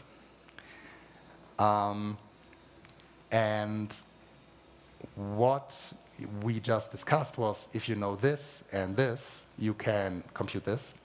But it turns out that you can also do it in reverse. So if you know the current collateralization of the system on this axis and the current redemption pressure here, which is something that you can just observe in real time, then you can actually compute this initial collateralization ratio, which of course at this point is purely a modeling tool, but it tells you if nothing had happened in the market and we are now at the state where should we have started if this model was true. Okay, so many complicated words here. And so basically this theorem says that you can reconstruct that. It's the monotonicity argument. It's fine. And so then once you have the initial state, we can offer redemption prices based on this redemption curve as a model. And that's pretty convenient because it's a way to respond to current market conditions. It's completely autonomous. Governance only has to set meaningful hyperparameters. It doesn't have to do anything in the moment. And it's completely predictable for other people, so everyone knows what's going to happen. So you have this huge transparency advantage over a system where governance would just come in and then make a vote. And of course, other market participants have no idea what the outcome of this vote is going to be. Now I should probably talk about implementation, because you might be looking at this theorem and you're like, yeah, this is great if you're doing pure math, but we're not doing that at all. And I'm going to talk a little bit about implementation. And the implementation works in 2 steps. The first core idea is that you remember the scary slide I showed you before with the many formulas where everyone in the room gasped? So that had a couple case distinctions in it. And if you do the cross product of all the case distinctions, you end up with a bunch of regions, and you can partition your space into all of these different regions. And so you may believe me that this is possible. The theorem is that you can actually detect in which region you are based on only the current market state. And then it turns out that once you know in which region you are, computing this value on this axis is very easy. It's basically solving quadratic equations then. And that brings us to the algorithm. So we detect the region based on the current state. We reconstruct the anchor state. We take that as a model. And we compute our redemption amount, which is basically integrating over this zigzag curve I showed you before. And then when you are being very careful and you count all the things you have to do to get this, is actually very cheap. You just need to do some arithmetic and a little bit square root. Right. So this system has a number of interesting properties, and I'm going to show you just 2. One result that you get very easily is that there's no incentive to split up redemptions. And mathematically, that's because you're computing an integral, and you can always split up an integral in different parts, and it doesn't matter if you compute the parts or the whole thing. So mathematically, it's not very interesting. You have a path efficiency result, which is basically that, and this is like a little bit more interesting, that the protocol state is going to improve over time. So if you implement the system, your reserve does not crash completely to zero. And people just come and redeem, then your system is going to recapitalize itself over time. And of course, this is exactly what we want. We want long-term survivability of the system. And this is what this looks like. And now I want to conclude. So if you're taking away anything from this talk, it's that you can design your redemption curves when you're building a stablecoin system. And this is a very attractive way to get good properties of your system. It's also a very useful tool to compare different stablecoins and to think about if the stablecoin design is actually solid. I showed you a design for one desirable redemption curve, and then I showed you how to make that dynamic and make it react to market conditions. And if you want to kind of be involved into how we actually do these things, we have implemented this in Gyroscope's dynamic stability mechanism. Gyroscope is our new stablecoin. Launch is planned towards the end of the year. And hopefully all these properties are going to make a Gyroscope very robust. If you're interested in the paper, you should scan this QR code. And if you want to get in touch with us, you can go here or follow us here. Thank you very much.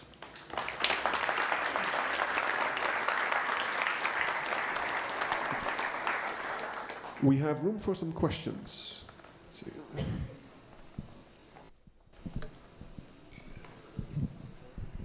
Thanks a ton for the nice talk.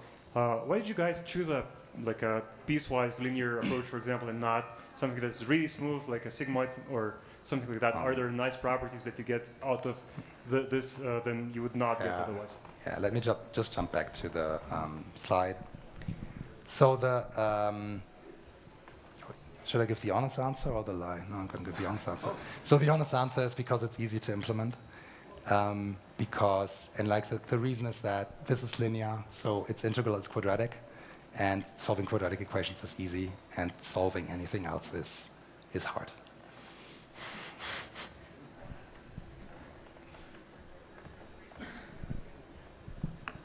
So I have more of a philosophical question. In the last, let's say, 2-3 centuries, the tendency in the state-backed currencies has always been to leave pegging to go toward free-floating money. Why do you think that in the crypto economy we are seeing a resurgence of peg money that seem to be quite prevalent? Yeah, that's a deep question. Wasn't expecting that. Why do we have a resurgence of pegged coins? I think my intuition is that people think in USD or in some other fiat currency that is not really represented in crypto. Maybe at some point we have a crypto native currency that doesn't need a peg because it's very stable against other fiat currencies. But I think we're not there yet, and that's why we need to represent some kind of measure, some kind of numeraire that people are familiar with and that matters in people's lives. Yeah, let me just add a little bit to that. So it's a common strategy when you're kind of like developing a new economy to do something like a currency peg, and it seems to work well in those situations because people want to use a more trusted unit of account, like a dollar. And so I think that's has a large influence here.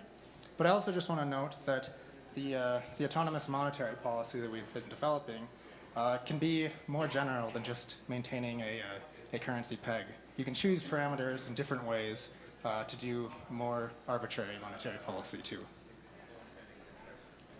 Thanks for the talk, guys. I would want to know, how do you think about once the system gets under stress and you get to the redemption price? Like, what would be the mechanisms or the incentive to, because it's kind of I think there is some loss of trust in the market at that point. How do you think about how to regenerate the system and getting back to the peg? Like this? Yeah, so the gyroscope design contains a number of other like lines of defense and sort of ways that that the reserve could replenish over time. And so basically this monetary policy, the idea is to buy the system time so that those other mechanisms might be able to kick in. Some examples of that is basically like reserve assets are deployed in risk segregated ways, but they can still potentially earn some yield. And so there's sort of a tendency to increase collateralization over time because of that. And then there's also sort of this idea of forward guidance from the monetary policy itself. Like basically, as the level of outflows, this like time discounted sum that Stefan was saying, decreases over time, then there's upward pressure on the peg from the reserve assets again, kind of according to this this policy. And then there's other mechanisms too. You can check it out in our docs. And happy to talk more after this as well. And with that, I'd like to thank both Stefan and Arya for the talk. Let's give them an applause, people. Thanks.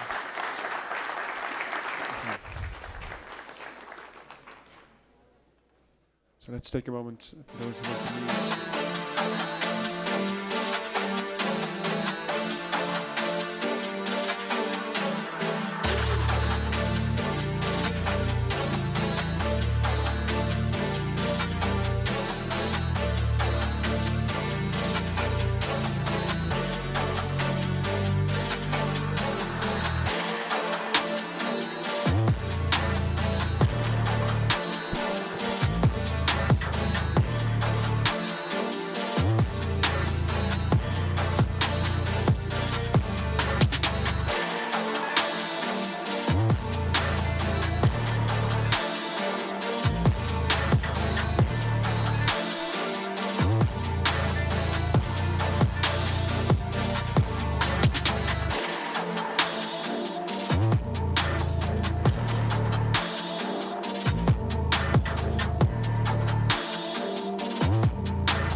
Come in, please take a seat as far back as possible so we can have room for everyone else.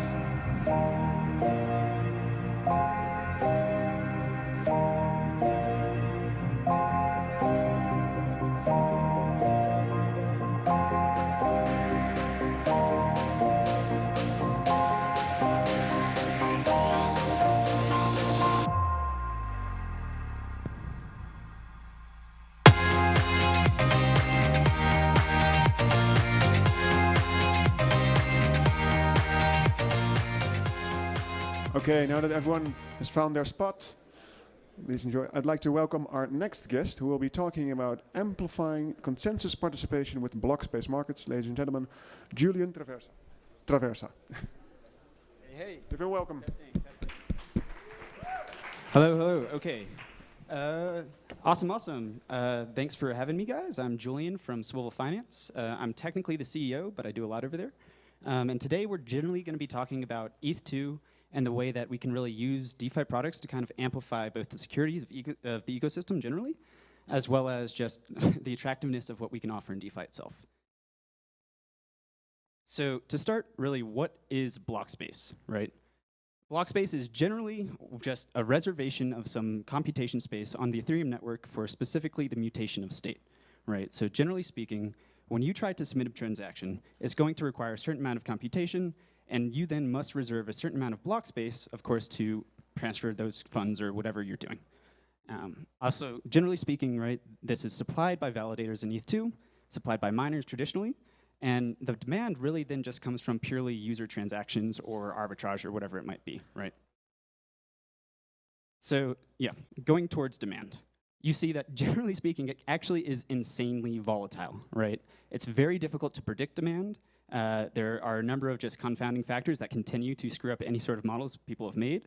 And really at the end of the day, this volatility is fueled by mutually extractable opportunities, right? Whenever there is volatility in the market itself, there's liquidation opportunities, arbitrage opportunities, etc. Whenever there are NFT drops, like that massive one up to 450 gas for an entire day, it screws things up for really how people must price and create instruments around the ETH2 market. On the other side, right, we see that supply is kind of weird, right? You have an increasing number of validators, and this will continue to increase. It really hasn't started to plateau, in my opinion, yet. But on the other side of that, right, the actual block space within a given block is actually static. So you really look at this and kind of have to think of it in two ways, right? And when it comes to the factors of block space, right, you have to look at a number of things that will impact the yields of the validators and how that really makes the product attractive to them, right? You kind of have to make things financially incentivized. So then the question comes, right, when you're looking at block space and these supply and demand factors, how can you actually properly price these? Right? To start, obviously, everyone knows of base rewards. Most people actually don't know that this it does shift depending on how much demand there is within a short period, right? So if a block is full, there's more rewards in the next block, and essentially they just try to move around on this direction. But on the other side of this, right, what most people are most familiar with is just purely the fees that you pay, right? If you want to get a transaction through in a reasonable amount of time, you have to pay a fee. And I mean, the important factor is really that this has been very clearly an increasingly impactful mechanism over the past few years, right? You cannot really look at purely any of these base rewards or other factors alone. You have to really get abstract with your thinking. So on the other side of that, right, you can also disincentivize negative activity. And this really just introduces more risks for validators than really people recognize at this point in time, right? There's an entire row of blocks that were entirely completely destroyed in the past. And realistically, you end up having to sorry, I actually did the wrong slide, next one. You end up getting slashed, and a validator ended up getting slashed, I think, on about 20 slots in a row. So it's pretty horrible. This happens, and there are real risks there that users must kind of accept. Really, at the end of the day as well, okay, on the demand side, or rather the APY that you can earn and the yield, we're seeing increasing amounts of this not coming from the traditional mempool tips and et cetera, but large blocks that are proposed by off-chain relays, primarily flashbots, right? In a row here, right, you have about 20, or no, I think that's about 10 within about 100 transactions. No, actually, that's only about 20 blocks. And really, these transactions allow people to do a lot, and particularly, right, as a validator it's themselves, you can begin to actually extract these opportunities from others. Interestingly, we haven't seen a lot of malicious validators do this yet, but that also does present a risk, right? And the final factor, right, when you talk about pricing block space, has to be dilution. Generally speaking, again, I said that this isn't plateauing. It's very consistent because there's a certain amount of validators that can actually be introduced per day. And at the end of the day, we've seen that over the past year, regardless of increases of yield based on MEV and the ETH2 merge, validator yields have actually just been diluted by 50%. If this continues, right, we will see yields crunch, but you need to introduce more incentives for this to continue, right? You need to ensure that the network is secure, and you do that by continuing to introduce incentives for these parties. So at the end of the day, really what is the massive risk? Whether there's going to be demand. And for pretty much every factor other than slashing, demand is just a function for it, right? So then when you actually try to apply this, you get this massive formula, where effectively you have the base fees, the fees themselves, MEV and tips, and as well dilution, all really kind of dependent on demand, as well as these time factors, right? If you know that 6 months from now there's going to be a 5% yield, well, you can actually predict things pretty accurately. However, if this is going to be massively volatile over that time period, you need to actually do some pretty complicated stuff in there, right? So the question becomes, why, right? There's all this math, there's all this, honestly, it's crap involved in trying to do this. Why actually create products that can do it? And at the end of the day, it's really because you can create validator experiences that honestly exceed anything that is available today. So getting into really how you do this, right? What are block space capital markets? At their core, block space capital markets allow users to take the future yield that they might generate on some amount of block space that they can commit and sell that to other people to reserve today, whether that's in direct reservations like Eden Network, whether that's through peer-to-peer transactions directly like Alchemia, or whether that's through larger validator pools and everything like Lido and et cetera through the stack of Swivel.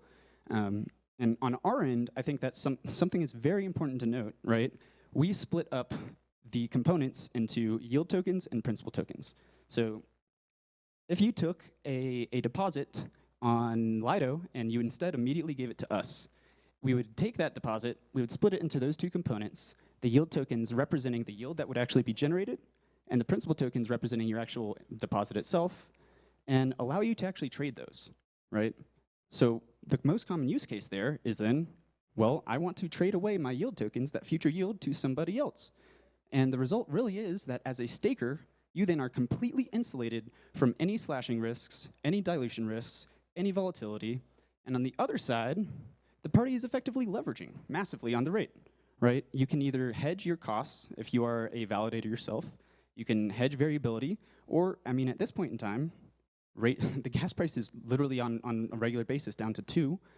You could speculate that it will increase over the next year, right? These are very, very important dynamics that are standard, honestly, in almost any commodity. But for some reason right now, they aren't really in ETH. But then, okay, there are multiple designs to do something like this. And the question really becomes, what can we do with these designs, right? You have a base layer of staking to then continue to increase the capabilities of your validators, and in doing so, increase the safety of your network. And the question then comes in, okay, what are the things you are looking for? And really, at the end of the day, it's composability. You have the ability with these sorts of maturable instruments that are designed around block space to create composable instruments that are continuously rehypothecated. The first examples being just composable principal tokens, right? I mentioned that this mechanism creates principal tokens that are redeemable one for one. This is extremely important because this is a mechanism that is shared by about 10 protocols. This then introduced the ability for hyper-composability across a number of different yield generation sources, ensuring that there is liquidity for these markets and they can continue to be built upon. So let's say they can be, or really then looking back at the two different models, okay, well, how can you continue to build on top of them? Alchemia is a very popular project that is working in this direction. They take individual validators and they ensure that those validators can find counterparties to purchase effectively those yield tokens. These agreements are, again, individual validators, and they all have unique maturities, which effectively means that they are completely non-fungible. They cannot be rehypothecated generally, and you cannot really trade them on secondary markets. The upside being of Alchemia, I don't want to just crap on them, you can address this market of individual validators, and there are a lot of bespoke validators out there. However, right, if you want to build a more composable product, you can combine these sorts of things with Lido, with Rocket Pool. And instead of having an agreement that goes directly from validator to a contract buyer, you route that liquidity through a third-party validator that is composable, like Lido, like Rocket Pool, and then through them, you actually create this contract. And by doing that, right, you then start to have the ability to create more and more interesting instruments. A first example, this is a friend of our protocols. They let people take those principal tokens and borrow against them at extremely high LTVs, around 90 to 95%. In context, that represents the ability to leverage on the staked yield way more than anyone really ever would. It allows you to continue to hedge in many directions. And at the end of the day, it continues to provide utility to these stake yield products that allow you to make more composable, interesting things. This is probably my most exciting slide, or the one I like most. There are really a ton of advantages native to DeFi for fixed maturity instruments that are not replicatable in traditional finance. Primarily the ability to, like I've said, rehypothecate atomically. And in the context of these maturing instruments, a principal token let's say you have, in this case, 100 or 1,000 principal tokens maturing on December 31st, can then potentially be used as collateral to underwrite options, right? In this case, again, you'd take that principal token, you know it's maturing on December 31st, and you would find a counterparty that would accept that, knowing that they would also have that face value at December 31st as well. Again, this is a completely unique market for DeFi, right? Try going to a bank with your bonds or with your T-bills that you bought this year at 4%, right, that everyone's bragging about, and asking them if you can underwrite some puts or anything with it, right? You will find that they will laugh you out the door, and it's like, it's just kind of a joke to them. Again, I think this is probably one of the more exciting things going on right now, the ability to take these assets that really are only traditionally used in one way and to combine them into these structured products that allow you to utilize them further. In this case, specifically, you have the ability to lend your stake yield, right? You're capturing the base yield, the MEV, the tips. You're capturing just everything from EIP 559 and 159 if that was happening. You're capturing a lending yield on another protocol. And then in addition to all of that, you can capture an options yield. And going further down that rabbit hole, right? Here's another protocol that is another friend of ours, where they effectively create expirable futures products. It's honestly kind of complicated how they do it, right? But the bottom line is they use fixed rate markets that themselves can be backed by ETH consensus to create these expirable futures. And in context, it's actually very interesting because the most common use case of expirable futures, it won't go back, is hedging options.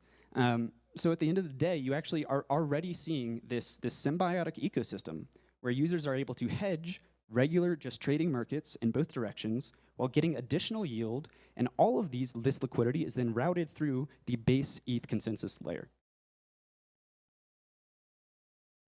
So really, that's the big conclusion I'm trying to push, right? Is that at the end of the day, composability is the king thing, or the largest thing that you can do to ensure that the ETH consensus is secure, and beyond that, ensure that users are continuously attracted towards these products, right? I think that we have an extreme opportunity to, at this point, capture the attraction of people that really, at the end of the day, are more oriented to TradFi. The big statement that is always said is that you need to create a user experience that is 10 times better to onboard them from one platform to another. And really, only these DeFi unique products will be able to do that. So yeah, that's really the point. At the end of the day, every derivative instrument in DeFi, pretty much everything other than perps will be being routed through ETH2. And at the end of the day as well, this will all be being routed through these fixed rate instruments. I'm Julian. I'm the founder of Swivel Finance. So feel free to reach out, follow me, and or join our Discord at discord.gg/swivelfile. Yes, Swivel. Yeah, that's it. Any questions?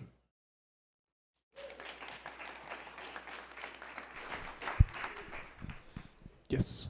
We have room for, well, several questions, actually. Who has the first? Not everyone at the same time. Alrighty. Yeah. Oh, there. Yes. Right in the beginning, you were talking about validators supplying block space. Yeah. But the block space remains constant throughout, like you said. So would they? I mean, so how do you define as them supplying it as opposed to like them constraining it or selling it? At the end of the day, while the block space from the demand point of view is static, the suppliers are still competing to be the one that actually provides it, if that makes sense. Right? So when looking at pricing this future yield, it'd be ideal to just have exact metrics for block space directly in a given block, but you really have to be looking at heuristics, right? Gas price and all these things. And in context, it's just about kind of trying to get anything you can to just derive the base block space rate, or like something that you should try to price and sell your yield at. Over here. So you mentioned block space and those markets. How does the fungibility of block space make pricing harder? It's extremely difficult to honestly create any markets without fungibility, honestly. We were looking at creating Swivel initially with a sort of non-fungible agreement similar to Alchemia. But when you start to do this, you silo off liquidity, and users are no longer able to compare kind of what one other person would do for it, right? At the end of the day, most pricing is actually rather subjective, and you need contextual markets in order to price things, right? I talk about this a lot more in reference to just the fixed rate space in general. It's extremely important to ensure that maturities themselves are fungible for even these sorts of similar activities. Anyone else? Yeah, in the back.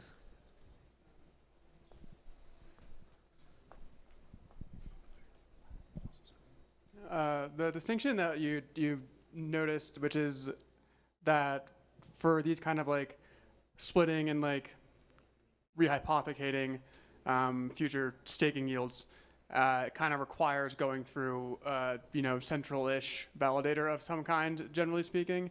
Is there any way around that? Like, is there a world in which we can create fungible claims to like individual home stakers? I'd hope that, honestly, Alchemy is working further in this direction.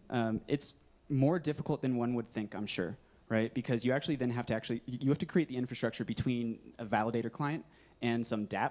And honestly, I don't think anyone is doing that whatsoever yet. Really, it's going to be a difficult problem for them to solve. I think they can, create more fungible markets, is kind of the way I'd put it, by forcing people to use a certain maturity and only trading within that, right? But at the end of the day, I think it's more of a technical problem than a market design one, probably. Yeah.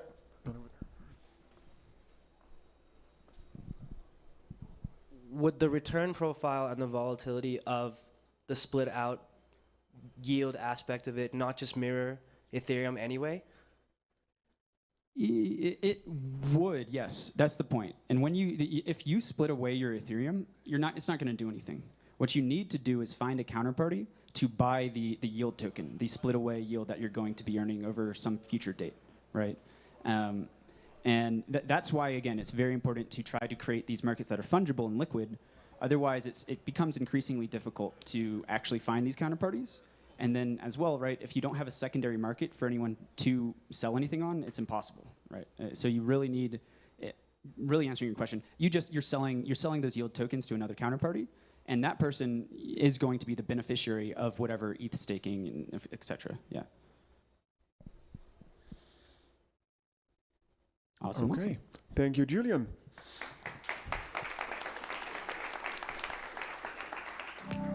The next talk will be a panel with 4 members. We're going to set up the stage for that first. So take a moment in the meantime to take a bathroom break or grab a cup of coffee. And we'd like to see you back at 4 o'clock. Thank you.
Yes, before we start, please, everyone come in, grab a seat. There's more seats in the back here. Please, everyone come to the back so everyone can fit in the room.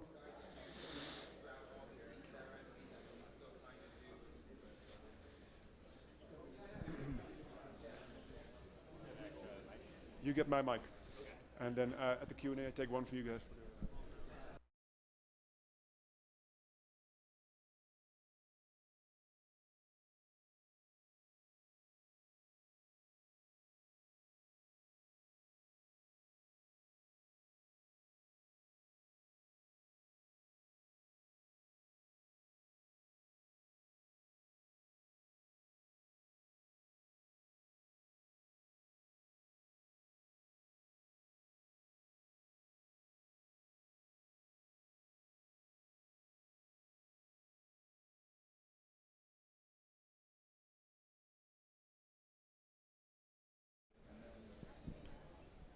Okay, everyone is in? Then we're going to the next talk. The topic of today will be a battle of the bridges, untangling the trade-offs of various bridge designs. We have for that with us Chris Winfrey, Hart Lambour, Tarun Chitra, and Uma Roy. Give them a warm welcome, everyone.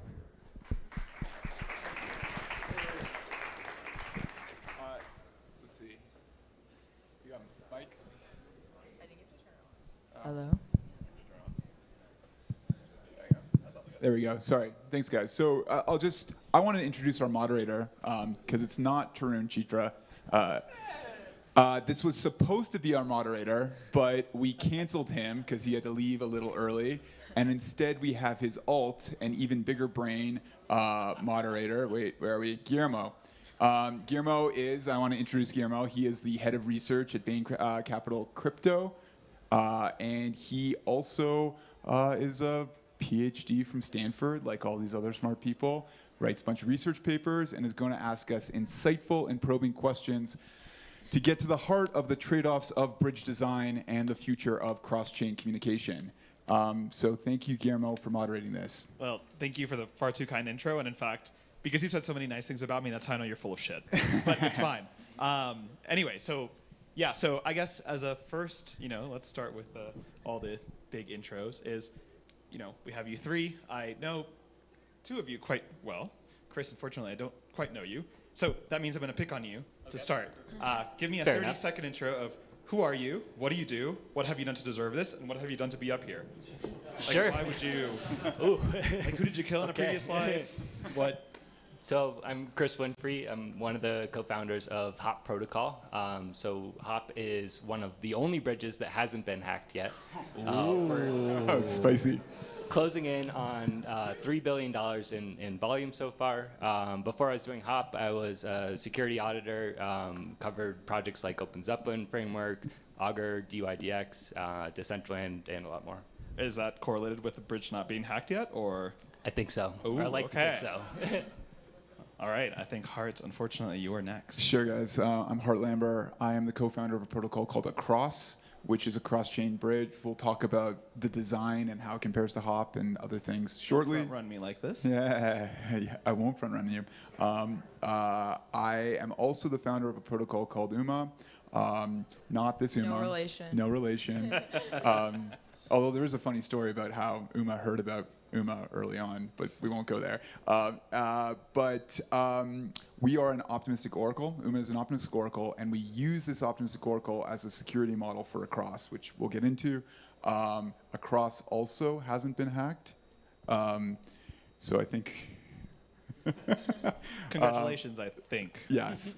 So far, at least. So far. But we'll talk more about that design pattern, or the design trade-offs going forward. Hi, I'm Uma. I'm the co-founder of Succinct Labs. We're a newer project / company that started just this past summer, and we're working on a proof-based bridge. So also we can talk about the design. People also call this a ZK bridge. There's nothing like zero knowledge about it, so I like to call it a proof-based bridge. And yeah, we can just talk about how all the snarks work and how our bridge is going to work. Cool. So I guess to start, bridges are kind of a fraught area in a lot of ways. Not just because of the hacks, but I mean, like, even definitionally, people are like, oh, like that's a bridge, or that's not a bridge, or whatever. And there's a bunch of categories of bridges, right? So First things first, I guess, can one of you, whoever is feeling the spiciest or least spicy, depending on your day, describe to me, like, what are the categories of bridges? Like, like, there's like an ecosystem of different types of bridges. You know, there's like succinct bridges that use like ZK, the power of ZK trademark. There are like kind of, you know, a bunch of other designs. So, well, actually, maybe before we even, so let's set the definitions first. Can anyone give me like how these bridges separate into like their respective categories, so to speak? I mean, I'll shoot and go and say that I think you can broadly talk about asset bridges for bridging assets between blockchains, and let's call it data bridges or messaging layers or arbitrary message bridges, which are for bridging data. Okay, do data bridges contain asset bridges as a subcategory or not? I think I think we could probe that. I'm not sure. I think it depends on design. I'd argue every asset bridge is underpinned by a data bridge. Okay. I would generally argue, but there's sort of some nuances because, for example, Across uses some of the canonical data bridges too to bridge assets. But let's pause on that first. Pause on that. Okay, so fine. So we have data bridges. And then asset bridges. And you're right. I think you could maybe do a subset thing here too with like some caveats or asterisks. Sure. And then on the asset bridges, I think one important thing to discuss and potentially agree on is dividing them into wrapped asset bridges, or what I sometimes call like lock and mint bridges, where you take an asset, you lock it on its home blockchain, and you mint a representation of it on a destination chain, versus what I will call like liquidity bridges, where there are canonical versions of the asset on both the source and destination chain, and the bridge here functions almost as a convenience metric or a convenience tool to easily move that asset from one chain to another. And Chris, I want to see if you in particular agree with this, because I think we are both in the category of like liquidity bridges. Yeah, completely agree. I think we're both liquidity bridges, and then I think you could even break up each of these categories into a bunch of subcategories, because there's tons of different approaches like snarks, the hub and spoke model, and the one that's been kind of the worst in terms of security, which is multisig bridges. Ooh. Okay. So fine. So you both chose to be what do we call it? Liquidity-based bridge. Liquidity bridge. All right. Yeah. Fine. Why not, for example, a wrapped asset bridge? Like, does it matter? Do you care? Is it an interesting thing? So we actually rely on these wrapped asset bridges to exist. So every single rollup has a wrapped asset bridge, and you deposit into the layer 1 contract, and a representation of that deposit is minted on layer 2. So with rollups, you're able to kind of secure the whole wrapped asset bridge with a smart contract. But where we've seen things go wrong is when you have a wrapped asset bridge that is a multisig, because wrapped asset bridges need to hold a lot more TVL than liquidity bridges, because they're not just holding enough liquidity to kind of facilitate cross-chain transfers. They're actually holding all of the liquidity of that cross-chain asset. And so what liquidity bridges do is we basically bridge between assets that are produced by wrapped asset bridges. I'll say, if I recall correctly, I think Uma has a spicy take on this. Well, I want to interrupt and put a little nuance in this too, because I want to further differentiate between maybe nuanced types of wrapped asset bridges. So roll-ups, like Chris is right, that when I want to create like a version of Ethereum on a roll-up, I'm like locking Ethereum on I'm locking ETH on Ethereum and producing that version of it on the roll-up. But I would argue that's not exactly the same type of it's different because it's adopting the same security parameters as the roll-up itself. And so if you trust the roll-up, you're fundamentally trusting this supposed wrapped asset. So I almost refer to that as like the native version of that asset on the roll-up.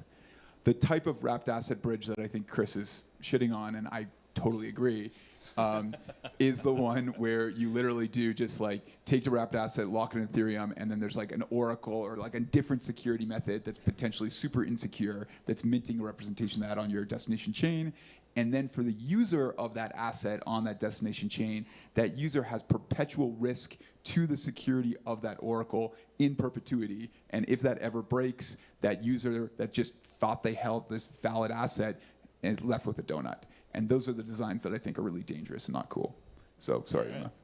Yeah, I think your point of these minting bridges having more value locked up in them, I like to think of it as basically if you're a minting bridge, you have the integral of all the volume that's passed through your bridge. Whereas if you're a liquidity bridge, you're going to have the derivative, because at any moment in time, you only need what's going to be in flight. And so I think it's actually like a much more elegant solution to the problem, because you don't have this huge honeypot sitting there that's like waiting to be attacked. And even if it is attacked in a liquidity bridge, that's bad, but it's not as bad because you just have the instantaneous liquidity you need.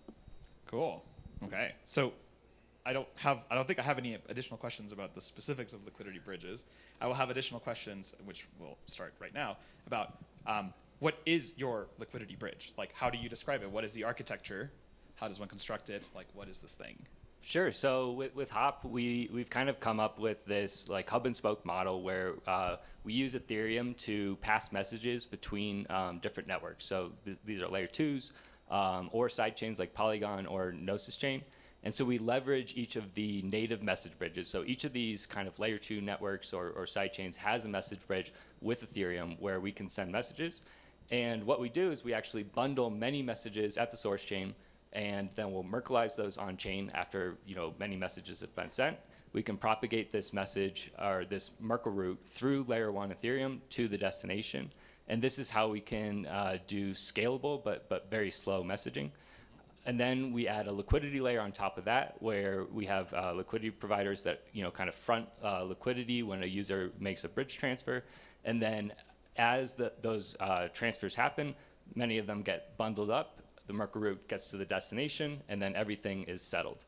And so that's how we're able to bridge across different layer 2s in a way that does have the full security of Ethereum if you're using Optimism and Arbitrum. And then we're able to actually put these stop gaps between each network because we have this hub Ethereum contract.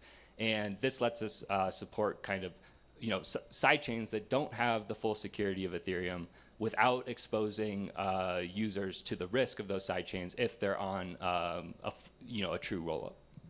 So essentially, but Hop only allows you to do layer 2 to layer 2 transfers, or like anything where you have one kind of consensus layer, a truth layer, so to speak, that's kind of below it.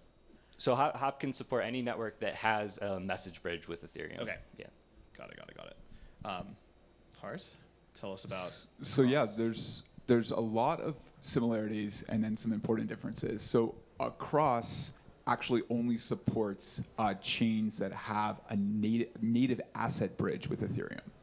So what Cross does is we actually only have a single liquidity pool. The protocol, the way to think about it is the protocol is effectively the settlement layer. So you have a single liquidity pool, and the protocol will send assets from that liquidity pool to various spoke destinations. That can be slow, that can be painful, that can actually be quite costly.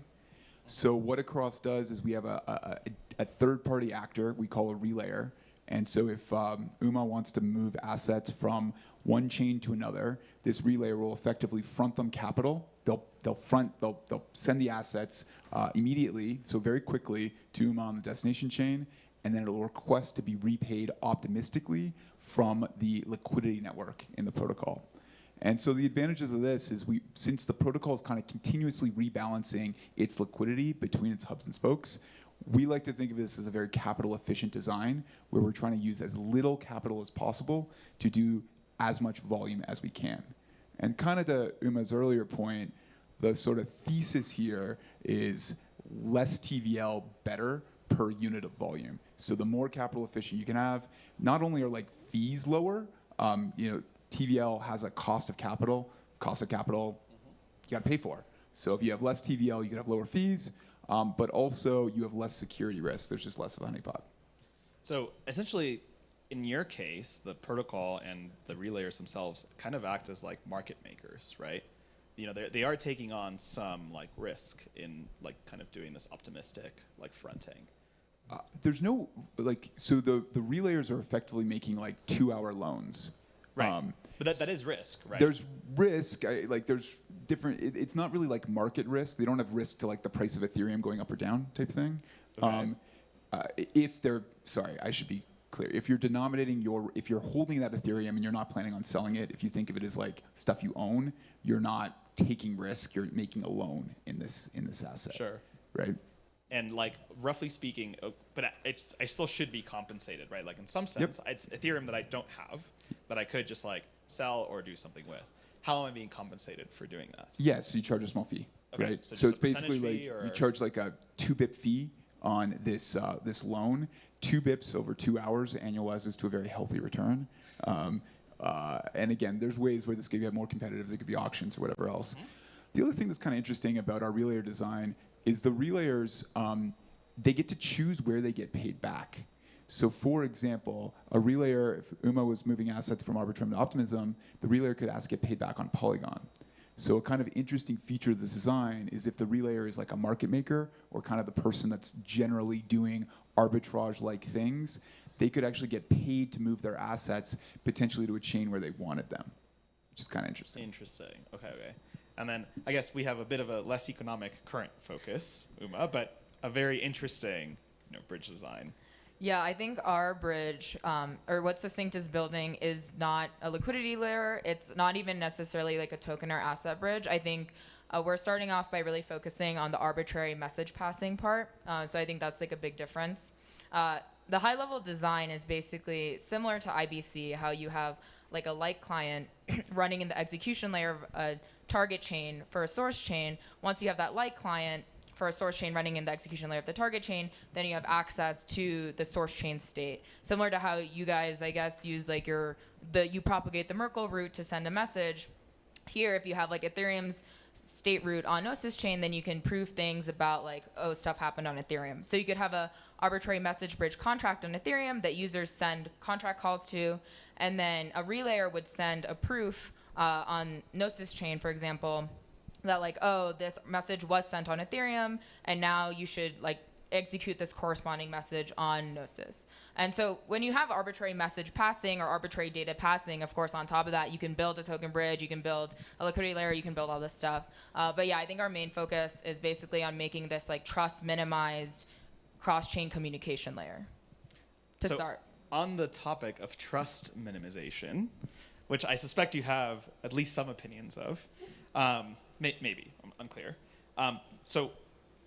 First things first, how does trust affect kind of the safety of a bridge, A, and B, kind of the maybe like higher, maybe midwit question is, can you make a safe bridge, right? Like, can you bridges seem fairly complicated in some way or another.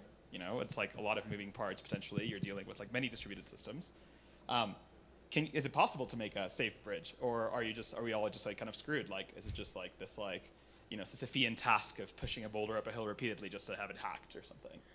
Yeah, I think the trust assumptions are really important. So currently most bridges have basically like a multisig or a multisig in some form trust assumption. And so that's really bad because, of course, for something like Ethereum, where you have many, many validators and a ton of economic security, your multisig's never going to have the same amount of security. So I think the trust assumptions are really important. And if we can basically have a bridge out of Ethereum that has Ethereum's level of security securing it, which in a light client you can have, if you're verifying Ethereum's consensus in the execution layer of another chain, you can. Okay, so it's actually a little more nuanced. You're not getting all the way there, but you're getting significantly more there than having a multisig. I think that's a huge improvement in terms of the trust model of a bridge, and I think that's really important. I think, of course, with a lot of bridge hacks, there's some bridge hacks that have been based on the trust model. So like there's been some bridge hacks with the multisig where they actually compromise like the multisig signer keys. And so that's an illustration of, oh, the multisig is very insecure. There's a lot of other bridge hacks which are just smart contract hacks or like smart contract bugs. Those, of course, it doesn't matter what the trust model was. Like, for example, the most best snark-based approach could also have smart contract risk. And so I think it's really important to like be intellectually honest that there's risk in both dimensions. Like there's risk in the trust model, there's also smart contract implementation risk. How do we reduce smart contract implementation risk? Like, what do we do? Formally verify everything? Do we just go and like add in a bunch of stuff and say like Solidity sucks, and we go and like write a new language that is like Rust or whatever? I mean, Guillermo, you're the crypto researcher. I mean, I don't. I'm like a fake researcher. I mostly do like a bunch of weird math, but I can pretend. No, I mean, I think that's a whole other panel or conference-wide topic of like, how do you write but I'm going to make you give me your 2-minute version of it. Sorry. What do you do? I'm the moderator, so I can make you do it. Yeah, I think you do all the things, right? You have really good engineers that are smart and thoughtful. Okay, step one, you audit your code from credible auditors, or you are an auditor and you still hire auditors. That feels like an unfair advantage, right? It does. Fine. All right. Yeah. But you audit your code. Formally verifying your code, that seems like a great idea, right? But formal verification, it has its own trade-offs, I think, of understanding that and writing the rule set. Actually, Chris might have opinions on that too. Then you have a bug bounty program, right? And then you also just like, you just last. Like part of the reason why you gotta like time, the longer you survive, I truly believe the more credible your product is, because it is a very antagonistic environment out there, and so just surviving, I think, is increasingly. It just means you're more. The longer you survive, the more likely you are to survive, in my opinion. Yeah, I think there are other smart contracts out there on Ethereum that are much, much, much more complicated than a bridge. For example, I think if you look at the Maker smart contracts or the Compound smart contracts compared to a bridge smart contract, it's much more complicated. There's much more moving pieces. And people have seemed, of course, those things have bugs too, but like people have seemed to figure out ways to make these smart contracts in ways that are, bug minimized or like not catastrophic. And so I don't think there theoretically seems like, it should be impossible to make a secure bridge. Actually, it's maybe even a good question, why hasn't it been done until now? Because in my opinion, it's not even the most complex smart contracts out there. You probably have opinions on this, Chris. I completely agree. I think those are, both great answers. Like we need to build up our lindiness to, as bridges exist for longer and longer without being hacked, the more we can trust them to not be hacked in the future. But one thing I wanted to really hammer home, which you touched on, it's if you're using a trusted bridge, you're not just trusting whoever these parties are. It might be Sequoia or A16Z that's holding this key, but what we've seen is that over $1 billion has been hacked from multisig bridges, and it's not that these parties are just like turning malicious and running away with the money. You're trusting these people to have world-class security. This is not just average everyday hackers that are going after these bridges. This is it's nation-state level actors like North Korea's Lazarus Group. They are trying to insert employees into your company. They are doing supply chain attacks where introducing vulnerabilities like deep down into your software stack. So in terms of trust model, it's just you really want to rely on the smart contracts themselves for your security. Yeah, again, let's emphasize the trustlessness and permissionlessness are like, they're not really features, they're requirements ultimately. And again, if you just want to trust somebody, then like you don't need a bridge. You could just use Binance as your bridge, right? And like, fine. My right? favorite bridge is Coinbase. It works, right? If that's what you want, right? And I think the other angle to look at this too, from the multi-sig angle, is also censorship and regulatory issues. And like, wait, can that bridge even get shut down because someone says, hey, a government says, hey, don't do this anymore, Yeah, I think as the regulatory landscape gets more and more like strict, having the multi-sig is going to really be tough just from like a regulatory perspective. And I think that's why like the snark approach or the proof-based approach, where it's like for these light clients, theoretically anyone can generate the proof, anyone can send the proof to the smart contract on the other side, anyone can relay a message, and it's like truly uncensorable is like going to be very, very important. Uma, one thing you said earlier was that your approach is trust minimized, but I'm kind of curious why you said that and not trustless, because it does seem conceptually trustless to me. Yeah, I think trustless is like a really strong term, and a lot of people have a lot of feelings about it.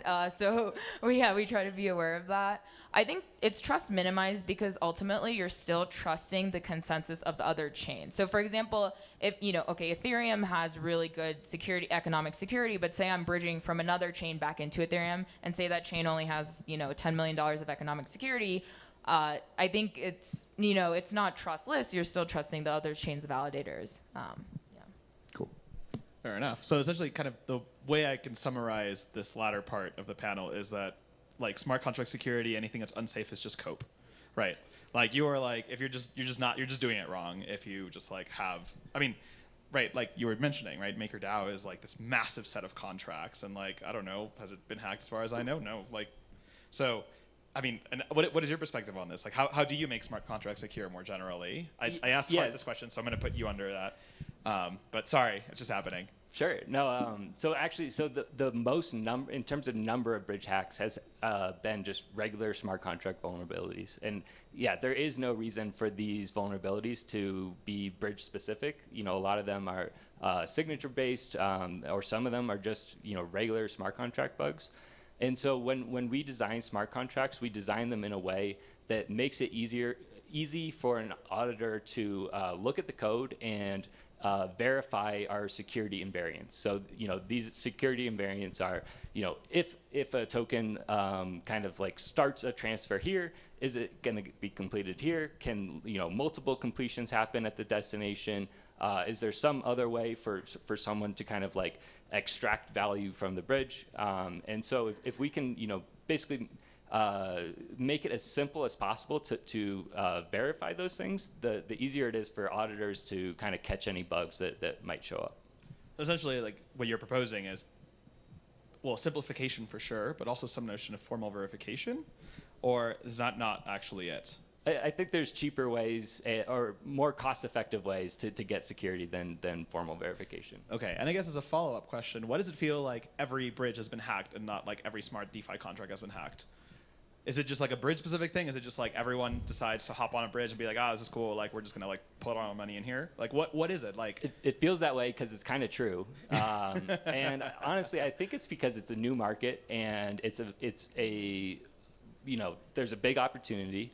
And so a lot of people are kind of just jumping in a little too fast. Auditors were very, very constrained during the bull market. So it was like really hard and really expensive to book a good auditor. But people still wanted to be, in that market early. And so we saw a lot of them get hacked. Yeah, I guess I'd say like, Chris, correct me if I'm wrong, but I think all the hacks are actually smart contract hacks, right? Like all of them. None of them have been. No, I think one of them, the Axie bridge, was a they compromised the keys of multisig. Sure. I should say that. Yeah. Okay. Fine. Multisig compromised the keys, but in terms of like your trust model, our trust model, this optimistic trust model, that hasn't been the source of those hacks yet. Right. Yeah. So in terms of value lost, it's been key compromises, and then in terms of number of hacks, it's been smart contract vulnerabilities. Interesting. Okay. And so with that, it kind of like we're taking a little bit of a digression here, but I'm curious. So do you think the bridge space is like fundamentally a cooperative space, or do you think it's very much a winner takes all space in your case? And what would the winner look like? I mean, I guess if you knew, you would already be building it, or maybe you are building it. But like fundamentally, it feels like to me that, a bunch of people are building bridges right now. But really like kind of, if you build a good bridge, there's the best bridge, and that's kind of it. Like it feels like there's like a metric by which we can measure bridges and be like, this is the best damn thing possible. Anything else sucks. We're just going to use that. Wait, I don't know that there is a single metric you can look at bridges on. Like, let's talk about asset bridges for a second here, where you want three things. You want it to be fast, you want it to be cheap, and you want it to be secure. And so I want those three things. Give me max of all of those. Right? Sure. And so I think that it's not necessarily clear that that's going to, and maybe you want permissionlessness too. I'd add that in there. Maybe that's insecurity. So like, look, I think on the asset bridging, it's going to be very price competitive. Asset bridging, the kind of the model here is fees. How much fees are you taking? Well, maintaining a minimum level of security, and that minimum level of security should be like really fucking high. Excuse my language. Okay. I think it's okay. Yeah, trustless and all that. Yeah, thanks. We're all adults here. But so I think that's kind of interesting. Like, and I think, Chris, we can talk about this. Like, asset bridges, it is going to be very fee competitive. It's great for the consumer, by the way. Right. But then I think the other thing we can go into is talking about like data bridges. I find it really interesting how you even charge for that, or like what the fee model should be. And I also don't think that's at all figured out yet either. But maybe, go. Yeah, I agree. For an end user, the risk for a bridge is, at least for a liquidity bridge, the risk is actually really, really low. You're only exposed to a bridge for the brief period that you're crossing the bridge, and then you're out. And so, you know, in terms of security, it's really, or in terms of cost, it comes down to like how secure you are and how much you're going to have to pay for liquidity. And the more secure you are, the less you'll have to pay for your security, and the cheaper it is going to be for end users. But end users don't need to think too much about the security of the bridge because they have such limited exposure. Yeah. Yeah, I think for users, like end user token bridges have slightly different desired properties than, for example, a data bridge that's maybe transmitting like governance results or like other actions on, you know, Ethereum broadcast out or vice versa. So I actually don't think it is like one number to optimize that function. It depends on like who your user is. Like if your user is a consumer, they're going to care about different things versus like a DAO versus, you know, whoever else it's going to be. So I guess. Well, I just want to add one other thing around this. So like your question was, is there like a winner takes all market here?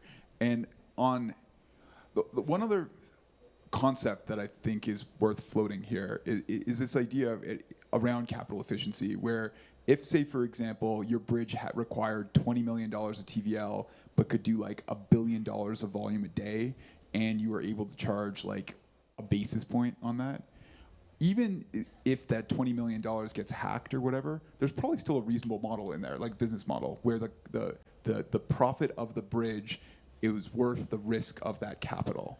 And so again, I think the space here where I think the bridge space has kind of gone in the wrong direction is like locking up lots and lots of dollars, which is for well also not making that much revenue, and like that's you got the ratio the wrong way around, right?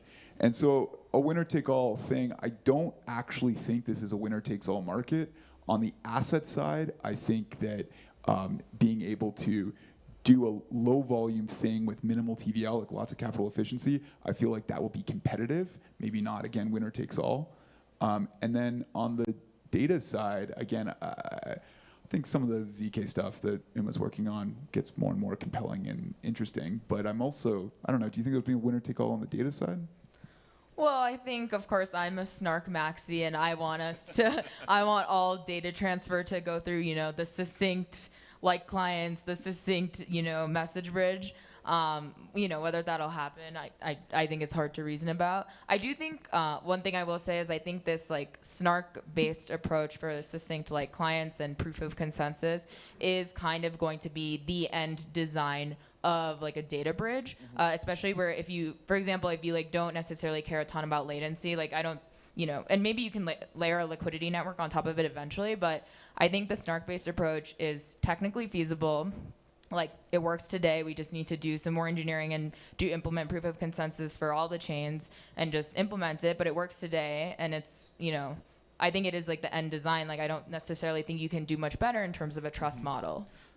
Yeah, I think we'll probably see a power law distribution like a lot of other markets. And the other thing we haven't talked about is, you know, there's a lot of assets out there, and it's hard for liquidity bridges to support long tail assets because you don't want to just like maintain the liquidity for an asset that no one's using to bridge. Right. And then there's also going to be longer tail networks in terms of what's supported. So, you know, we'll probably see, you know, bridges that are kind of further down that power law, that they'll probably attack the longer tail assets, the longer tail networks, where they can gain market share, and the bridges that are kind of at the top, they're going to be focused more on security and making sure that their LPs don't need to be paid a ton.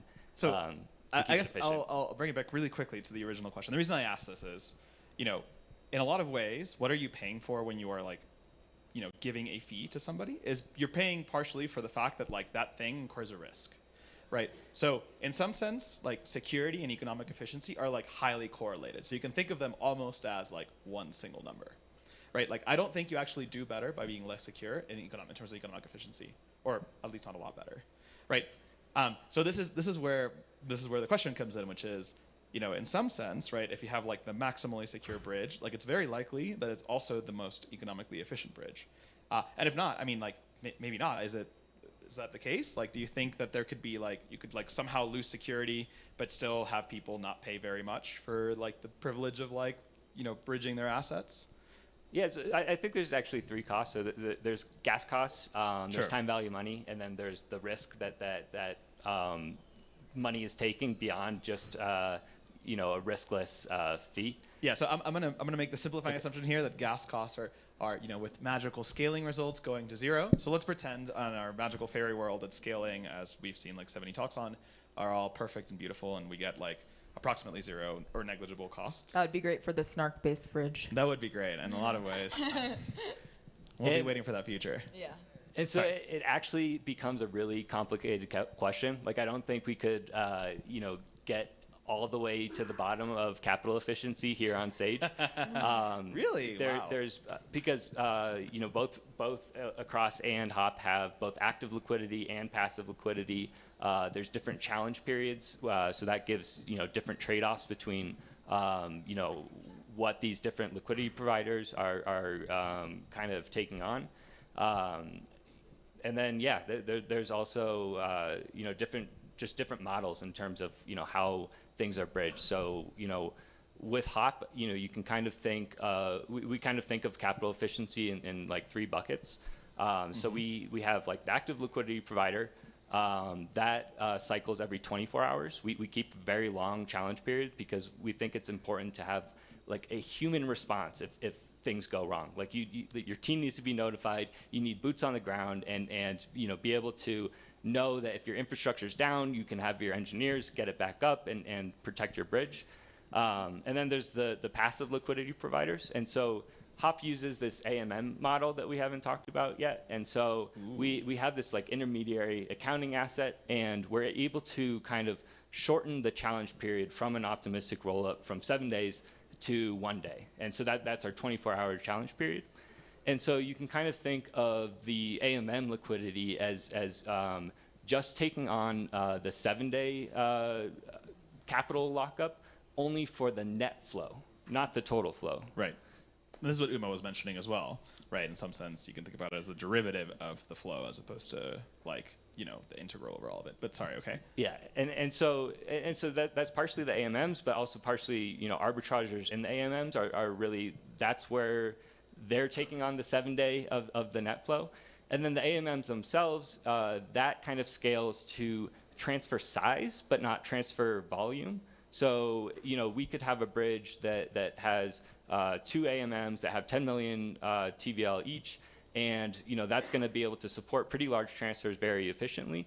But that can scale up to virtually any volume as long as the transfer sizes are below what a $10 million pool could handle. So I guess for a little bit more context, so here the automated market maker is acting as a way of, so if let's say I don't know, I have ETH and I want to get like whatever WBTC on some layer 2, I can, instead of kind of bridging ETH and then swapping it, I can just directly kind of like bridge swap in. Is that correct? Or yeah. Okay. So because I'm still unclear. Also, I guess before we kind of get to that, for context, we're talking about, so there's 2 layers here that we have, right? One of them is like the data layer, which is kind of what we were talking about previously and what security models we have. And there's kind of like the economic layer where we're talking about economic efficiency that kind of is built on top of like a messaging layer that you can trust, right? And I want to keep these 2 things separate. So right now we're talking about like the thing built on top of like how do you transfer assets correctly and how do you like ensure that you can verify that these assets have been put into one side and whatever. So while we're on that specific topic, afterwards we'll get to the messaging part, which I think Uma has some other spicy takes on. But okay, but anyway, so sorry, describe this AMM design, or like what is the point of this automated market maker, I guess, at the end of the day? Sure. So the main purpose is actually to, one, kind of price liquidity flows between different networks. And then it also, there's no way if you're just using the canonical assets to not take on that full 7-day lockup for the total flow of assets. And so because we have, we basically have this intermediary accounting asset. So it's like an H token. Got it. So you can essentially pay to reduce the risk. So like, let's say you're waiting 24 hours, I can instead be like, I'm going to swap this on some exchange, right? Which lets me actually have the native asset and someone else can take on the risk.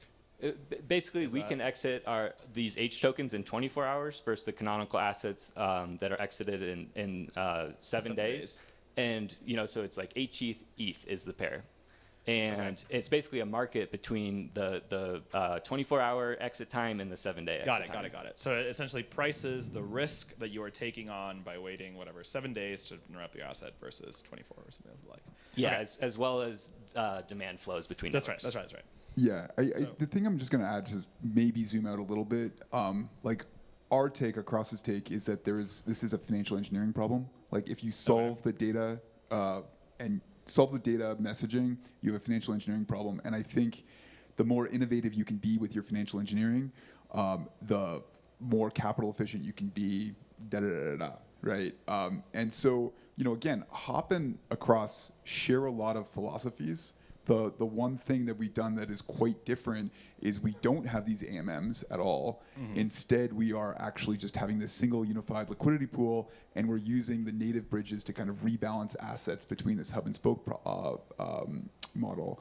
And if I'm going to shill our product a little bit, the one thing that I kind of like about this is I think that liquidity model allows us to be a bit more capital efficient than having AMM pools that have to be kind of rebalanced off chain. Yeah.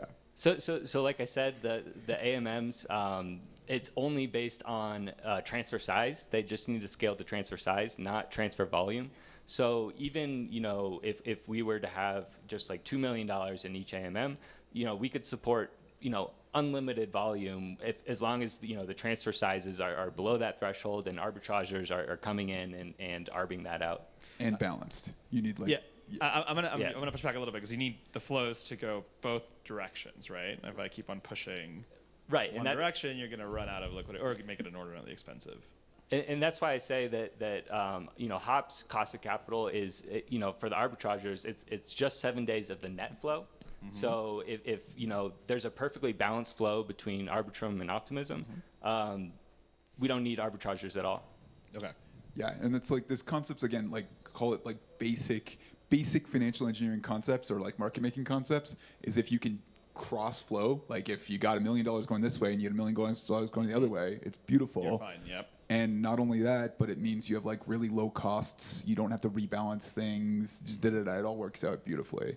And so again, I think a lot of the financial engineering is how can you incentivize net flows and or have a low cost when there are imbalanced flows, have the lowest cost of capital. And there's lots of like fun financial engineering tricks in that, I think. But let's maybe go to... Yeah, I was going to say, so next up is, fine.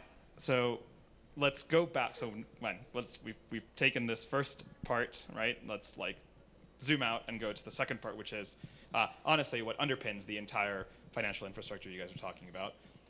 And it is, okay, so now I ask you the question of, do you think that data bridges will themselves all kind of all go into like one single data bridge, right? Like why not, kind of, why doesn't this become just like standard infrastructure that's open source, that's just like classic, normal, everyone uses it? How does one even monetize this thing? For example, IBC works pretty damn great, right? And like the idea would be IBC for like Ethereum et al. Would be very cool, and obviously that's kind of what you're working on. But how does one monetize that? I mean, IBC is I just implement the thing, and then they're cool. Yeah, it's a standard.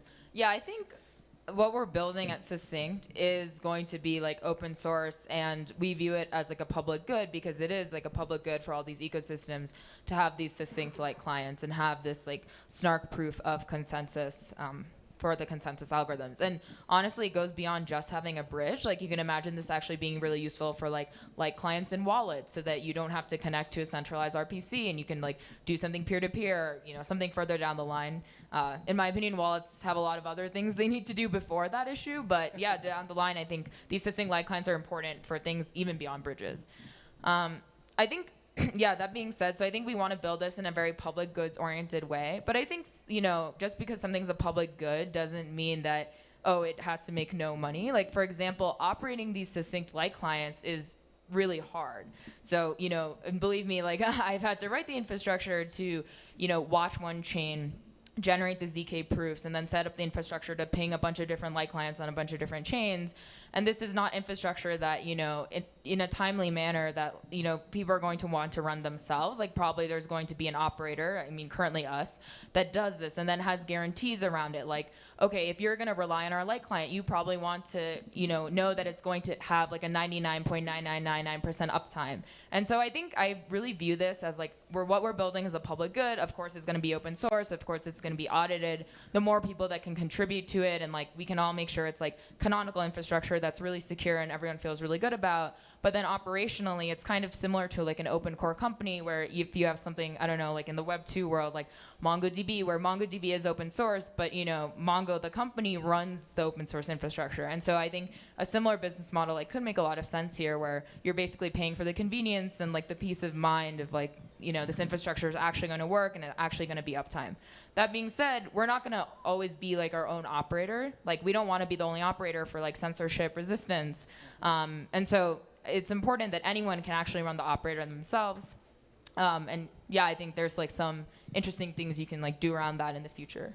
Is it possible to tell us what how does one decentralize this? I mean, it feels hard, right? Like you're kind of relying on someone to correctly report these things. I mean, just Uma, tell me if I'm wrong, but anyone could do this. Yeah. It's just the sense that like this is where no one's going to. Yeah. Right. Right. Other than if you're in some amount Yeah, of it's like capital. we're going to coordinate all this infrastructure, and then you know we're going to do it the best. So you have like the light client that updates the fastest, and like you can have like a nice dashboard that's like, yes, my light client got updated, things like that. And then in the future, I think a lot of the ZK EVMs have been thinking about really similar problems where they really need proofs to be generated, but they don't want a centralized prover. And so they're going to have like a decentralized prover network, like that's separate from their sequencer. And I think a really similar thing could also apply here, where you're going to have like a bunch of provers that, you know, basically, I kind of think of it as there's this economic exchange going on where there's people who are relying on the succinct light clients who want proofs. And then there's people who are able to provide proofs, and there's like some exchange of value, and then maybe you have like a marketplace, and you like take some cut of that or something. So I guess, you know, kind of more generally, like, let's say I want to prove something that happens only every once in a while, right? Like, what incentivizes me from like paying, you know, this like big pool? This feels like what a lot of things, like how a lot of things work, right? Like we, you know, kind of only bridge or only like send data across kind of chains, like fairly infrequently, right? So is the assumption that there's going to be like a large enough volume that like people are, you know, kind of incentivized to always run these things, or do we kind of expect every individual user to just like provide their own proofs as needed? I don't know how large these proofs even are. I mean, how long does it take? Like, yeah, I think expecting individual users to generate these proofs is totally infeasible. Like, I think to make it, you know, timely, you need like custom hardware probably, and like the limit. Generating the proof takes a while. How long and on what machine? Sorry. So currently for Ethereum, our proof of consensus for Ethereum takes like 4 minutes to generate on like a pretty beefy AWS machine. I think that over time, that time it takes to generate the proof will definitely trend down, hopefully closer to 0. But you need like GPU, or there's a million ZK hardware companies that I'm sure will use. That's going to make it better. But again, yeah, a user's not going to run a ZK FPGA in their house. Like that doesn't make sense. Guillermo will. Maybe. Gotta minimize that trust, you know, truly minimize it. But yeah, the beautiful thing is if I'm generating the proof, it doesn't matter. You're not trusting me. I'm just generating the proof for you, but the chain is verifying the proof. So there's no trust assumption if someone else is generating the proof. It's just and the important thing for censorship resistance is that you could generate the proof. Like you could spend 20 minutes and spin up an AWS machine and generate the proof yourself and send it to the light client. You're generally not going to do that, and you're probably willing to pay for the convenience of someone else doing it. Cool. I guess we are like almost getting down to time. Unless there are any last burning thoughts, I think I will turn it over to the audience to see if there are any questions. Are there any last burning thoughts, ideas, notions, constructions? Let's get some questions. All right, let's open it up to some questions. Do you need a? I think I saw you first, but. Or you can shout and we'll repeat them too. Hey. Yes, I have a question for Uma. First one is like, what is the time gap for you like to propagate the blocks? Like from my understanding, like it's working similar to like Rainbow Bridge, but like with decays. Yes. So like you should have like some like gaps. Like you cannot propagate like every Gnosis chain block to Ethereum, and like basically like to any chain to Ethereum, you cannot propagate like every block. And like the second question, like how much does it cost to like maintain the like relayer like or like validator? Yeah, so the question kind of was, how long does it take to propagate a block? And presumably you're not propagating every block. Yeah, that's right. So for us, like the block propagation time is first we need to wait for Ethereum to finalize. So that generally takes an expectation around 2 epochs, which is like around 12 minutes. And then on top of that, we have our proof generation time for the particular block. So that takes, you know, another 4-ish minutes right now, but I think that can go down quite significantly to hopefully someday on the order of seconds. So hopefully that should be no issue. And you can probably do things around not having to wait for a finality that I won't go into now, but I think in the future that's also possible. With proof of stake, you don't need to propagate every block. So in proof of work, you actually do, because the longest chain is this like sequential thing. So you need to verify every single block to verify the chain is the longest. But for proof of stake, as long as the validator set stays the same, you can just send an arbitrary block as long as you have the same validator set. And so for us, we like send a block, you know, currently we do it every 10 minutes or something like that. You know, and so there's like an extra 10-minute delay on your bridge, basically. And so there's like a trade-off between how often you want to propagate blocks and the gas costs you're willing to tolerate. But if you have like a huge transfer, for example, that you want to do right now, you could like send the block right now. Yeah, I asked you some of this stuff earlier offline, but basically it's like 12 to 16 minutes you can send blocks, and it costs you like 180K on the destination chain to validate. Yeah. Verifying a proof. So verifying a proof, there's like pre-compiles for pairings, and so verifying a proof takes like 200K-ish gas. So you have like 200K-ish gas to verify a proof, and then you have like whatever smart contract logic. That should be quite minimal because you generally try to stuff it in the snark to keep the light client up to date. And then there's some really, really fun things you can do with the recursive snarks. So say I'm bridging from Gnosis chain, Polygon, and whatever other chain, and I have proofs of consensus for all of them. What I can do, we don't do this right now, but what we're working on is if you have a proof of consensus for 3 different chains, you can actually recursively prove them in one snark. And so what happens is you're amortizing the gas costs across all your partners that you're bridging across. And so that's really nice because with recursive snarks, you can stuff basically an unbounded amount of computation into 180K gas. And so I think in the future, when everyone starts using this, then actually it becomes gas efficient enough.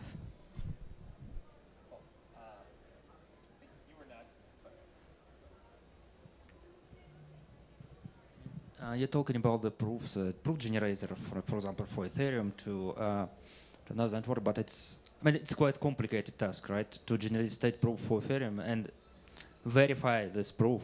Do you have some results in terms of CPU cost or gas cost for your bridge? Because I know it's really complicated and takes a really long time. Yeah, I think what I said earlier, our proof generation currently takes 4 minutes. So it's like on a pretty beefy CPU. And then the gas cost to verify the proof, like because it's a succinct proof, no matter how much computation you stuff in there, it's always going to be like around 200K gas.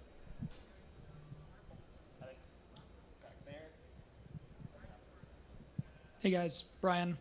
3 quick things. Guillermo, like pretty timely comments on IBC. You should check Twitter after this. It's like a grim day for IBC right now. But 2 other questions. One, first, there's a lot of new, everybody has some new validation method that seems awesome, and like there's a bunch of abstract stuff happening here. It's new, it's better, it's great, but the majority of almost every system that exists right now still has upgradable contracts where the mutability of that contract basically underlies the security of the system. So do you all agree that most of that reduces down to like the trust assumption of the multisig that's controlling the upgradable contract? And the second question was for Uma.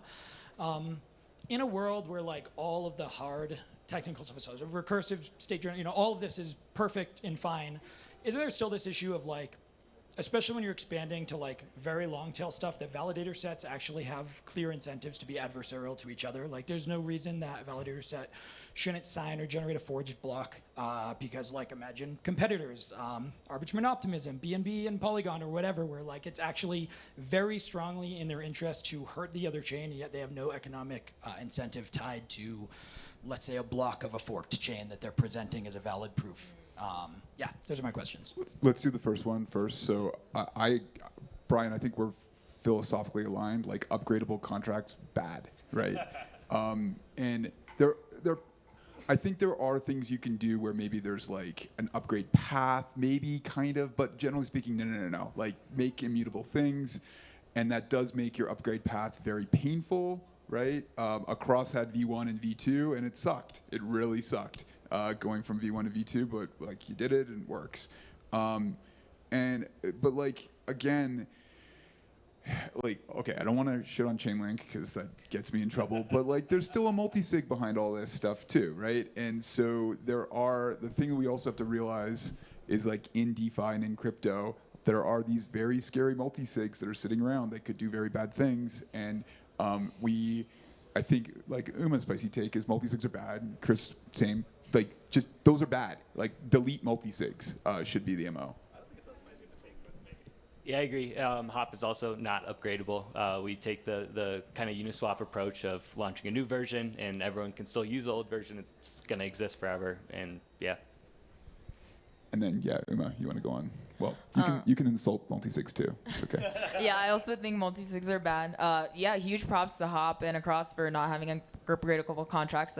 I think for the ZK stuff, since it's all like very new technology, honestly, for a while, there are going to have to be appropriate guardrails. And I think like a lot of the ZK EVM teams are thinking through a lot of the problems or like potential solutions, including time lock upgrade, where you can emergency withdraw and things like that. So I do think it is important to have a balance of like non-upgradable is the goal, but when you're working with really new technology, like you definitely do have to keep the guardrails in mind. So I think that's pretty important. I think. Go ahead. It's definitely a trade-off. Yeah. Well, and it can be a little bit more nuanced than that too. Like a guard, there's designs I think that exist where like it's not upgradable, but there can be like a way to like a stop button or something. Like an emergency shut-off type thing. And I think patterns like that are not crazy. Yeah, totally. And then in terms of like the long tail of this stuff, okay, I think that's a really interesting question. So in the long term, if you have a ZK validity proof, so right now proof of consensus only proves like header validity. But with ZK EVM, you could even have state transition validity. And then it doesn't matter if the validator set necessarily goes rogue because, well, the validator set can go rogue and sign a totally invalid block, but then if you verify validity proof of the state transition, then you're not going to accept it. I mean, that's very far off in the future. And then if they have like slashing conditions on their own chain, then they also are subject to that. I think if you're using a long tail chain and you're trusting their validator set to not do malicious things, like I think if the validator set signs off on some totally incorrect header for their bridge to hurt a competitor, I think ultimately they're actually hurting their users a lot more. And so to me, it seems like just a bad strategy for them to do that. Like I don't necessarily know if they're super incentivized to do that. But I do think it's important. Like I think for us, like that's why we are focusing. Our initial thing we built is like for Ethereum, where it is actually extremely decentralized. They have a ton of economic security. If you validate Ethereum's validators, they're not going to go rogue in this way. So I think like that's kind of our initial starting point of focus. And again, for users of bridges, it's always important to remember, like if you're bridging between chain A and chain B, your security is the minimum of the chains you're bridging between. And like you can't get around that no matter how secure your bridge is. Like if you even have proof of consensus and validity proof. So yeah, I think that's always important to remember. To be fair though, the Ethereum miners did contemplate for like 6 months reorging for profitability. So like you never know. So, well, unfortunately we couldn't hear you, but do we have more? Do we have a few more questions? Cool. I think you back there were prior, and then afterwards.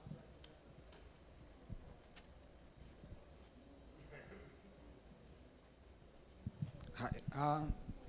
My question is, do you think the users, especially for the liquidity bridges, are pricing correctly the risk that the bridge has? And if no, Like, can we do to better educate them?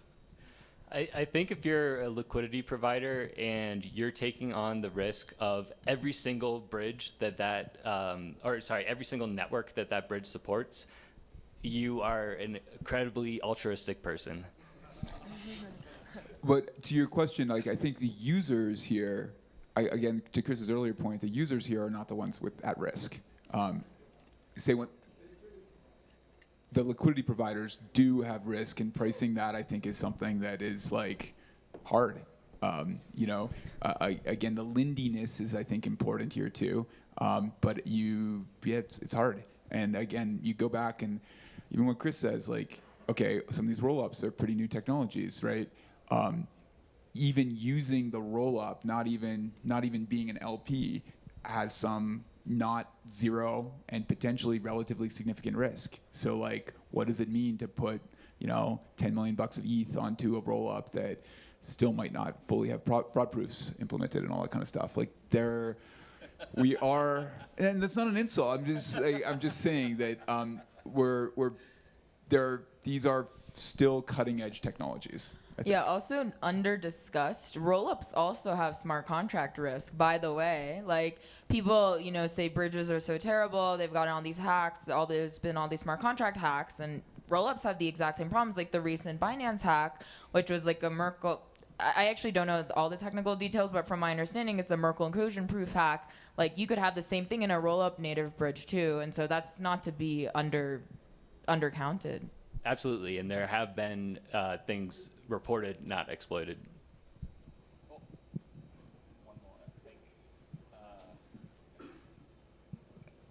Hey, that was awesome. And I hope this is not too open-ended of a question, but do you have any comments on shared validator sets, like are kind of being introduced to Cosmos or in Polkadot, and how that might affect the architecture of like the proofs that might need to be generated for a bridge? I'm not super familiar with this like shared validator set thing. I'd like heard a little bit about it. I should probably read more. I think as long as, I think at the highest level, basically you can think of like, how would a node validate that, a particular chain has come to consensus, even if they have a shared validator set. And then ultimately you're taking whatever computation like a node would do, and then you're putting that in a snark. So there's no like fundamental inability to do this even if you have a shared validator set. Like you can always do this. I mean, okay, it might be a little harder to keep track of the validator set if it's like rotating across like 3 different chains or something like that. So I'd have to like look more into the details. And actually, honestly, the details here are often what really get you. But theoretically, I don't think there should be any like trouble with it. Yeah, I think just the way I would reason about this, and again, there's a lot of new stuff here and a lot to wrap your head around, but the way I would reason about this is like, I forget it was Uma or Guillermo's earlier point, it's the minimal, like, what's the lowest common denominator of security you have here? And so, in our like optimistic design, all you're doing is saying, hey, this happened on this other thing. You have to trust the initial source. And if your shared validator set is better, great. If it's worse, great. Like you just be sort of dumb about it and be like, are you trusting the consensus that this thing has reached? I don't think I know enough about shared validator sets to give a good answer. All right, well, with that last question, thank you, panelists. Everyone, please give them a big round of applause. You guys are awesome. And thank you for the great questions. Thank you, Guillermo. Okay, and we will be back in a few moments while we reshuffle the stage with a range of lightning talks. We have several lined up for you, each of them in 7 minutes, which will start in a moment. So we'll see you in a few minutes.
Everyone, welcome. Please come into the back. We have more seats over here so that everyone can get a spot.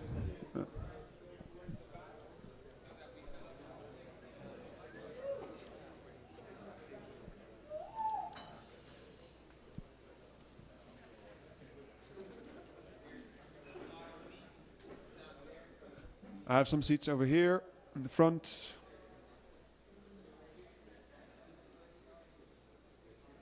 Okay. Wonderful. Okay, thank you all for coming. We are going to start a series of lightning talks, and the first to start off with is where is it? Yeah. Santiago Palladino with a talk about being a responsible multisig signer. Take it away and give him an applause, people.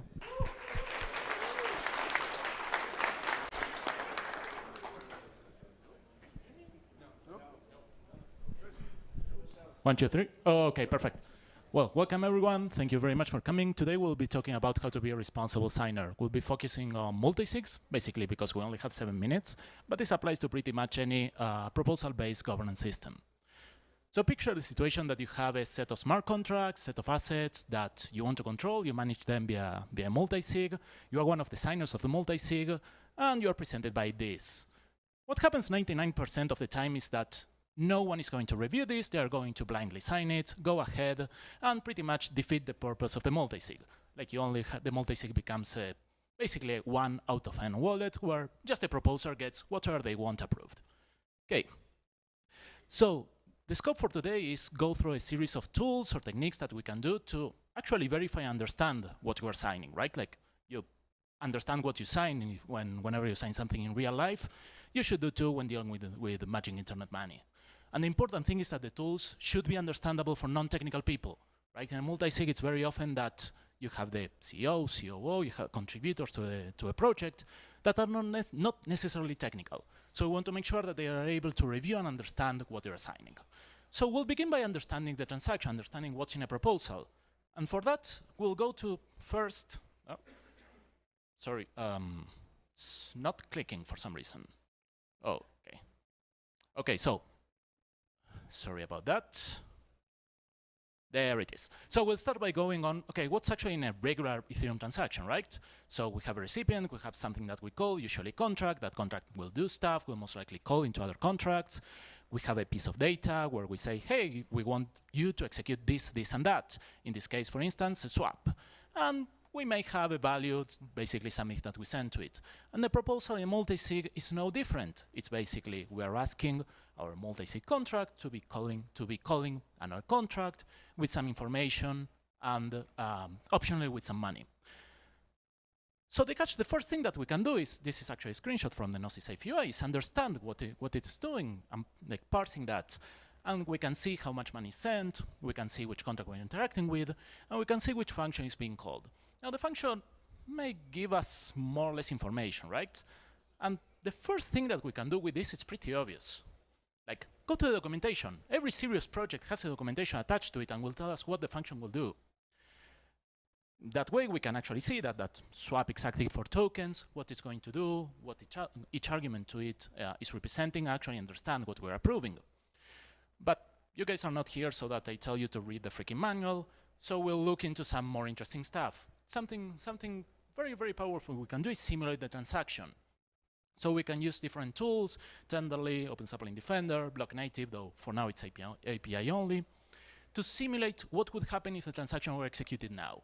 Granted, that will not be the same as when the transaction gets actually executed. For instance, in a swap, you may get more or less tokens back later, depending on price fluctuations. But it gives you a pretty good idea, right? And the idea is that a simulation will give you, there it is, different information, right? It will tell you which contracts were involved, state changes, or events.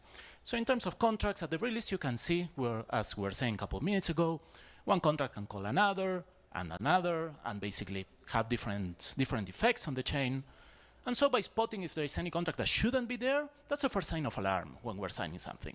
For instance, here in the case of a swap, we see that a Uniswap pool is involved, the router, the tokens that we're exchanging, things that make sense. If we are feeling a bit more adventurous, we can also look into state changes. We can see, okay, how each of these contracts involved changed. Probably the easiest thing to go through are balances, right? Like if we are doing a swap, we would expect that the balances of one token would go up, another one would go down.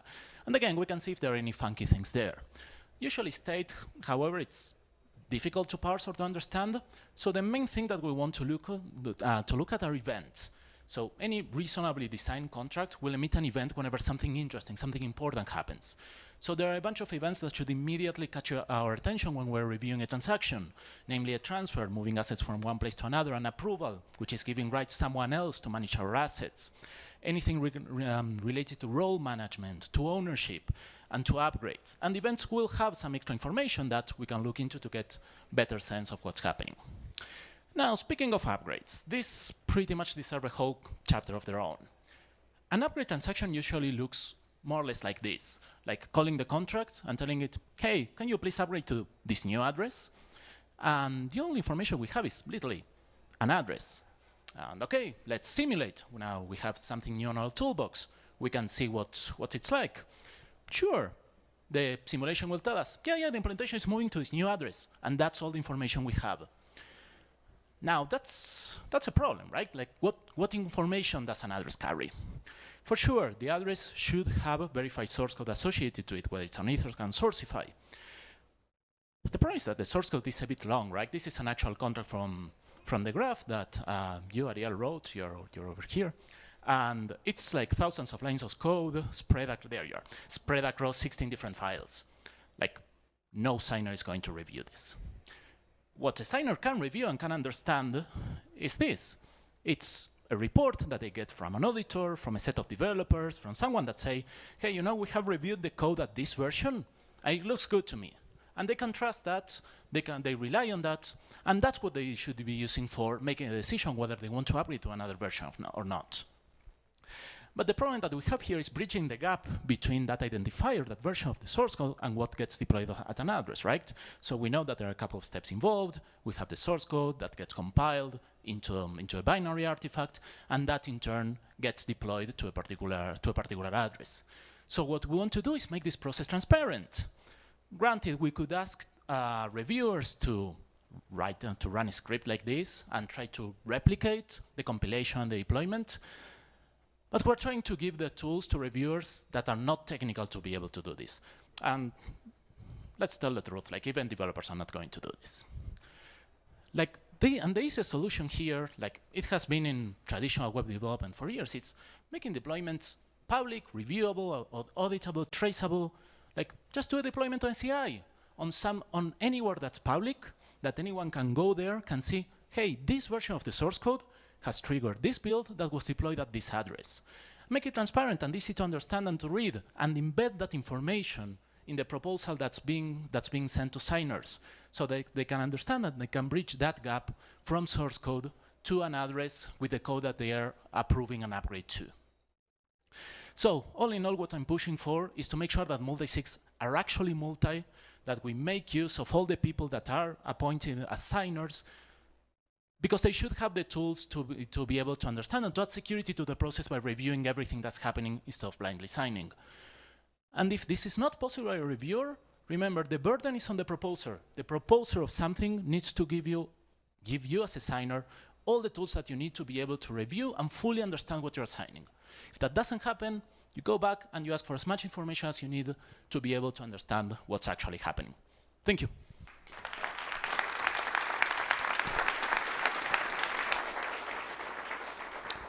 We have room for one question per speaker. Who dares? Not all at the same time. Okay. Oh, yeah.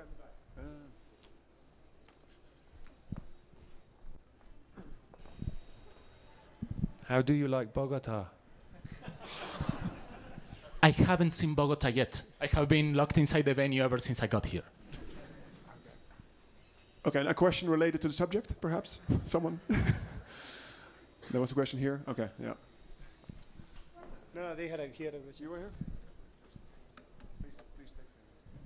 What was the tool you used at the end there to perfectly show the deployment address? That's OpenZeppelin Defender, the last thing I was working on, that we were working on. So yeah, it basically helps you bridge the gap between the bytecode artifact and a deployed version. But yeah, you could use other tools that you build yourself for that.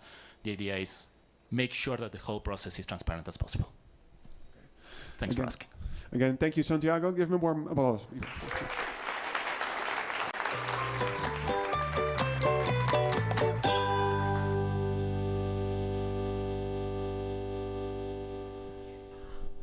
Okay, and with that, I'd like to welcome our next speaker to the stage.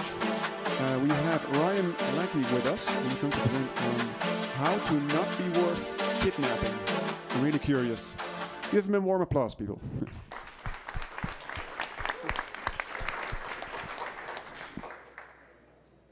Cool. Just waiting for the slides to come up on the screen. Do I need to hit a button to make the slides come up on the screen, or? Ah, there, perfect.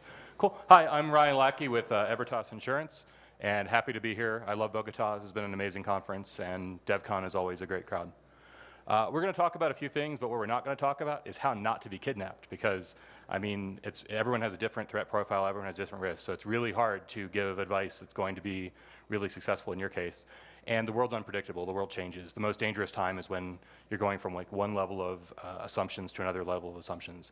And also, this isn't legal advice. I'm not a lawyer, but you really would not want to take any security advice from lawyers generally. Lawyers have this amazing habit of they use magical legal privilege dust to protect like anything. So because something is illegal, you can't do it. So as a result, no one has to worry about it. So yeah, so the security advice, I think security and engineering is probably a better approach there. So kidnapping in general, kidnapping sucks. It happens like, it's really hard to get statistics, but it happens like, I'd say 25, 30,000 times a year. And the number value of ransom payments is really hard to estimate. I mean, I've seen numbers anywhere from like $500 million this year to like $5 billion, so let's just say $2 billion a year in ransom payments. The real economic loss is definitely higher than that because the ransoms are only a small portion of it. And the rate of this has increased a lot. Like the most monitored period I know about is from 2000 to 2010. I think a lot of that increase where it basically doubled was due to the Iraq war and a lot of kidnappings in that place. But it's really hard to get incident reports because a lot of the smaller scale things people don't report, or they're reported to local authorities and not collected in any sort of centralized way. So there's a lot of that stuff. And it's usually like certain industries and certain geographies are very, very overrepresented in those statistics. Like a software engineer in Palo Alto, California has a very low risk of this. A oil and gas executive working in like Nigeria has a much higher risk. People working as security contractors in dangerous countries. Unfortunately, Colombia has had a history where it did have a relatively high rate of kidnappings in the past and has had some fluctuations since. So this is really like a not really a uniformly distributed risk. There's a lot of different types of incidents. So yo vivo en Puerto Rico, pero yo hablo un poco español, but there's express kidnappings or paseo millonario, which is the millionaire's ride. So the idea is that they would kidnap you in a car and take you to an ATM and say, take out all the money you can take out of the ATM, and usually let you go. And that's like a pretty, it's bad. It's like sort of on the spectrum of someone stealing your cell phone or a robbery, but it does have the threat of physical violence involved, so it's a little bit worse. A huge volume of kidnappings are actually child custody, like a non-custodial parent who's lost custody of a child will take or retain the child past an approved monitoring period, so that turns into a kidnapping, and it's sort of crazy. There's the custodial kidnapping where they take somebody and they hold them for a period of time until somebody pays a ransom. That's one category we're going to talk about. There's the political kidnappings where a group is unhappy with a government or with another entity and decides to kidnap people as a way to put pressure on that other entity, the external entity like the government.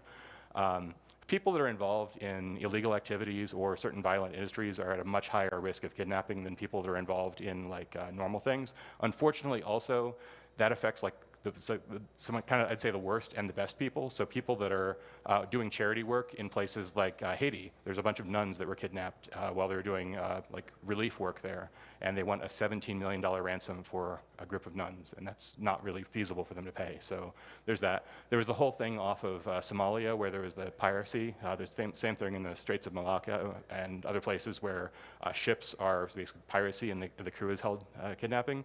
There's a virtual kidnapping, which is crazy. So So someone gets email saying, oh, your wife has been kidnapped, she's at a conference, and the guy immediately, like he loves his wife and he pays the ransom immediately, and then it turns out his wife wasn't actually kidnapped and it was just all like fake, and he just paid a bunch of money for this, and there's that. But the thing that's maybe more relevant to us is something that happened in mostly like the 1800s, bank managers, where banks back then had huge amounts of gold in their vaults. So like every little local bank had huge amounts, like very, very large amounts of money stored in local vaults. And this is very liquid, very stealable. And they would kidnap a bank manager at night when the police are not and the bank's empty and everything else. They would then take the bank manager to the branch and say, unlock the bank vault, and they'd take the money out. And that's not really great because it was a very profitable thing and it kept happening over and over again. So what they did is they invented the time lock for safes, so the safes could only open during business hours when people are going to be in the bank. And that's kind of relevant to what we're talking about here.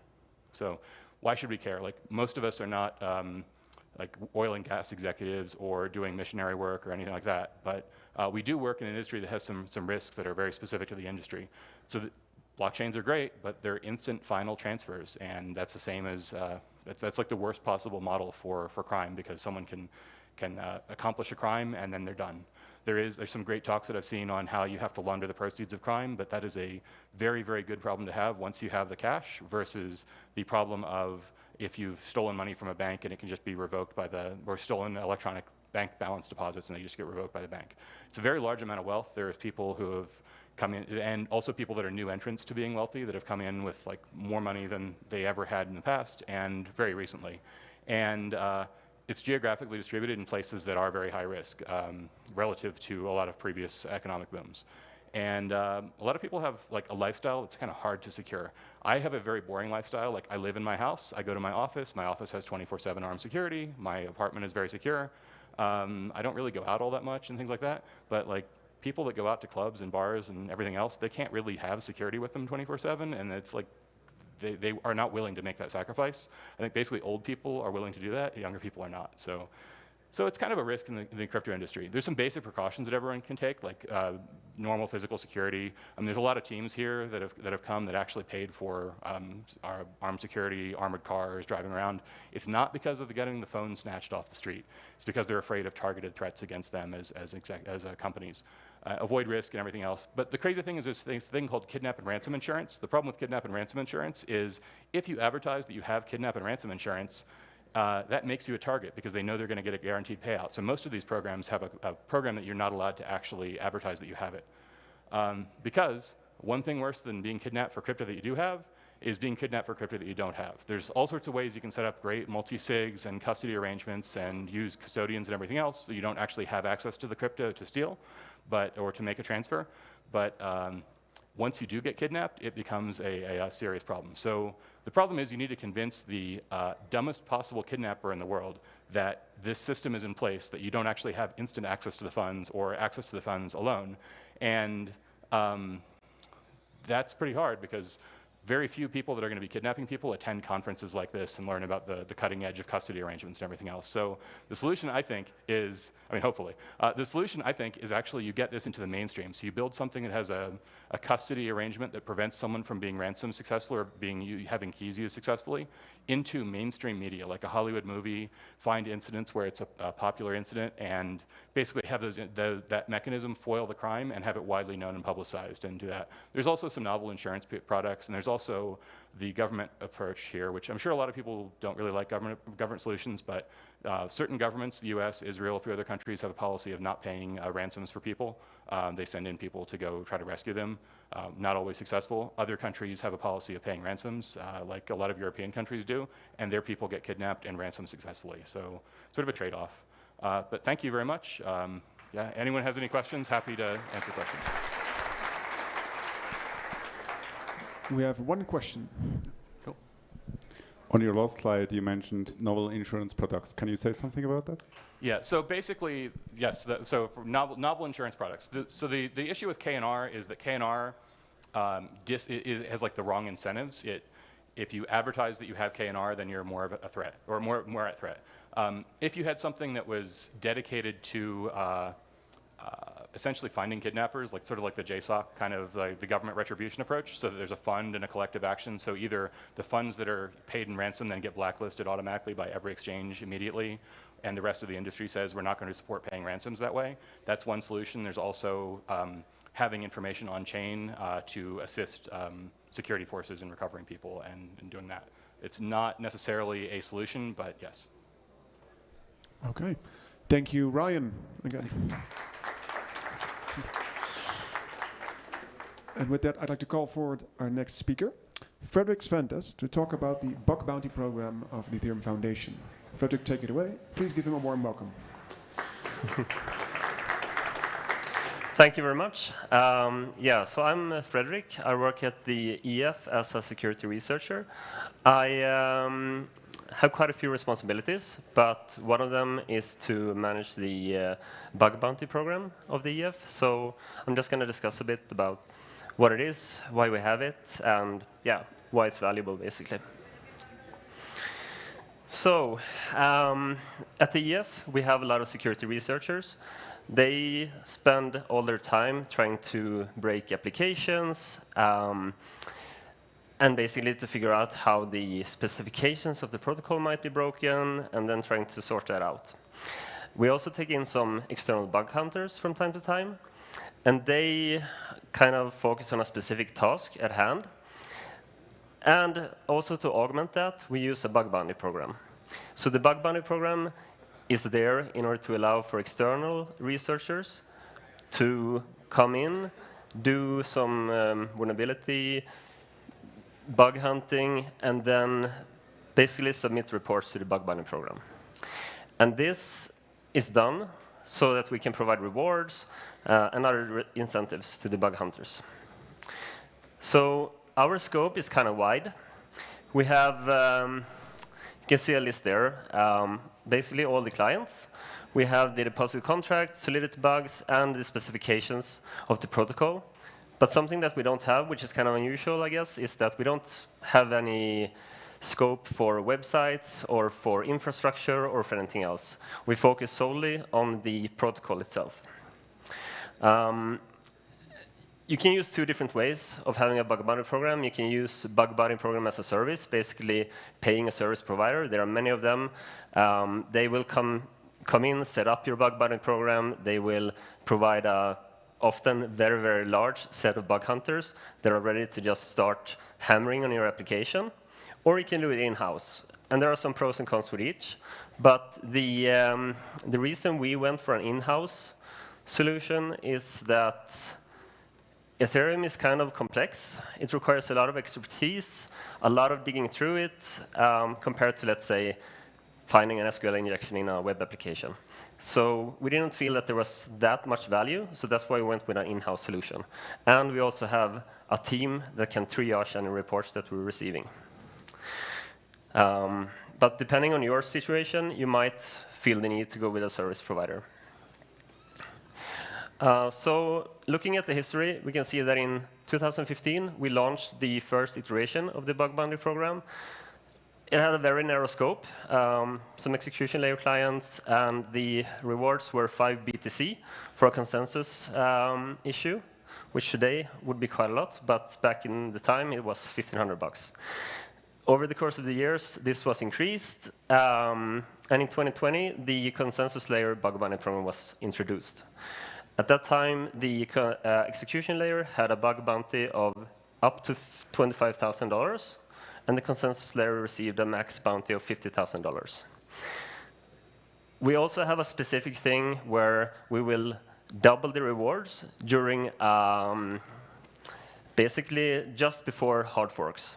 So this is done so that we will get additional eyes on any updates that we're doing to make sure that there aren't any obvious issues. And then in 2022, we merged those programs into a single one. We also upped the rewards to 250,000 as the base max reward.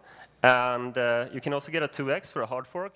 But for the merge itself, we increased it 4x. So we had a 1 million bounty out during the merge. This is what it looked like back in the days with the execution layer bug bounty program. You can see the leaderboard there, and basically you submitted reports via email. You could use encryption if you wanted to, but the majority didn't do that. Currently, we have two ways. We have the email system, where you can submit a report, or you can also use a Google form.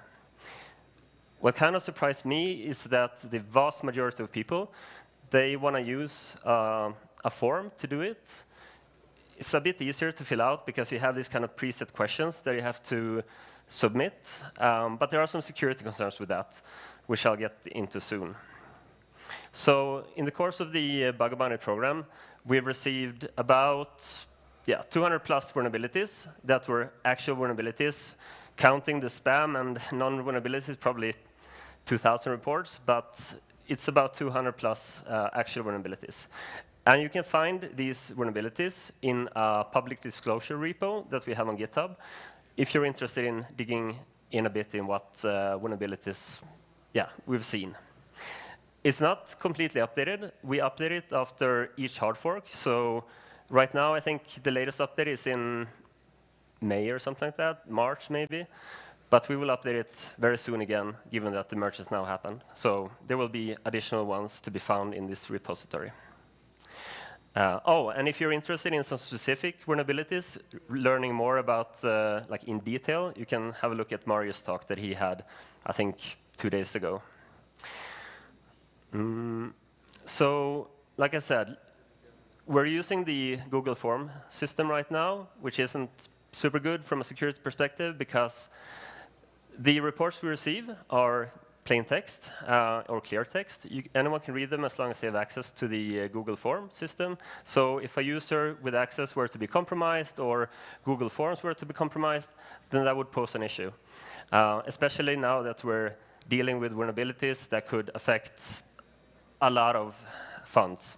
So we have been building a secure submission form, which is based on openpgp.js. And this allows basically bug hunters to submit vulnerabilities. And before they're submitted, the data is encrypted on client side. And this means that even if someone gains access to an email account or something else, then they are basically, they can't read anything unless they have the private key. That one is not yet available publicly, but we do have a smaller version available that people can download if they're interested in it, which is the secure drop. Looking ahead, we're working on building an encrypted vulnerability lifecycle system. This will allow us to basically follow the vulnerability from start to end. We will be able to receive the vulnerability, assign it to certain people, have comments, assign it to client teams, and then close it as needed, all while being encrypted. And we're also looking at additional incentives for bounty hunters. One of them that we've been looking at is basically creating bug hunting NFTs that will provide some value in real life at events, etc. And Remix team has been doing something similar. So that's it from me. Thank you very much for presenting the stuff. We have room for one question. Thanks for your talk. I wonder how you choose the monetary values for the bounties, and if there's any programmatic approach you can take to that, like considering the economic, the economic value of what's at stake, the attention you get, and etc. Yeah, that's a very big question that we've been discussing very thoroughly. This has been up for discussion many times, and we've been discussing how to do it. Should the EF be doing this? Should it be parts of the community pulling together and doing the bug bounty program? Because it's not just the EF, it's everyone that's kind of involved in the Ethereum network that depends on this. I guess from our part, we've kind of put it at a value where we feel that it's enough for bounty hunters to report it instead of using the vulnerability themselves, while also not being like outrageously high. So we kind of try to do something in between. That's why we increased it from 50,000 to 250,000. And who knows, we might increase it moving on forward, but yeah, that's our thinking right now. Okay. Thank you again, Frederick. Please give Thank you very much. And with that, I'd like to announce our next speaker. We have Diego Mazo on how to design a local flavor DeFi platform in Latin America. Thank you. Let's welcome him.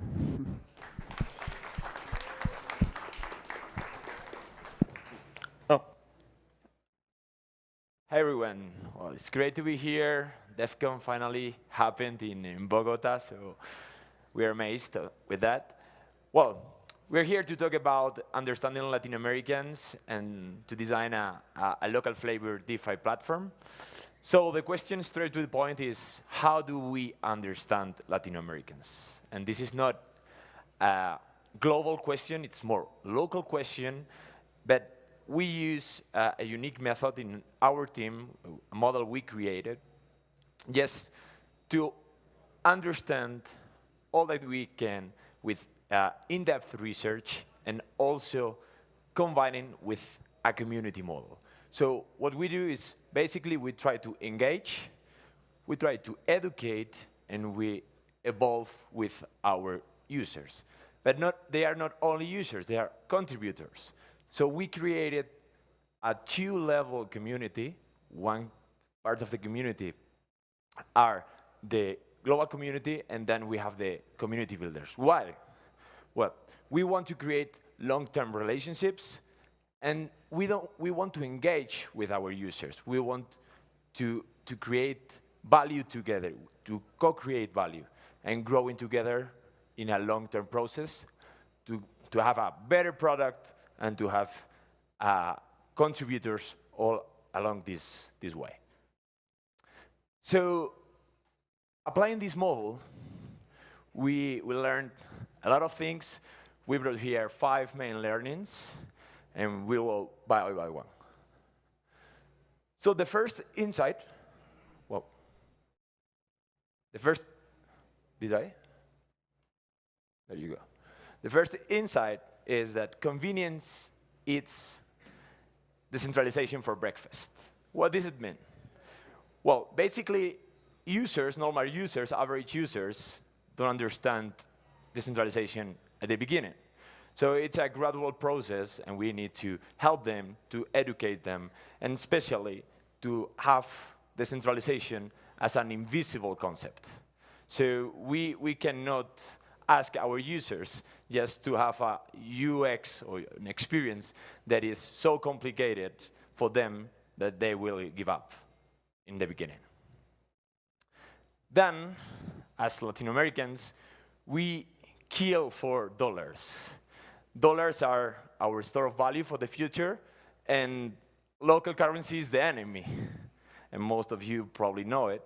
So we need to also adapt to current mental models. So in the crypto ecosystem, if you have a platform, probably you have several stablecoins. But this is a non-existing mental model. Current users, they will think there is only $1, so we need to adapt to these existing models just to provide them a better experience. If we're talking about savings, we think, well, it's good that our users, our contributors, will learn about Web3. But first, we need to teach them how to save. This sounds obvious, but it is not. Most of them, in Latin America in general, is difficult to save. It's not a common habit to save. And if you don't choose the right path, if you don't know how to apply certain methods to save, if you don't have the tools to do it, you will open the door of abusive loans, which is a vicious circle that it's very, very difficult to exit. So some of our users, we understood that it's very important not only to help them save, but also to educate them to get out of this vicious circle. if we talk about loans, as I was doing it, first, loans are hard to get in Latin America and harder to pay. And we have high interest rates. We have a big barrier that is the credit history. But especially, I would like to focus on conscious decisions. So if we have the urgency to get a loan, that's a bad situation. There is no negotiation, and probably we will get into this vicious circle that I mentioned before. So we need to educate our users in our platforms to make conscious decisions. We need to provide them the right information to understand the consequences of their decisions, because we are talking about financial products. We are talking about money and probably the well-being of families. And finally, our last insight is that trust is an scarce resource in Latin America. So scams are frequent, not only in crypto, but also in any financial service. And it's very, very complicated to differentiate between proper service and scam. Then, in general, governments don't protect us, and people don't trust governments. So it's also a big barrier.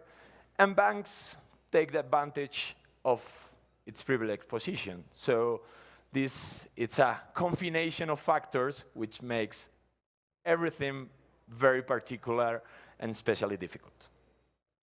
So with all this that I've explained, we believe we are working, we are building Tropicus, that is the platform, to create better personal finances using Web3 and in Latin America. And just as a friendly reminder, we are not here for the technology. We are here for the impact. Gracias.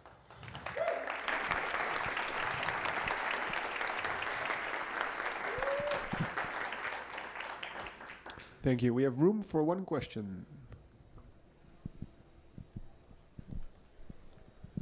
What, in your opinion, are the top 3 low-hanging fruits, what we can do as people involved in the crypto ecosystem to foster crypto adoption and education here in Latin America?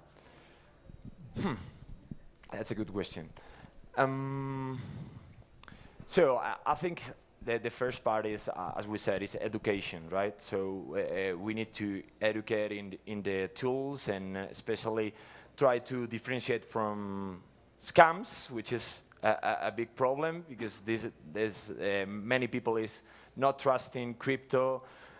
They don't have the technical knowledge. They don't have the whole context. So education, I think it's the main tool. And yeah, for example, in Tropicus, we definitely believe that we need to use certain standards that are used in Web 2 to bring to Web 3. So if we use a Web 2 login without all the seed phrase or these kind of technicalities, it will help a lot to the average people to understand these kind of platforms. Okay. Thank you again, Diego.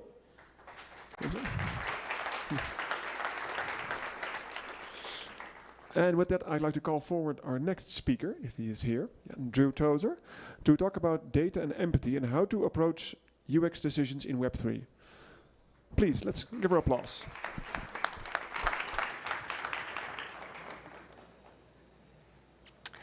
Hey guys, thanks so much for coming. I'm Drew. I have been designing for crypto projects since 2017, and I'm the lead designer at Shipyard Software. We build DEXs, we've already shipped Clipper, and we'll soon be launching Longship. So, we have 2 general methods for conducting user research, which is gathering feedback on a digital product with the intention to improve it. So we have qualitative and quantitative. Qualitative research involves conversing, questioning, and observing users as they interact with your digital product. This usually comes in the form of interviews or live tests. It's also called participatory design, or having your users participate in your users' development, or the product's development, sorry. And on the other hand, we have quantitative research, which is capturing user activity, patterns, and behaviors with a product using data or analytics. Also, I'm going to stop using the term users for the rest of this talk because I think it sounds pretty detached. And my hope for Web3 is that we can stop defining our community members by the lone fact that they use the product and start to see them in the broader context of their complex lives and their complex needs. So, we're learning about people to better serve them with our digital products, right? Let's unpack those two methodologies. Starting with quantitative. Some benefits to quantitative research is that we can determine patterns to investigate further. So data can reveal what's going right or wrong based on our product's goals. It can also reveal insights that leave us curious. Some drawbacks to quantitative research is that the data doesn't tell you why something is happening. And to guess why is fine. Hypotheses are really important, but it's important to treat them as untested, subjective results to look into further. Another drawback is that people are conscious of their privacy. So a lot of people in the Web3 community use Brave or VPNs that make their actions off-chain untraceable. So this means that the data that we pull off-chain may never be the full picture of community usage. Data collection and analysis is expensive and time-consuming. And it can also be unethical. So a person's data can be used to improve a product and increase a company's profits. If that data has value and the person who is creating that data is not collecting any of that value, is that ethical? Maybe if they sold it to you or if they agreed to give it to you without compensation, but that's the argument here. That to collect somebody's valuable data, you should either compensate them or gain their consent. Data can also be biased, and there's a lot of types of bias that can occur here, but the most common is called confirmation bias, which is when somebody is interpreting the data set and then comes to conclusions based on their own ideas or interests. What can also happen here is the manipulation of data visualizations to further justify that bias and present it as truth. Moving over to qualitative research. So some benefits to this is that it can validate those hypotheses you made about your data. So you can get to the bottom of why by asking people, by watching them interact with your product and asking them to think out loud. It's super effective. You're also compensating people for their time and gaining their consent to participate in your study. So with those two criteria, your research is becoming more ethical and legitimate. It's also encouraging community development and responding to that eagerness to contribute in Web3. So people want to be involved, so let them, reward them, encourage them. This builds loyalty and buy-in.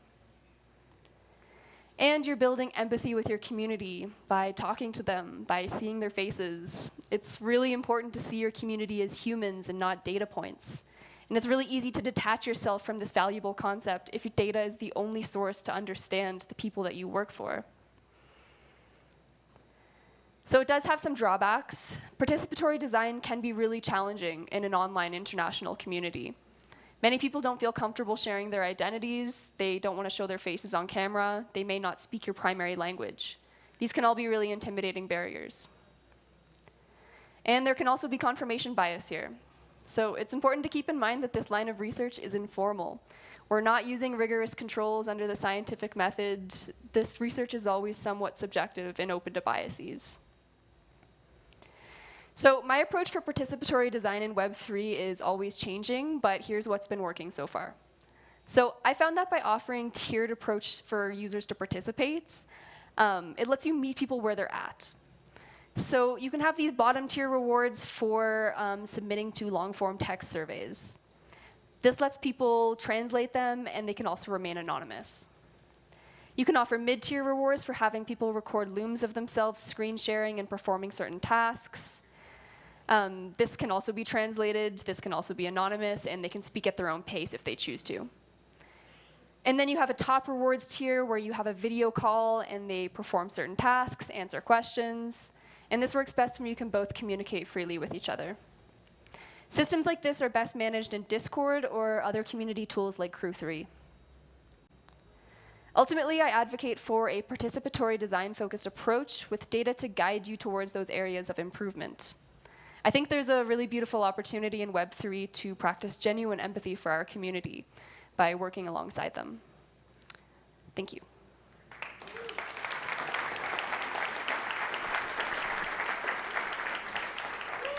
Okay. Any questions from the audience? We have room for one question. In the back over there. No, please, in the microphone for the stream. Thank you.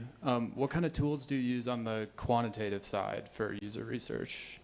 On the quantitative side, at the moment, we typically hire somebody to do that for us. So we've been working with ArcX, who've been really great at accumulating data for our product. On the smaller scale side, we use Google Analytics. That's easy for me to interpret. But yeah, for the bigger questions, we outsource. Okay. Thank you, Drew. Thank you. Let's give her an applause.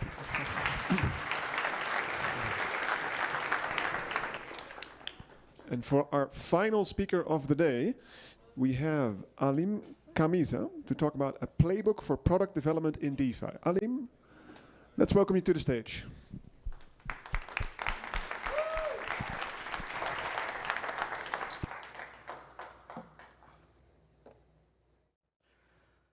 All right, how's everyone doing? I made it to the end. So my name is Alim Kamisa. I work at Element Finance. I'm a product manager. Element Finance is a protocol, a DeFi protocol for fixed and variable yields. And I'm really excited to be here today to talk to you about product development in DeFi. And let's get started. So first off, I kind of wanted a level set on what does a product manager do? And you know, there's lots of different definitions. And oftentimes people will think they do one thing or another. Oftentimes a PM does a lot of things. It's everything. So the core area of responsibility is shaping the product, shipping the product, measuring product success. And these are things I'm going to kind of loosely talk about throughout the presentation. But synchronizing the team is really important. The product person will interface with the rest of the team, kind of align on timelines, hash out kind of product requirements, and ensure everyone is on the same page and kind of working in the same direction. So I want to talk about building the product roadmap and how I want to kind of place a little bit of emphasis on R&D and how that's really important to kind of creating new product opportunities. So DeFi research teams really need to focus, DeFi teams really need to focus on research and development in order to succeed in the space. They got to commit to experimentation. It's not just about rehashing existing solutions. And it's important to take an additive approach where you're building new DeFi primitives and contributing those primitives to the open source DeFi ecosystem. And at the same time, you're leveraging DeFi Lego pieces, and this again fits within the whole idea or ethos of composability within the DeFi space. So having a pipeline of research projects is really important. It could really guide the evolution of the product or dApp you're working on within the DeFi space, and it could potentially lead to entirely new products. And so with that, the pipeline of research projects can really form the basis of the R&D roadmap. And the R&D roadmap is a critical input, a very important input into the product roadmap. Mind you, it's not the only input into the product roadmap. There's lots of other things, but it is really important. I want to talk about how do we structure the product roadmap or lay it out, because oftentimes we think about it from a timing perspective, by month, by quarter. I think the now, next, later approach works really, really well, especially in the fast-paced environment of DeFi, or for teams that are working on new product development, V1 of a protocol where there's a lot of uncertainty and things are changing really fast. So everything you're working on in flight is kind of in the now bucket. Everything that's coming up is a next. And anything that is low priority kind of gets shifted into the later bucket. This kind of gives DeFi teams the ability to not be kind of handcuffed to specific timelines when you're developing a V1, and kind of develop it right and not necessarily take the shortcuts. And it just gives them the ability to have more flexibility in terms of how they're developing and timelines overall. So this is actually one of my favorite sections of the presentation, and I want to get into, how do we find a process, a product development process that works for your team? I have to say that I'm going to caveat this with, there are lots of nuances across different teams, team size, culture. If you're working on a DeFi protocol versus a dApp that's being built on top of a protocol, all of these things kind of play into the specific custom product process that you should develop for your team. So this is something that's worked really well for Element Finance.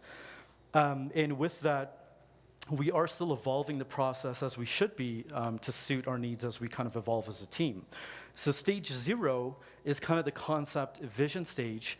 And this is where our smart contract leads and our founders, both of our founders are previous ETH2 researchers and come from a very intensive research background. So they'll usually kind of come up with a new feature or something new, whether it's a new product concept altogether. And then the smart contract team leads will usually try to crystallize that with our founders. And then in stage 1, the formative stage, we'll have our smart contract teams, our front-end teams, product and design, kind of working together to really hash out and understand the core functionality. And then in stage 2, the smart contract team usually takes a little bit of a step back and they take on a little bit more of a consultative role. And our front-end design teams and our product teams will kind of do the scoping and prototyping, so hashing out the UI UX, the requirements, and of course also kind of creating the project plan for what's to come. And then in stage 3, we get into our development sprints. Many of you, if you work on product teams today, sprints can be typically 2 weeks, but it could be a week, it could be a month, it really depends on the team. And this is where we get into the execution cycle. Important to note that we're actually running two sprints in parallel. So the smart contract team is developing all of the Solidity code, their unit testing, they're doing their fuzz testing, formal verification and audits. And then the front-end team is, the front-end team is working with product and design to kind of execute the development of the UI and the UX. And of course, we're doing a lot of internal and external stakeholder feedback throughout that entire process to ensure we're validating assumptions. So when we get into the sprint cycle, one thing that's really, really difficult for product teams to do, this is something I found personally very difficult to do, is agile estimation. So estimating the work effort that goes into your tasks. And that's really important to velocity. And velocity is really important to understand, like, how is the team performing? Are they able to deliver on time? Are they able to complete all of the tasks in the sprint on time? Poor task estimation often leads to suboptimal velocity and timeline slipping. So I got to give a shout out to my front end team. I don't know if I have any of them here today, but shout out to them because we came up with this really interesting framework for estimation that I think works really well. So we kind of look at time, rough estimate of the time to complete that user story, or if it's broken down into the development tasks. We look at collaboration cost, and I think this might be something that might be new to many of you. The level of collaboration with other teams. For example, if my design team needs to provide new components, if there's a lot of, if the product requirements are really intensive and require a ton of time and require lots of working sessions, all of those things are going to take away development time, and that needs to be factored in. So that's part of the collaboration cost. The confidence is really a score for the confidence on the time estimate, which also includes complexity and the collaboration cost. And the key takeaway here is you want to avoid your timelines from blowing up by having too many high collab and too many low confidence scoring tasks in the same sprint. That's going to allow the development team to have enough time to be able to execute the tasks without getting bogged down on a lot of working sessions and too many meetings and stuff like that. I don't know if I have enough time for simulation modeling, so I'm going to skip this, but this is a topic that's very near and dear to my heart, so if you have questions, we can address them a little bit later. But I'll just quickly touch on tools like CAD, Gauntlet, TokenSpice. All of these things I do encourage everyone to kind of take a look at and explore on their own.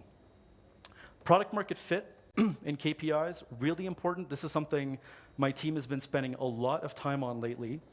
And what's the common metric across DeFi right now, right? It's TVL, total value locked, right? It's a good metric. Is it a great metric? I don't think so. It's a good metric when it's taken in concert with other metrics. Alone, I don't think it's sufficient to give you a good idea of product market fit. So TVL is not really sticky. Traders often look for the best yields across DeFi, so loyalty is fickle, and that can cause a lot of volatility in the TVL. TVL is also subject to a lot of market cyclicality, bull, bear, and it's just not a good long-term metric to measure long-term sustainability, health, and success of a protocol. So again, it's not a bad metric, but it should be taken alongside other key metrics, which I'll touch on very quickly. Ecosystem engagement metrics are crucial. Understanding community engagement and frequency, developer activity, are there other developers building on top of your protocol? Integrations, are there other protocols integrating with your protocol? Those are really strong indicators of product market fit. And the number of unique token holders. So if the token distribution is really high and you have a very decentralized token economy, you might have more participation in governance, and you just have more participation in the protocol. That's also a really good sign as well. Product engagement metrics, like daily active users or daily active addresses, churn and retention metrics, user actions, like in a DeFi protocol, you often have users depositing, trading, redeeming, and other types of metrics are really important. I'm going to skip over this for time, because I'm down to a minute and a half. But how do we measure some of these metrics?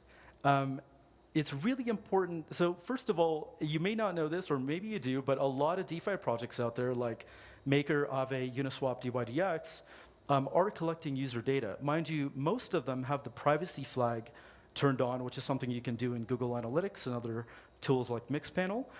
But they are collecting user data. It's anonymized data. It's really important for informing product decisions, app and protocol evolution, and optimizing marketing efforts as well. What's really important is that you've integrated consent management, right? This kind of fits within the ethos of Web3, where users have full control over their data. If they want to opt out of anonymous data collection, you need to give them that opportunity to do that. And then, open source tooling is better, than closed source, of course. And the kind of the tech stack that I've outlined here is a typical product marketing analytics tech stack that we could use that includes all open source tools. And I'm happy to chat about that a little bit more later, because I know I'm just down to a couple seconds. But yeah, feel free to follow me on Twitter, element_fi on Twitter as well. I'll have a blog post coming out which will be very comprehensive and cover all of this in much, much more detail. So stay tuned for that as well. And happy to take any questions if we have any time. Thanks. Okay, for questions, I'd like to see a show of hands who has a question. I see one, but there must be more, right? Two? Anyone else? Two? Okay, then we'll take two. Yeah. All right, first of all, thank you so much for the presentation. I saw that your team used Retool as a BI tool. I'm very happy to see that. Internally, I've been showing that to my team as well. Awesome. Yeah, so I have two questions. So first, I want to ask how much do you participate in the R&D process as a product manager? And the second question naturally related to the agent-based simulation. If you don't have time, we can talk offline, but basically what I want to ask is like how much do you rely on the result of that? Because to my understanding, each agent's parameter is actually... I'm going to just turn this way. Yeah, what did I answer your first question? So the first question was around... sorry, the first question was around... Like, how much do you participate? Oh, participation in R&D. That's a really good question. So I actually joined Element Finance after V1 was already out. So our smart contract team leads and our founders are again very research-oriented, kind of have a really good handle on how they want to evolve V2, which is what we're working on right now. So I'm a little bit less involved from an R&D perspective for that, but I am working with my fellow COO, Charles, over there, on a new product, and we are doing a lot of research and development on that new product. So I think it kind of just it was a timing issue. Like I kind of came in after V1, very focused on V2, and very much focused on the R&D and innovation that's going to happen on V2. It really depends team to team. If you have a really strong technical PM, they might be involved in a lot of the R&D with the smart contract and other technical kind of leaders on the team. I kind of straddle between the business and the technical, so I kind of shift my time accordingly.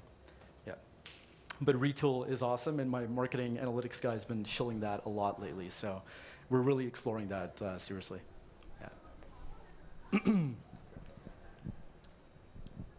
Hey, I just wanted to ask, like, what do you think are the biggest challenges for product managers that have come from like a Web 2 background, moving into Web 3, and where the biggest, like, I guess, challenges or gaps of knowledge are?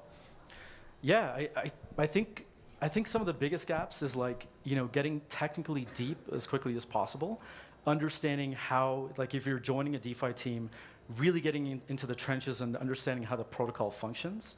So that I would say is kind of a pretty big technical jump for many Web 2 PMs that are jumping into Web 3. As part of my blog post that's coming out, we're actually going to discuss some of the nuances for Web 3, like even like interacting with a wallet, understanding when a user completes a transaction, where do we send them? Because the transaction isn't necessarily completed yet. Do we send them to the portfolio page where the transaction is going to be showing as pending? It may not even go through. So these exit and entry points are really interesting to understand. That's something I've been digging in with my front-end team. But there's a lot of other nuances that I'll kind of highlight in the blog post. But I think getting technically deep as quickly as possible is really important. Because I think product managers that are only business-focused in the space will have a really hard time to succeed. So it's really important to develop those technical jobs. Sorry, please, I'll come to you so you can repeat it in the microphone, but that was first.